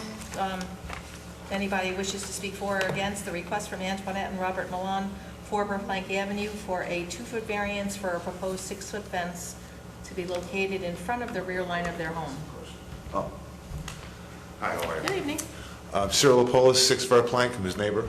I just have one question, 2 questions actually. On the yellow sign, it states a 6-foot fence on the right side of the house, and on the description I got from the town, it says 6-foot fence to be located in the front of the rear line of the house. Right. Is right or left determined if you're standing in the street looking at the house, or is if you're walking out the front door? What's the right side of the house? I would say if you're looking at it. As you're looking As at you're it, I would looking at say. it, when I filled out the sign, I was sitting at my table and So it went like this. No, it's just a little box. Would you like to see the diagram where it's going to be? This might help you. It's not on the property, it's on Is it the, on our property line or is it on Charlie's property it's line? not on the property line, it's a little box and just on the corner of the house. You know where the boat is? Yeah. Yeah, right there. Oh, so you're not going? No, No, it's it's just a little, Can I take a peek at that? sure. No problem. Take- I'd rather ask a dumb It's, question than. no, it's fine. It's just a little area there. Yeah, very good scale here, rolling house. Here's Verplank, here's Verplank. Okay, this is Verplank, good, okay. Okay, here's Miller Drive, so here's your corner lot, and it's the little area there. And it's, again, it's because it's on a corner lot that it becomes in front of the rear line of the house. Yeah. It's a, So you're going out to your house, where the okay? lilac tree is on, that's fine. just a little. That's good, I'm good with Did that. it answer Thank both your you. questions? Answer both my questions. Like I said, I'd rather ask a dumb question than not know. Thank you. Okay, that's fine. Thank you. Anybody else? Seeing none, do I have a motion to close the public hearing? So moved. All in favor? Aye. And Appeal number 3733, Antoinette and Robert Milan. Looking for a 2-foot variance for a proposed 6-foot fence to be located in front of the rear line of the house pursuant to section 194-99 of the zoning ordinance. The location of 4 Verplank Avenue, Hopewell Junction in zoning district R1. Whereas the applicant has applied to the zoning board for a 2-foot variance for a proposed 6-foot fence to be located in front of the rear line of the house pursuant to section 194-99 of the zoning ordinance. Whereas this application is a type 2 action under SECRA, no further action is required. And whereas the legal notice was published in the Southern Dutchess News on May 27, 2015, and whereas the Zoning Board of Appeals held a public hearing on June 9, 2015, whereas the Zoning Board of Appeals finds that the granting of the variance will not produce an undesirable change in the character of the neighborhood or be a detriment to the community, the desired result cannot be achieved by some other means, as this is a corner lot and the homeowners have no privacy. The variance requested is not substantial, and the proposed area variance will not have an adverse effect or impact on the physical or environmental conditions, as the fence will give the applicant some privacy on their property. Now therefore be it resolved that the Zoning Board of Appeals hereby approves the request by Antoinette and Robert Milan for a 2-foot variance for a proposed 6-foot fence to be located in the front of the rear line of the house pursuant to section 194-99 of the zoning ordinance. Be it further resolved that within 5 business days of the adoption of this resolution, the chair or other duly authorized member of the zoning board shall cause a copy of the resolution to be filed with the town clerk and a copy to be sent to the owner or applicant. is there a second? Second. And votes as follows, Jim? Aye. Tara? Aye. Barbara? Aye. Mary? Aye. And myself, aye. So your motion carries. You're all set. Thank you. Have a good evening. You tell. All right, moving along, item number 13, Appeal 3734 Garay. Denise Garay is requesting a 5-foot rear line variance for an existing house and a 19-foot rear line variance for an existing deck at 20 Francis Drive, Hopewell Junction, pursuant to section 194-17 of the zoning ordinance. Do I have a motion to open the public hearing? Second. All in favor? Aye. Good evening. Hi. All right, so you're dealing with your mom's house here on That's Francis correct. Drive. Yes. This house was built a number of years ago. 1969. Yeah, thank you, 1969, that there appears to be a deck that you believe was built earlier on, but we think that we didn't see it because there's a canopy over this deck. There's and a roof on it now, Yeah, and that which might be why perhaps- it's not showing up in aerials Right. as a deck per se. Right.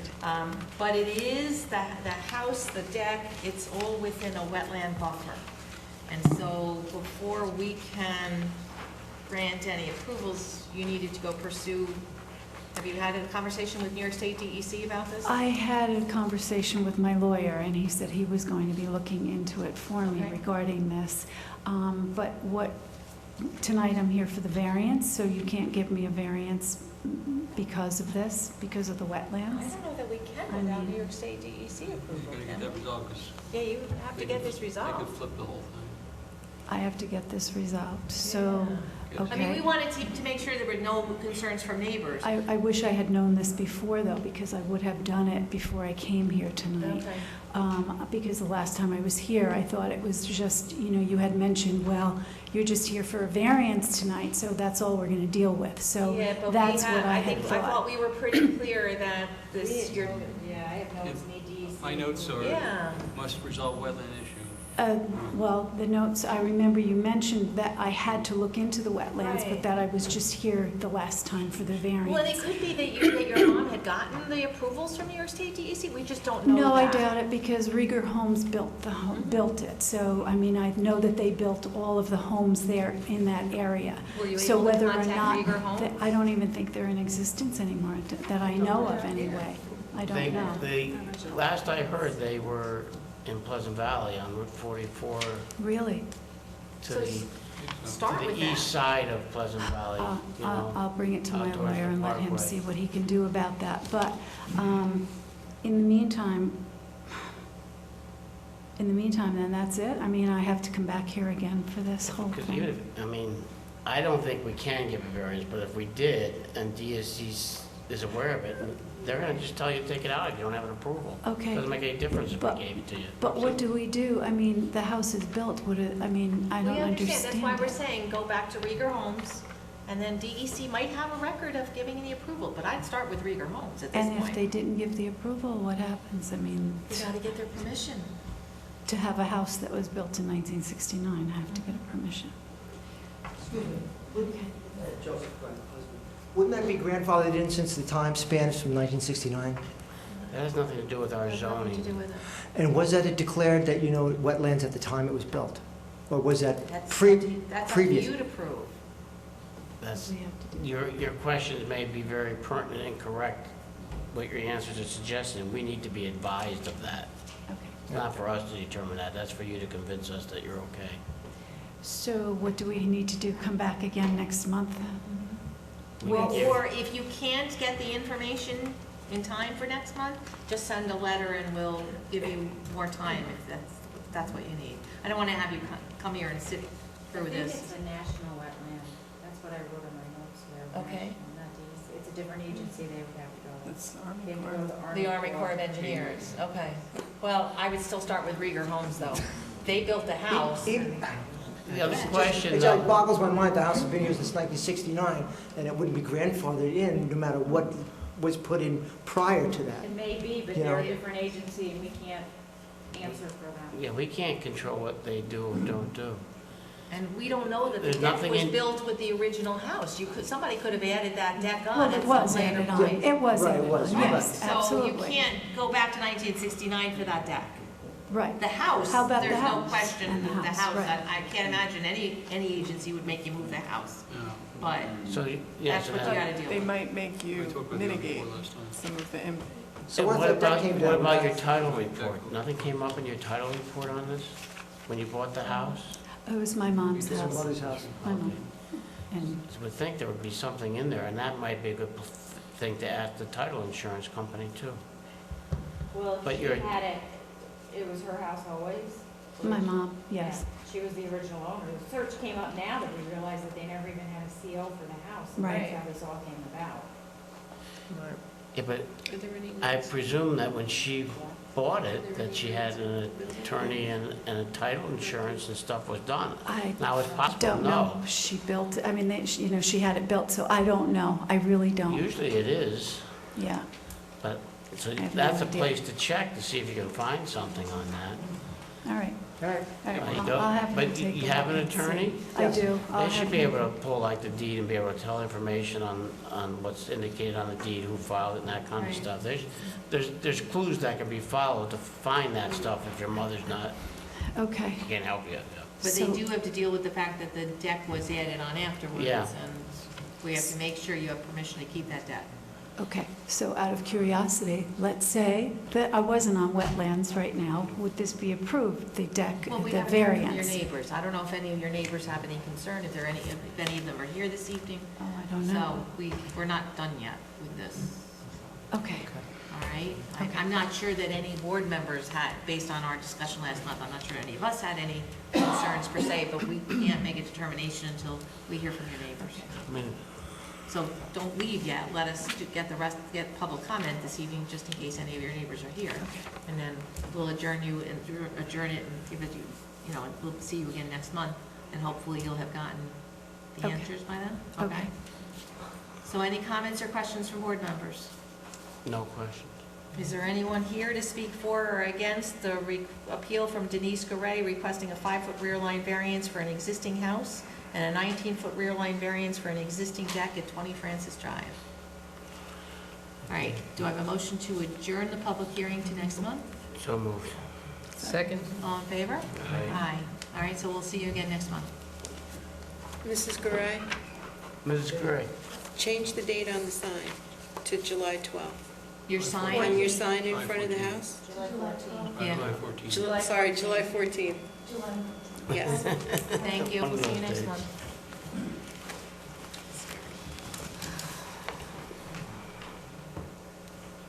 Okay, item number 14, Appeal 3735, Justine Contracting Corp. Justine Contracting Corp. Is requesting a variance to allow a pre-existing non-conforming dwelling located in a B1 zone at 131 Old Route 52, Stormville, and which has not been lived in for over 1 year, to be rebuilt in the same size and same footprint pursuant to Section 194-125 of the zoning ordinance. Do I have a motion to open the public hearing? So moved. Second. All in favor? Aye. All right, good evening. Good evening. So you have a property that you purchased that had a house there before, but the house has fallen into real disrepair. Correct. It hasn't, the dilemma is it hasn't been lived in for more than a year, so the grandfathering that allowed it to be a residential use in a business area has kind of In lapsed. a business zone, yes. Yes, has lapsed. My understanding is you went to the Architectural Review Board, because even though it's a house, it's still in a business district, so they do have to review it? And they Yes, did we- not give their approval, or they Well, did not? they actually they have certain comments that they want us to comply with, Okay. and which is their minor aligning windows and things like that. And we will be complying with that and going back again for them with the next Okay, meeting. so, but because they did not give their recommendation, we cannot close our public hearing. Okay, you have to go back to them and get their recommendation, and then come back to us, just so you know that, okay? So we're gonna get any comment tonight, I'm not, we'll see if we have any other issues here, but until you get the ARB to actually give you a recommendation, we will not be able to close the The public zoning hearing. board decision will be tied based on the Yeah, architectural review we're board. we're actually the public hearing process for that review board.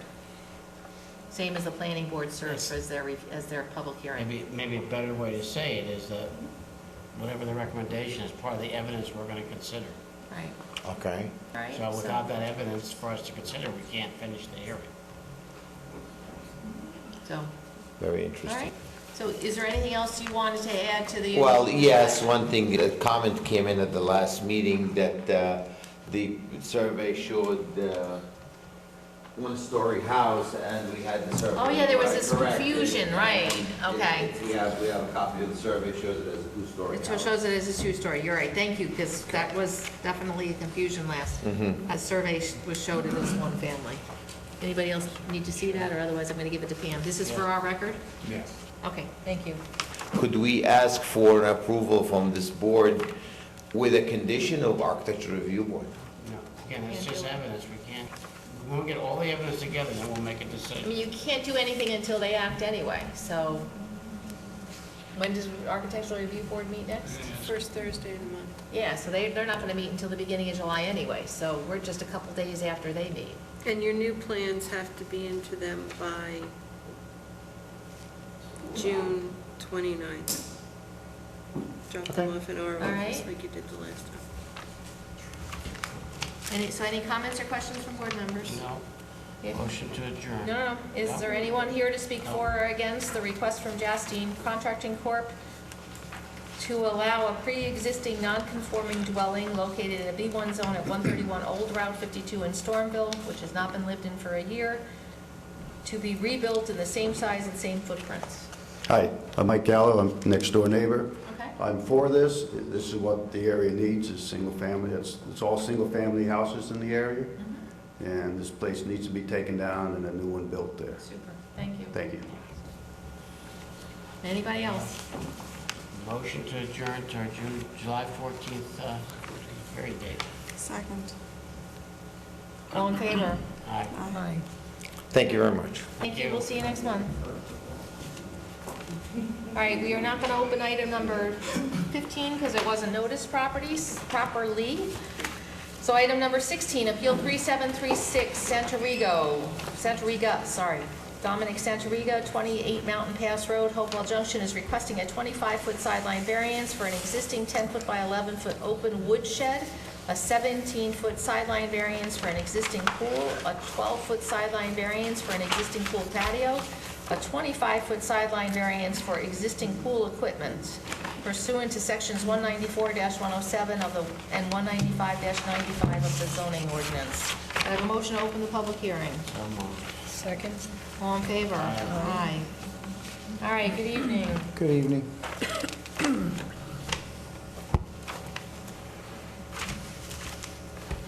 I just wanted to check out one thing. Okay. When we saw you last month, you didn't mention anything about the pool. We were concerned about it, but it wasn't showing up on the survey. Correct. And you were positive that I know. the pool was fine, and it ends up it's not. I know, well, it ends up, So- I had a mess. Yeah. Now, when I came back to give my paperwork to get the hearing into Jean, I don't remember if I showed her or gave her a copy of an old survey or not, and so Okay. I'm assuming I didn't because you're seeing it every... Is this it?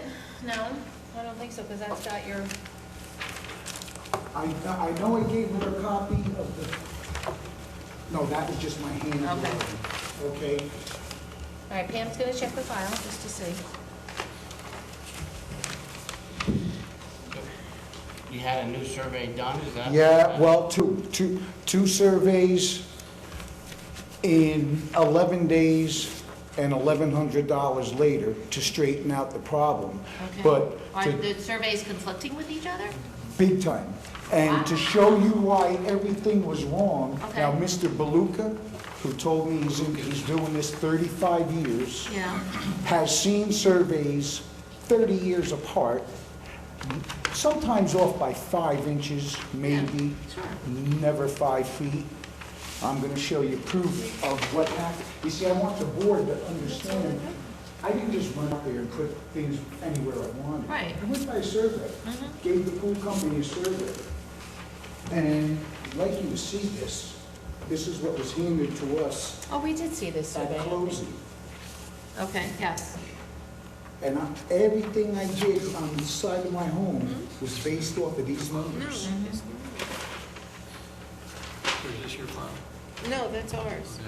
But And that's, here's my second one in the 11th day from Mr. Beluca. You see this 44.82 feet? Off by 5 feet. Not only that was it off by 5 feet, this survey has our property line ever so slightly, it's what Mr. Beluga explained to me, ever so slightly fading to the right. Okay. Over 361 feet, that's a nice fade by the time you get back here. Wow. His is ever so slightly fading to the left. And last but not least, which I kind of disagree with Mr. Beluga, but I can't argue with him, and that is the way my house sits. You see the angle he shows? See the angle this shows? And I'm more in agreement with this angle. And I also had an architect, engineer, who's a friend of ours, look at this, and he doesn't agree with this, but I can't fight City Hall. I mean, he came back twice in 11 days. Did Mr. Belucas talk about doing a boundary line agreement? Excuse me? Did Mr. Belucas talk about doing a boundary line agreement to resolve that issue? When you have a discrepancy, generally two property owners get together and they sign a boundary line agreement resolving the discrepancy. No, I don't think he felt it was his place to suggest any of that, but I complied with everything I think the board would want me to do by, I pulled everything in. That's why he came back, like, didn't I leave you a copy of the first survey? I have the one dated May 14th. Of this year. Correct, showing my stuff grossly overdone. So now you're gonna see the difference of the two surveys. You'll see where he came back 11 days later and moved everything. I moved everything. So you see over here where he's showing this fence over, he's showing this, my fence all over here. Now it's all moved in, okay? So I'm all on my property. So wait a second, which is the appropriate Right. survey? Right here, This one? right here. This was the one where I had. May to- 14th, I had- June 2nd, okay. Correct. I had to move all my fencing in.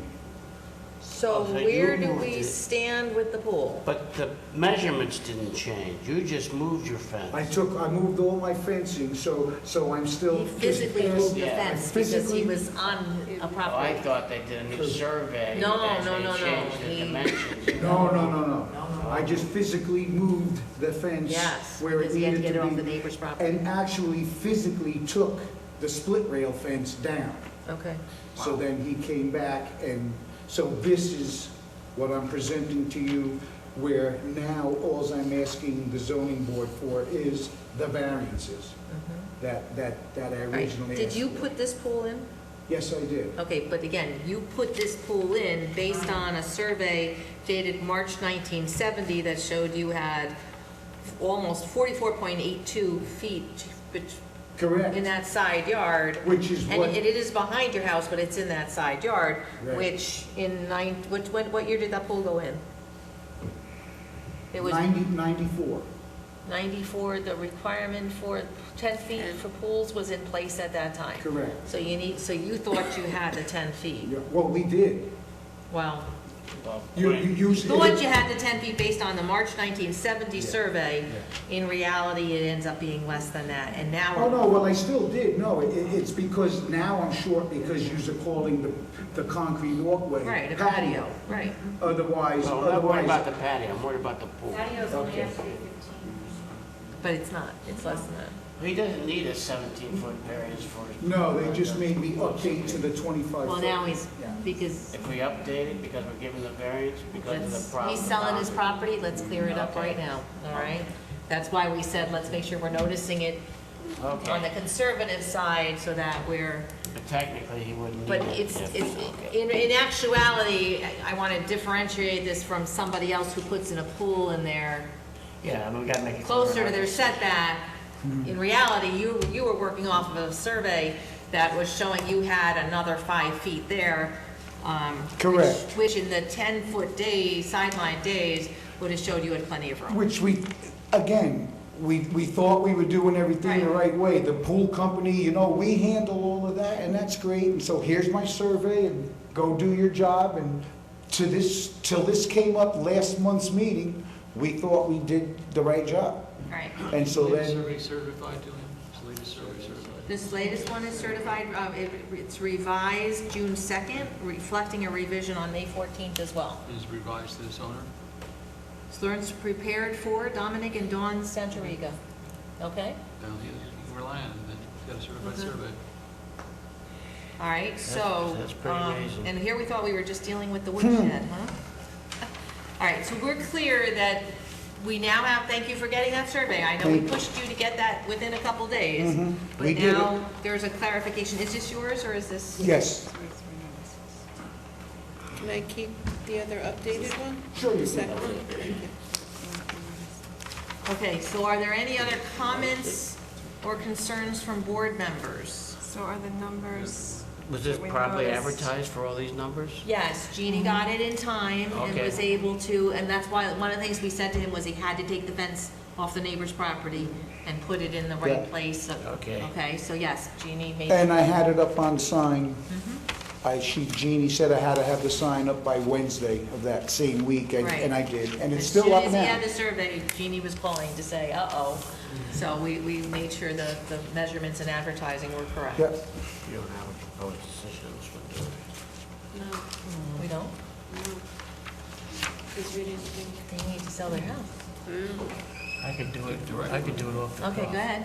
Go All look right, at well, it. We gotta let's, finish hold the on. hearing. Any comment, you're right, let's finish this, okay.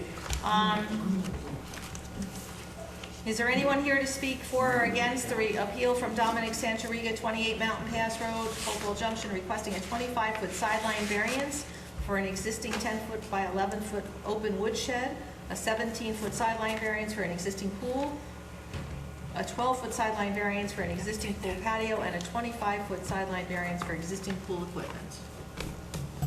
Seeing none, do I have a motion to close the public hearing? So moved. All in favor? Aye. Aye. Go ahead. Reference to Appeal 3738 by Dominic Santoriga, requesting a 25-foot sideline variance for an existing 10-foot by 11-foot open wood shed, a 17-foot sideline variance for an existing pool, a 12-foot sideline variance for an existing pool patio, and 25-foot sideline variance for an existing pool equipment pursuant to sections 194-107 and 194-95 of the zoning ordinance. And whereas the premises are located at 28 Mountain Pass Road, Hopewell Junction, and located within a, is this an R3, R1, do we know? R1 zoning district, and this resolution offered by zoning board member James Meyer. And whereas the applicant has applied for a 25-foot sideline variance for an existing 10-foot by 11-foot open wood shed, a 17-foot sideline for an existing pool, a 12-foot sideline variance for an existing pool patio, and 25-foot sideline variance for an existing pool equipment pursuant to sections 194-107 and 194-95 of the zoning ordinance.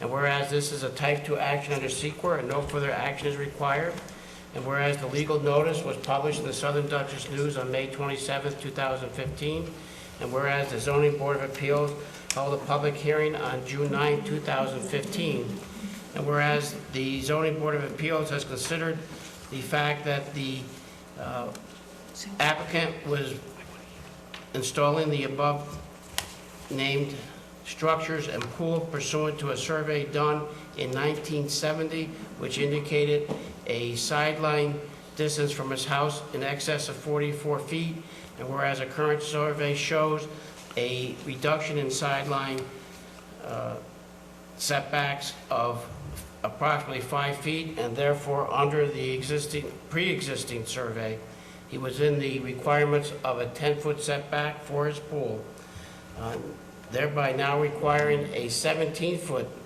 sideline variance, and that said hardship is not due to any act committed by the applicant. And whereas the granting of the variance will not produce an undesirable change in the character of the neighborhood or be a detriment to the community, as both structures, I'm going with that, and the desired result cannot be achieved by some other means. The variance request is not substantial given the above-mentioned circumstances, whereas the proposed area variance will not have an adverse effect or impact on the physical or environmental conditions as therefore be it resolved that the Zoning Board of Appeals hereby approves the request by Dominic Santoriga, 28 Mountain Pass Road, Hopewell Junction, requesting the 25-foot sideline variance for an existing 10-foot by 11-foot open wood shed, a 17-foot sideline for an existing pool, a 12-foot sideline variance for an existing pool patio, and 25-foot sideline variance for existing pool equipment pursuant to sections 194-107 and 194-95 of the zoning ordinance. And be it further resolved that within 5 business days of the adoption of this resolution, the chair or other duly authorized member of the zoning board shall cause a copy of the resolution to be filed with the town clerk and a copy sent to the applicant order. Is there a second? Second. Votes as follows, Jim? Aye. Tara? Aye. Barbara? Aye. Mary? Aye. And myself, aye. So your motion carries. Thank you very much. Thank All right. you. Thank Do you Have a know good if night. the building inspector still has to get out there, or? He was there He was already there, he was waiting for this, for the pool, right? for the ceiling. And for the shed also, was that already? The shed I already have, and I got No, this. no, no, we Oh. already have the The tool tool shed. shed, Yeah, not the we're wood just shed. waiting for, the wood shed, we don't need a CO, correct? Because it's only 10 by 11. Correct. We have the CO on the tool shed, Okay. so we're just waiting for the CO now on the pool. And the only outstanding issue was the setback. Was what? Was a The setback. variance? The Yes, setback? yes. All right. Have a good evening. Thank you. Thank you. All right, item number 17, Appeal 3739 Eder, Martin Eder, 494 Eder Road, Stormville is requesting an expansion of a non-conforming use to allow a 2-bedroom apartment to be located in his attached garage, which was built in the 1850s, and a 50-foot front line setback for a pre-existing non-conforming house, which was also built in the 1850s pursuant to section 194-91 of the zoning ordinance. Do I have a motion to open the public hearing? So Second. All in favor? Aye. Aye. All right, Mr. Eder is probably not here. This is a request, I'll remind the board, from the building department.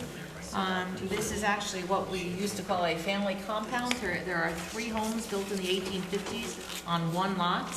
And when Mr. Eder originally came into the building department for requesting a 2-bedroom apartment on the 2nd floor of one of these buildings, it was determined it was okay.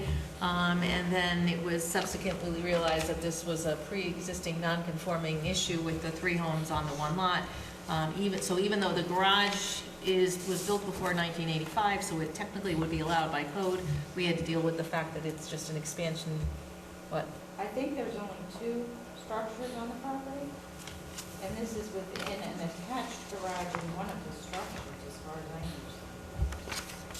Oh, that's right, we did resolve it is an attached garage, yes, okay. Sorry, my mistake on that one. There was definitely some confusion on that one. But again, we're dealing with the fact that these are structures that were built in the 1850s. Comments or questions from board members?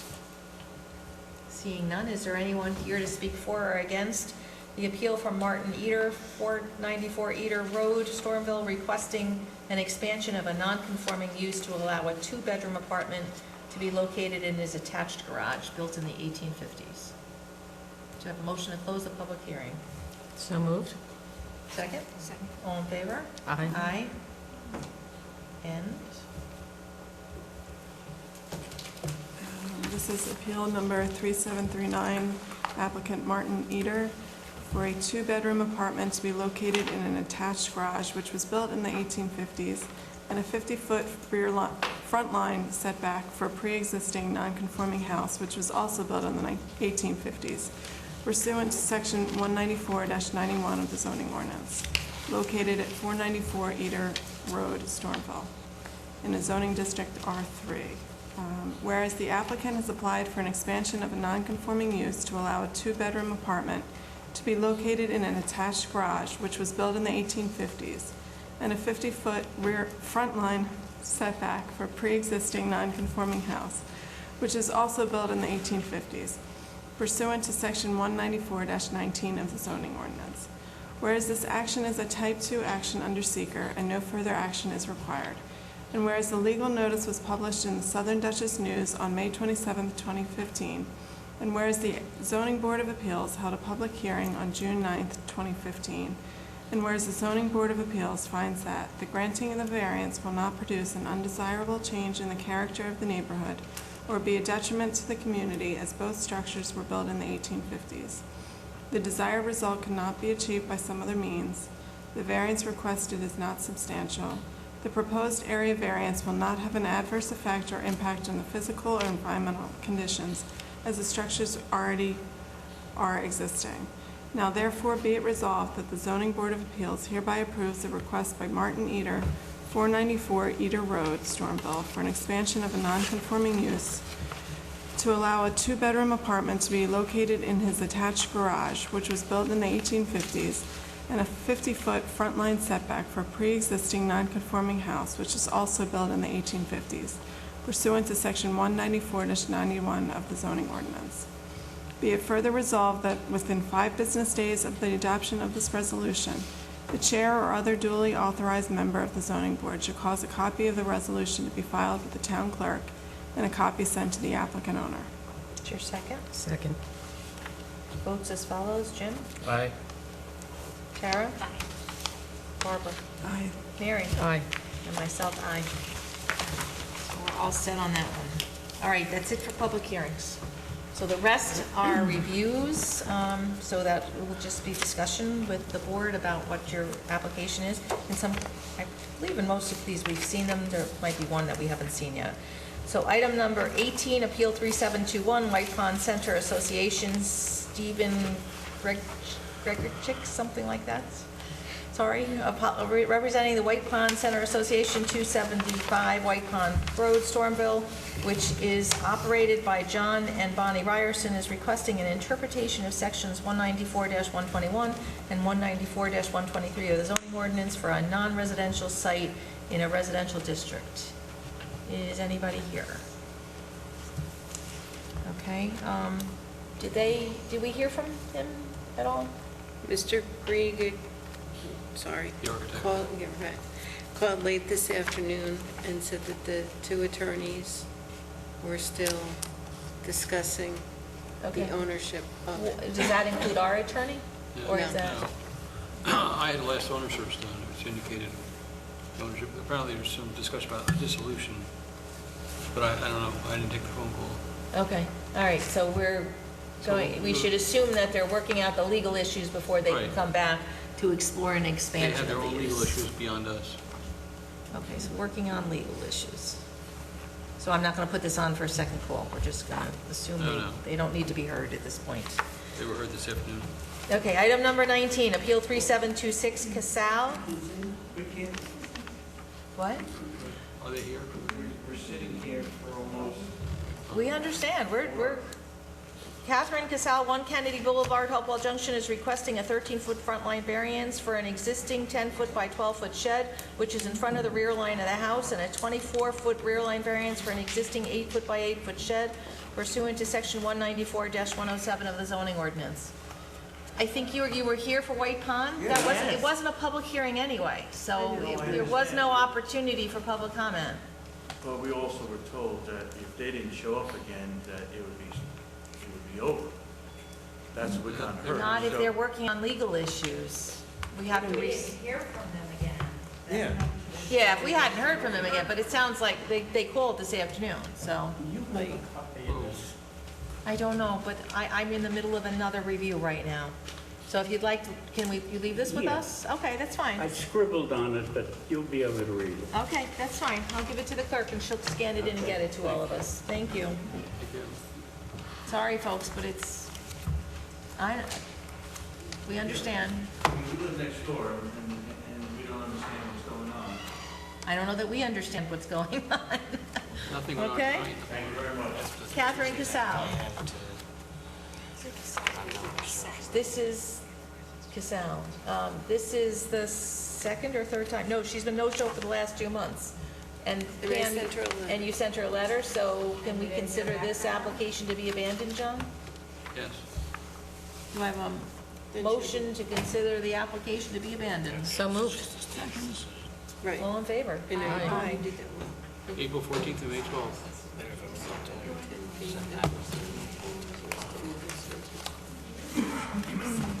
I think Barbara made the motion and Tara seconded it, right? I made the motion. I'm sorry, Mary made the motion. Sorry, it came from that side. Came from the side. All right, item number 20, Appeal 3731, Joseph Kenna, 538 Hosner Mountain Road, Stormville, is requesting a 21-foot rear line variance for an existing in-ground pool and a 45-foot rear line variance for a proposed 34-foot by 22-foot detached garage pursuant to sections 194-95 and 194-107 of the zoning ordinance. Mr. Kenna is not here, but believe we heard from his wife. His wife called sometime today and said that they were having an engineer surveyor work on a lot line realignment with their neighbor. Okay. And then Beatty and Watson also called and said that they were hired by them and were working on it. This is one you'll remember where he actually finally had the survey done and found he was actually encroaching on his neighbor's property. So the best thing for them is to do a lot line realignment and then maybe not even need us, although there are some other issues there. For the record for that one, by the way, we did check with the highway department that the driveway issue on this one, remember he eliminated his driveway on Osner Mountain Road and made it Maytown? Yeah, and that the highway department did agree with that change. So there's no issue, the driveway issue is done. Okay. Okay, item number 21, Appeal 3737, Desiderio. Laura A. Desiderio, 8 Gately Drive, Wappingers Falls, represented by Jennifer Lucas, RA, is requesting an 8-foot sideline variance for an existing above-ground pool, a 16-foot sideline variance for an existing pool deck, and an 11-foot sideline variance for a proposed covered deck pursuant to section 194-94 and 194-95 of the zoning ordinance. Good evening. When we last, you must be the property owner. I'm Laura, yes. Okay, all right. We had some questions about, there appeared to be a pergola that was on showing up, that might not need, or might need a We had the survey updated. Oh, that okay, shows- good. So that now reflects that, because Yes. there was a pergola and a patio, and then we also had a concern about whether there was a 2-foot issue for the front of the house. Yes, I had amended the application and sent it in on the 21st. Oh, okay. And also submitted the updated surveys. Okay. Was it? Yeah. I can give you my. Hold on, hold on. I have one too. Don't. There's something with a paper clip, and there it is. I have it.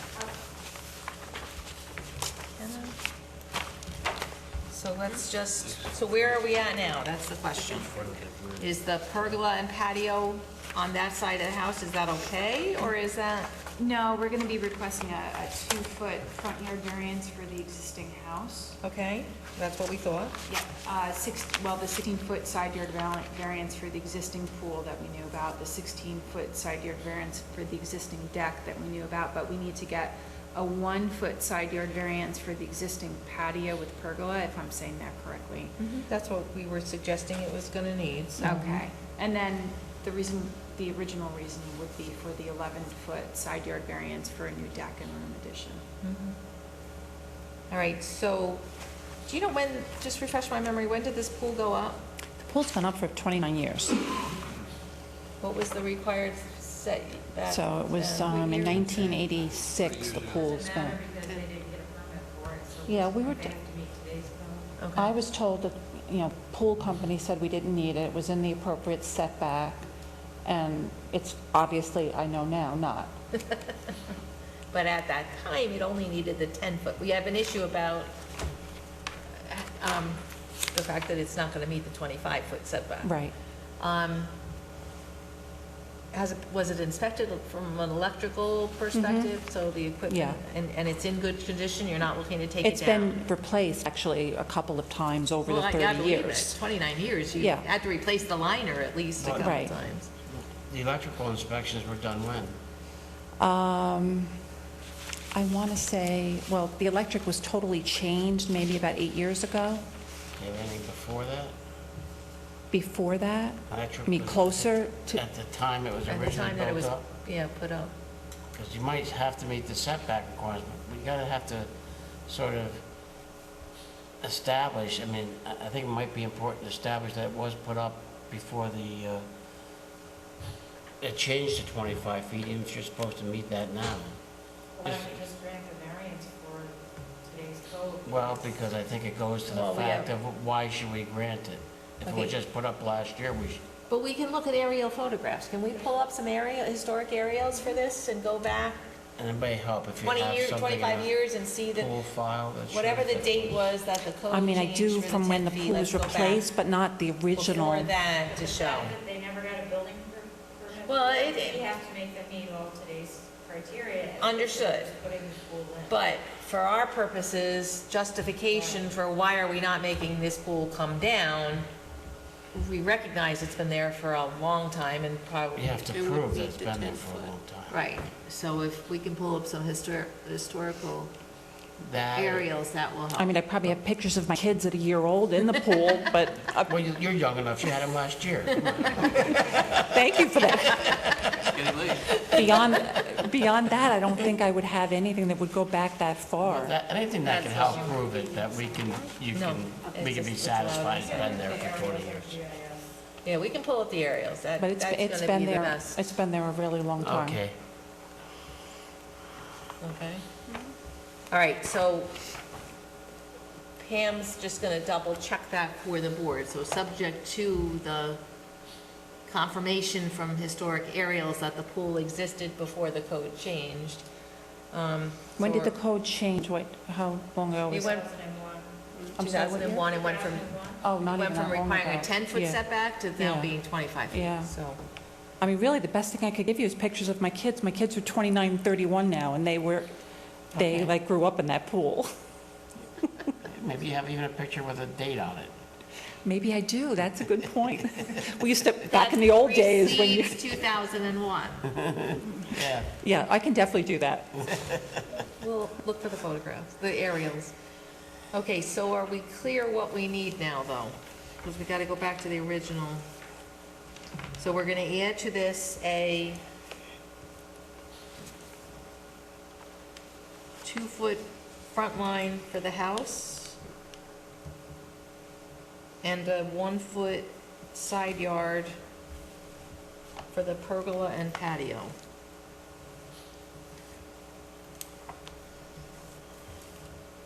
Well, no, the patio's not gonna require it. Because it has walls. Oh, because it has walls, okay. Okay. It does, I mean, it has a 1 foot high, maybe a foot and a half, I don't know, what is it required? It was built actually to grow grapes. That's, I want to have the grapes go up over the top of the pergola. I gather from the way you said that it didn't work that way. No, well, it takes 7 years to grow grapes, to really get fruit, and we're only in year 2. Oh, okay, all right, okay. But is it like a sitting height? It's a sitting height, so you could sit around the edge. So it, A paved terrace may not meet provided that such terrace is unroofed and without walls, parapets, or other forms of enclosure. Such terrace, however, shall not project closer to 15 feet. But it has a roof and it has sitting, so it's got. Well, it doesn't really, I mean, it's a roof, it's open. Well, okay, but it has a yeah, there's a structure structure that there. it goes around Yeah, and even if it's not a wall, it's like a We're parapet. doing this, let's just do it. Yeah, that's fine. So we'll include the patio as well. Cleans it all up. Clean it all up, And exactly. It's not much. For pergola and patio. All right, motion to schedule for public hearing? So moved. Second? Yeah, really. It's been a long night. All in favor? Aye. Wait, can we we got a Yes, go ahead. 2-foot front line for the house, Right. 16-foot sideline for a pool deck. When did you 1 write it out? foot sideline for a patio and a pergola, an 11-foot side for a proposed covered deck, and 8-foot sideline for an above-ground pool. Yes. Okay. What about pool equipment? Do you have it written out, ma'am? Where We'll is just your give it pool to Pam? equipment? It's So on Pam the will- east side, not on the, Is it Neighbors. 25 feet away from the property line? you don't think so? Yeah, so it wouldn't be 25 feet, It's no. gonna be under the deck? Yes. So what do you need for the deck again? And we have, Pool equipment. 11 feet for, The pool deck. oh, it's under the pool deck. Yeah. and But this does that is have to be for- 25 or you have to 15? Oh, that's for come in by Laura. design, Okay.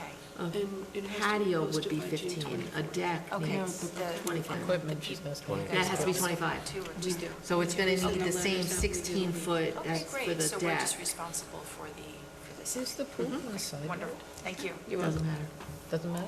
Mary, you already said pool's allowed in the side yard. Okay, thank you. All right, Pam, we have to add a 16-foot variance for the pool equipment, because the pool equipment is under the pool deck. So it's not visible at all? It's not visible, Yeah, but yeah. it's, we're going to assume that it needs the maximum variance Okay. for. Yeah, it probably doesn't For need the the whole pool thing, and but the- let's, Well, no, where is it under the deck? The it's farthest closer, end of it, it's or is it closer to the house. Our deck that goes around the pool, probably almost in the middle. So it's gonna be close. Yeah, we need Can you more, measure? 16 feet is to the Can you edge, measure so we it and need more call? than that. Can you reach it to measure? Well, from the end of the deck, I would say it's probably in, you know, 16? maybe 8 feet from the end of the deck. Can you please call Pam tomorrow, somebody Yeah. measure it? From the, From the edge of the deck on your side yard, Yeah, measure how much more in it is. So Pam, Okay. you're gonna add 16 feet to whatever measurement they give you. Yeah, Add 16 and then we'll round it off to the full foot, Subtract okay? that from 16 feet. What? Whatever distance they give, they're gonna subtract that from 16 feet. That's what the variance they need, right? No, what they're gonna do is, because they're just measuring from the edge of the deck. Yeah. So from the edge of the deck, it's gonna be further in, so they have to add the 16 feet to however many feet I in thought they under were the only deck 9 it feet is. away, so they needed 16 The foot pool variance. equipment is further from the property Oh, so line. we have to subtract that. It's Right, it's the other Okay. direction. Oh my gosh, it's getting really late. I know, that's why I was All saying right, Pam's gonna quietly. figure it out in the morning. It's Do I much have a motion closer. for a public hearing? So moved. Second. All in favor? Aye. I might even have asked that question already. You did, but that's all right. Because you all agreed with me. So do you want us to call Pam tomorrow? with Pam the- will, yes, please, somebody gotta call Pam with where that is. Pam will subtract that from the, 16. It's further from the property all right. So it's closer in. So it's closer in, so you need less of a variance. Oh, All right, hold on, yeah. I gotta move on. Information before we start our discussion. All right, item number 22, Appeal 3740, Picard. Michael Todd, representing Joseph Picard, 53 Autumn Chase Drive, Hopewell Junction, is requesting a 15-foot sideline variance for existing pool equipment pursuant to Section 194-95 of the zoning ordinance. Good evening. hi, So let me guess, you installed the pool and I screwed it up. Do you subtract? motion for public hearing. So moved. Second. That it? I mean, obviously, what's involved in moving it, the pool's in the right place, of course.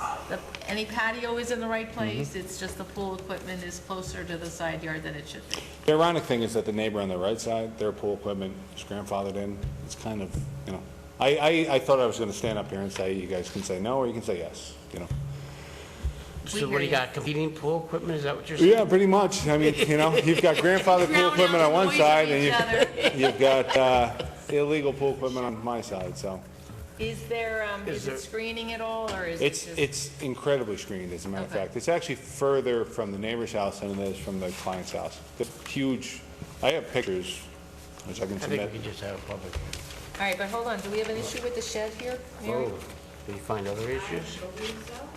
Oh. Looks that way, doesn't it? 20 feet away. And looking at the survey, The survey says.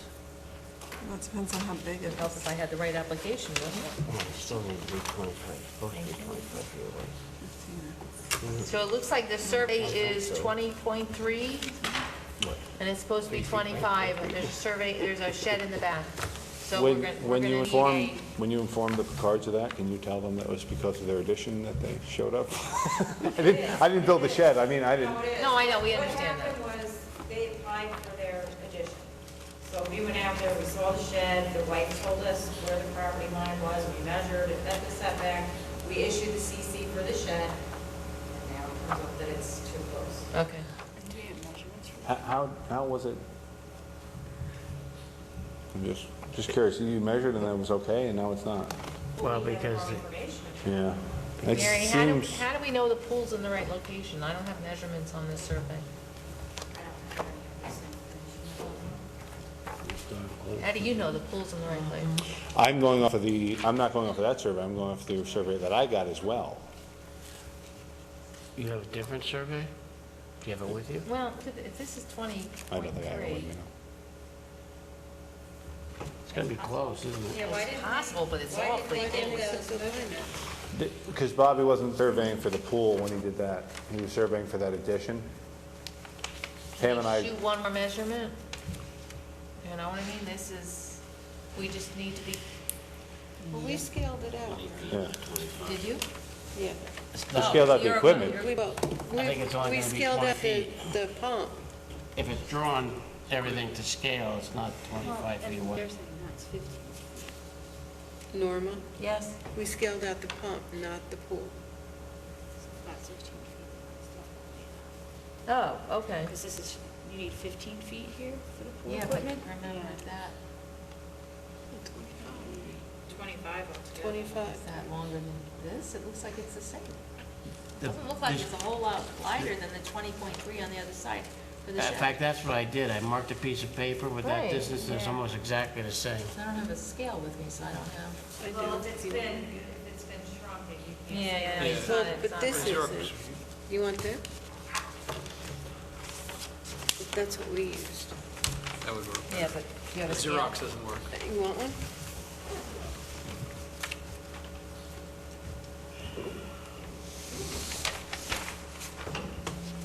Here, let's measure it on a paper clip. I can mark, just take a piece of paper and put 2 dots on it. To be about 20 feet. Yeah, that's fine. Thank you. That's what I did. What, the pool? Oh, Lord. Okay, When it rains. so, I picked that survey up from Bobby and I brought it straight to Pam. I never looked at that one. I don't know what's going on with that piece of property. I see it as exactly the same. When they applied, I did too, when they applied for the permit, the pool was originally shown to be raised. Right, that's correct. We did move it based on not the knee wall, but that foundation wall that the contractor put in. Foundation wall for what? The addition. There's some cut out of the foundation wall that went in, which changed the whole design of the pool. Sorry. Good thinking. It looks like it's gonna be,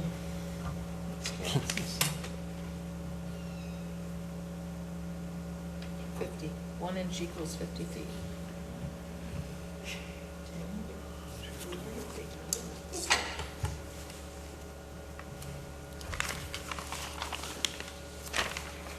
So it goes right to that. Pam, it's 20 feet. What? The pool. Pool? Did you measure to the closest, obviously? Yeah. Now, did you measure the pool equipment?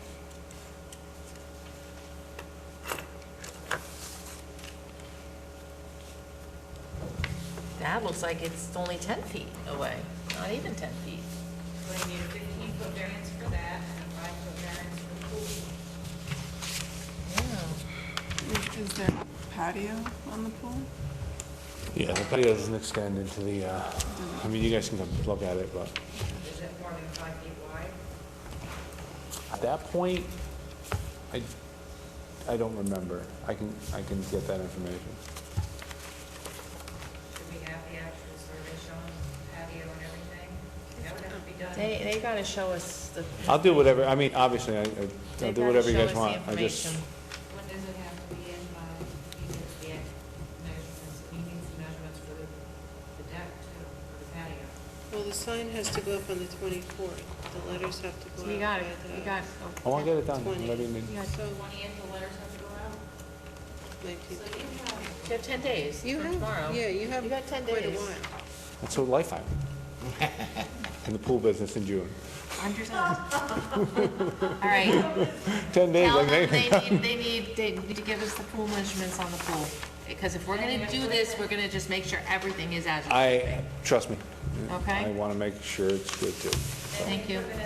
All right. In the shed? the shed already shows itself. The shed already shows. Oh, sorry. So, but It's we not gotta make listed, sure the pool equipment is right and that the patio is right, okay? So the pool, the patio, pool equipment, all need to be labeled. Okay. Thank you. We'll see you, if you get it, if we get the information by the 20th, right? Do I have a motion for public hearing? So moved. All in favor? Aye. Okay? We need the information by 20. You will have the information by by 20. the 20th. Thank you, guys. Thank you. Have a good evening. All right. Mike, sign. There's a requirement. Please make sure the sign is filled out. If you weren't here for Whatever the you first guys part of the want. Let's hear meeting. it again. Item number 1 and item number 2. Are we ready to close? Just let me know. Yeah, we have to have a discussion on the first 2. John, is it your recommendation that we should adjourn to executive session? If you want attorney advice, some To issues. discuss with our attorney, because I think there's issues related to whether we, We can do it right in this room. no, we're on camera, so we can't do it in this room. And there are other people here, so, do I have a motion to adjourn to executive session to discuss item number 1 and item number 2 with our attorney, because I believe there are some issues here that we need to discuss related to any action by the board. Second. All in favor? Aye. All right. Doors open. Okay.